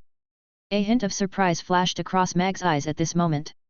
Charlie actually mastered the art of transformation. At this point, I have completely understood Dumbledore's previous comments and the emotions in Hermione's letter. Only after truly contacting Charlie and seeing some of Charlie's abilities and knowledge can we understand that those who saw Charlie before can after Li, he was so shocked by the extremely exaggerated performance. But at this moment, if Mag knew that Charlie was still an innate animagus, his heart would probably be completely broken. Be careful, don't make any noise yet. Charlie snapped his fingers again, pulling everyone back from their wild thoughts. The same was true for Professor McGonagall. For a moment, she was also a little ashamed. She was also distracted, thinking about all kinds of things. Listen up, classmates. When your transformation skills reach a certain level, you can practice animagus. This is a form that allows one to transform into an animal, which is the third stage of the so-called transfiguration. The students were convinced. They had just witnessed Professor McGonagall transforming herself into a cat. They were already shocked. At this moment, they wanted to hear what else Charlie had to say. If you pay attention, some of you must have seen it in some books. Charlie started to talk about the key points. Everyone was paying full attention. They were afraid of missing any details. The book will tell you that not many people can practice animagus form. Moreover, animagus form does not allow multiple choices. If you have mastered a form, that is that form. The most important thing is that you cannot choose the form of magical creatures. When Charlie said this, he glanced around the people below. Everyone looked confused. Charlie was a little disappointed. Only a few people had a bright light in their eyes. Those are the people who are really eager to learn and inquisitive. They have already previewed these theoretical knowledge. Charlie nodded to them. A look of surprise immediately appeared on their faces. This is the classmate Charlie approved? Okay, now I'm going to tell you. Charlie raised his voice. These are not fixed, knowledge is learned from books. But magic is not complete. You have to break through those rules and regulations to make progress and gain. Charlie finished speaking. The classmates' faces were full of shock. Is this the state of classmate Charlie? He is no longer satisfied with the knowledge in books. Professor McGonagall nodded, fully agreeing with Charlie's statement. Not bad. Charlie is indeed a man of wisdom. Take a good look. Charlie spoke again. This time he didn't need to remind him. Everyone's eyes never left his body. Even Malfoy was fully focused at the moment. For fear of missing some information. Snap. Snap of fingers. Charlie's palm turned into a vine shape again. And the vine it turned into this time was completely different from the ordinary vine. The top of the vine was surrounded by fire. It was completely different from the eagle claws just now. Everything people were shocked. Charlie could actually change into many forms. This had subverted their understanding of the art of transformation. Even Mag couldn't look straight at this moment. His originally lifeless face was now full of shock. It seemed as if I saw something extraordinary. The next second, something even more outrageous happened. The flames on the vines rose directly into the sky. Like a huge fire snake, it was entangled in the air. Magical creature. Charlie can also change his shape. Turned into a magical creature. The whole audience was silent.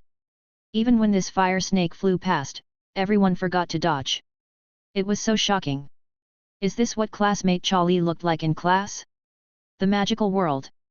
It's really magical. The last moment. Charlie, the palm of his hand has returned to its original shape. But everyone in the classroom seems to be unable to recover.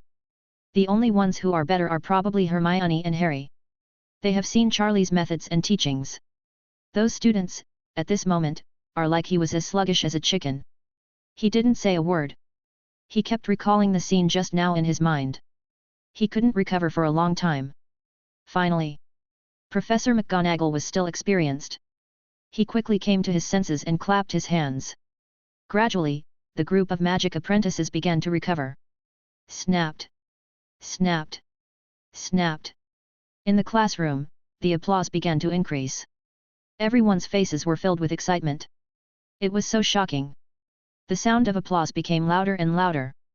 Mag looked at Charlie with great relief and signaled to him. You can go back to your seat first. The second half of today's class was really too exciting for those students. Even Mag was really shocked several times. After Hannah came back from seeing Charlie, he immediately moved towards Charlie and looked at Charlie with some resentment. Classmate Charlie, is this what you said? Okay. Well, it's really not bad. Charlie could only respond briefly. But Hannah's eyes became even more resentful. Ahem. Professor McGonagall takes control of the field again. I just checked out my classmate's lecture. Everyone went back to write a note and hand it in. Have your own opinions and understandings. If anyone has successfully practiced to the first stage, please explain it in the notes and I will give you extra points.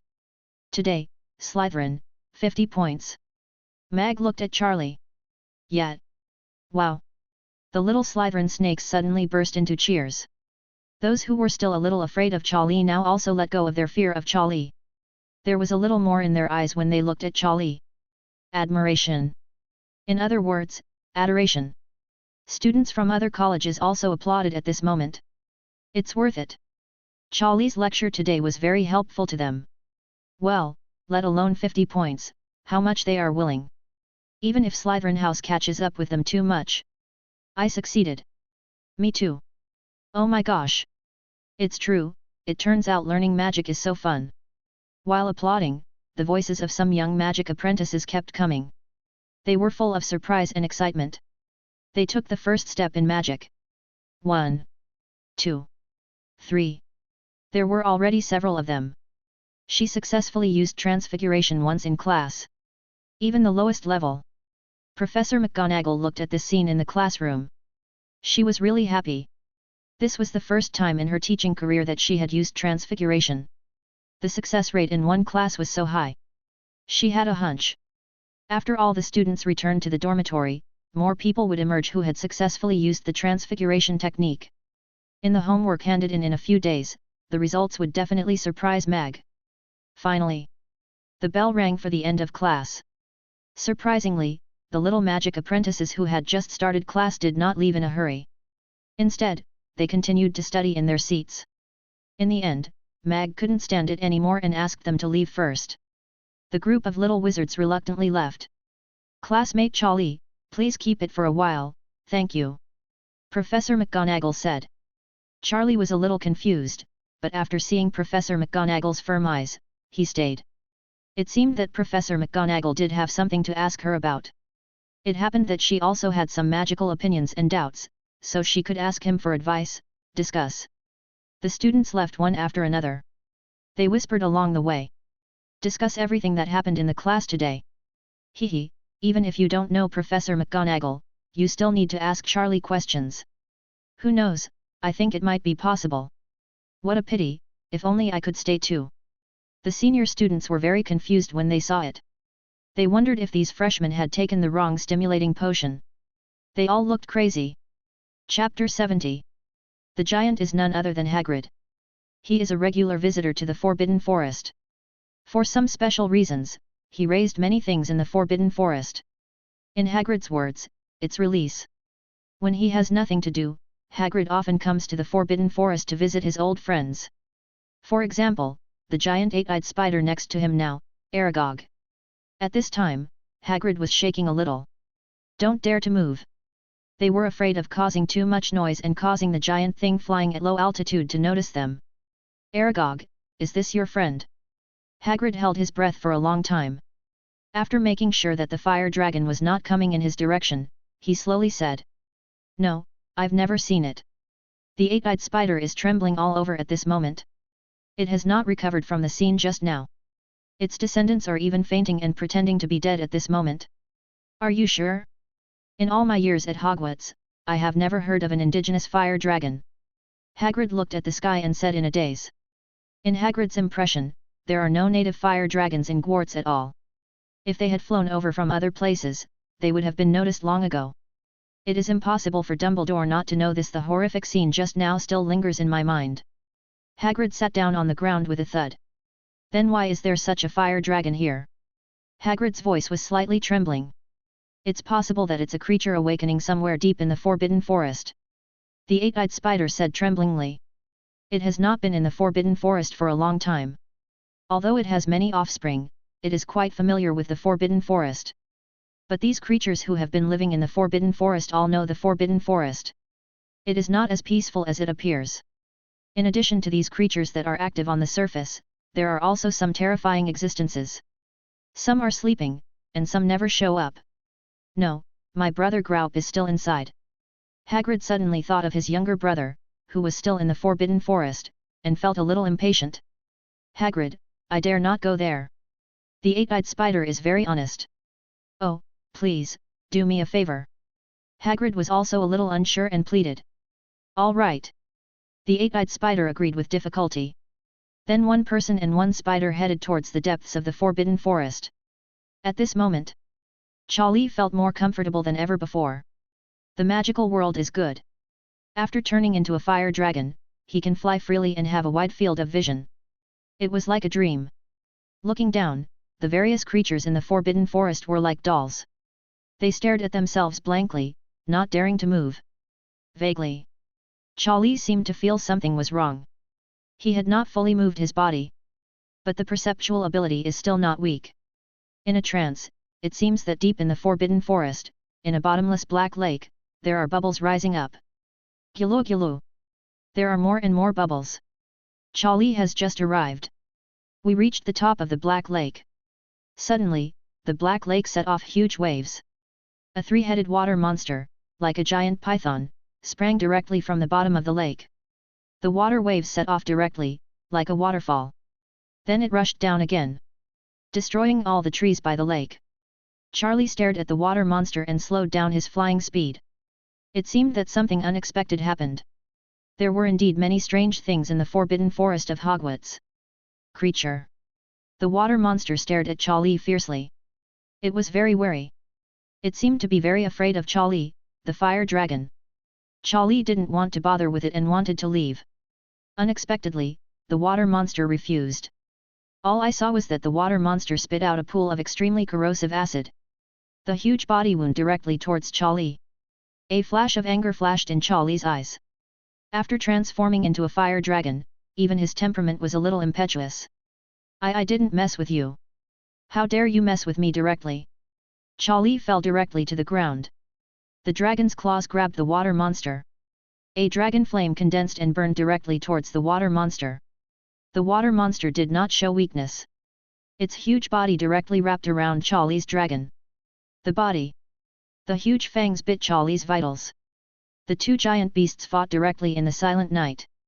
Other creatures in the Forbidden Forest fled at this moment, for fear of being killed by these two creatures. It was affected. Not far away, Hagrid and the eight-eyed spider were running wildly. In order to be brave, the eight-eyed spider even called his disciples and disciples. They were densely packed. They were all little spiders. But it also knew in its heart that it really wanted to fight with that one. The extremely ferocious-looking fire dragon started fighting. No matter how many disciples he had, it wouldn't be enough for the dragon to spray fire. Not long after, Hagrid stopped. He saw his brother, the real giant. He finally breathed a sigh of relief. But not he had time to say more, but found that his brother looked extremely frightened. Hagrid looked back and was frightened to the spot. Another terrifying creature came. The picture in front of him was a bit too shocking. A fire dragon. A three-headed one. The water monster is fighting wantonly on the Black Lake. But if you look carefully, the fight between the two giant beasts seems to be coming to an end. Although the three-headed water monster is fierce, it is not the opponent of the fire dragon. In the end, the fire dragon condenses directly. A huge dragon flame. Roar. A roar. Even Hagrid was almost knocked over. The water monster was completely suppressed by Charlie. His body was covered with scars. Even his scales were torn to pieces by Charlie. Hagrid swallowed a mouthful of saliva. He immediately took his own. The younger brother ran away. The eight-eyed spider followed. The group of people ran all the way. Hagrid took a short rest after he felt that he was far away from the fire dragon. It was so thrilling. This forbidden forest. When did it become so dangerous?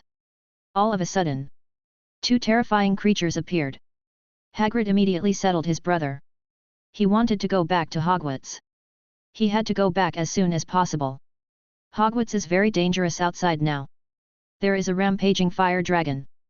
Those cute little wizards, if you are still naughty and wandering in the forbidden forest in the middle of the night, something will happen. At this moment, Charlie gasped slightly. He was actually startled by the creature under the Black Lake. Inexplicably, it jumped out from the bottom of the lake. I can't help but feel a little emotional. Everything at Hogwarts is not as simple as it seems. But for now, this water monster has been successfully killed by Charlie. The breath of life has disappeared. It's not that Charlie is bloodthirsty. It's just that this water monster really doesn't have eyes. As soon as he came up, he launched a fatal attack on Charlie. Naturally, we can no longer keep him alive. After this battle, Charlie felt that he could control this upgraded incarnation more satisfactorily. This is the first time that he has let go of the fight in this form. The effect is extraordinary. Even such a water monster can be killed by a horse. Then Charlie glanced at a crystal core on the head of the water monster. I felt the magical power emanating from it. Well, good stuff. For dragons, they like this kind of thing the most. Swallow the crystal core in one gulp. There was a slight change in Charlie's body at this moment. On the dragon wings, black barbs grew again. The whole body began to emit black light. Charlie's aura became stronger again. The magic power around him became more solid. Not bad. It can be considered a gain. Charlie could finally relax for a while.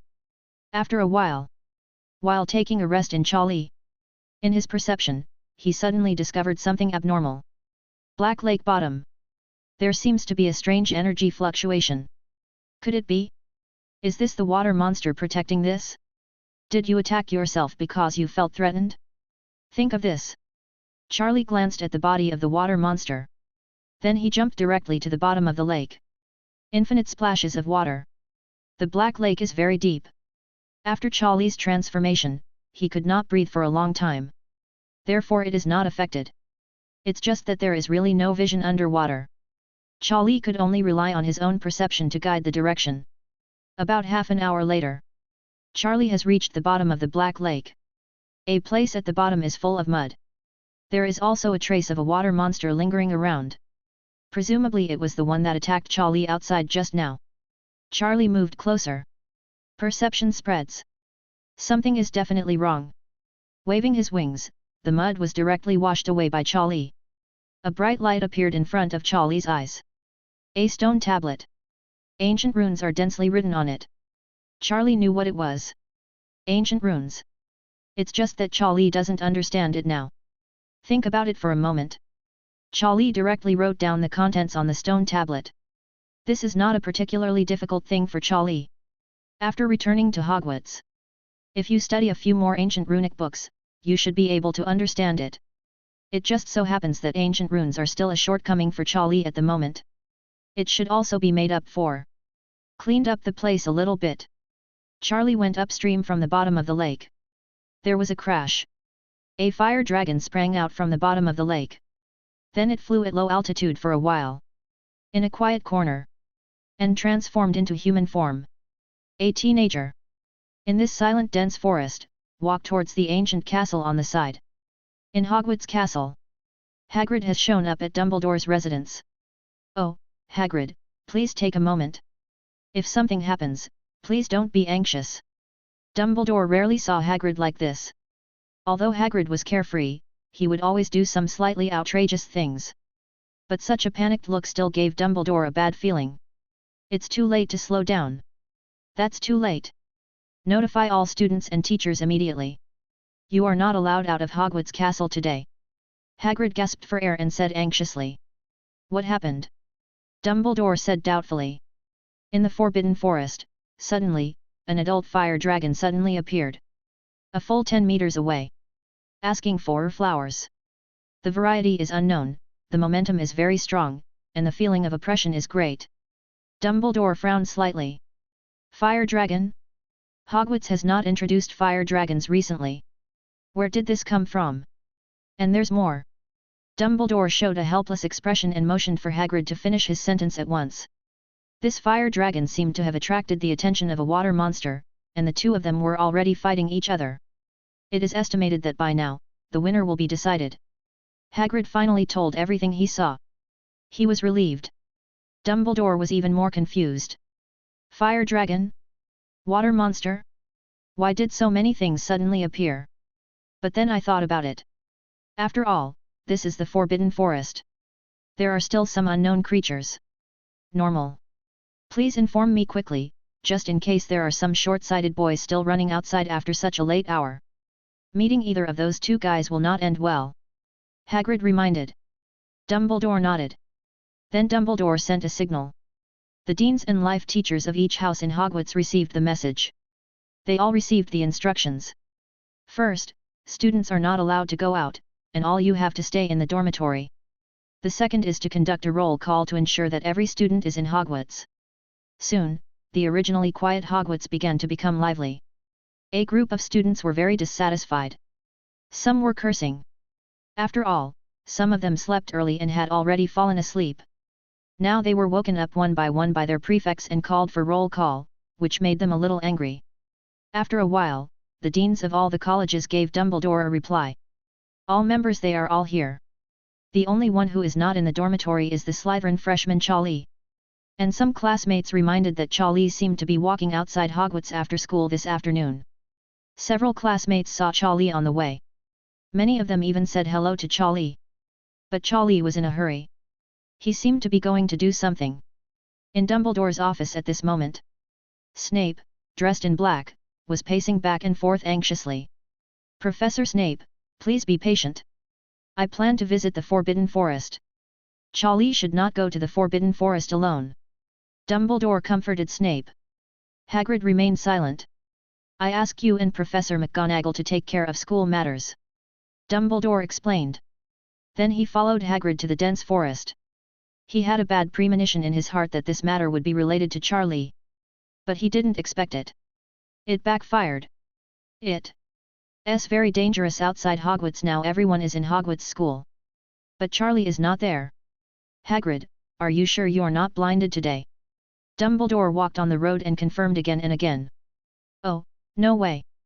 How could I have misjudged these two big guys? To tell you the truth, if you, Principal Dumbledore, were not behind me, I would not dare to come to the Forbidden Forest alone again. You don't know how scary those two guys are. Hagrid muttered. The horrific scene was still vivid in his mind. Okay, please pay attention to your surroundings. If there is any trace of Charlie, be sure to tell me. The main reason we came out this time was to see if we could find any trace of Charlie. Dumbledore announced the core purpose of this trip. Hagrid also nodded. The two people shuttled back and forth in the Forbidden Forest. Those strange creatures and filthy things seemed to feel Dumbledore's breath. One after another, they hiding in the dark and not daring to show up. Kindness.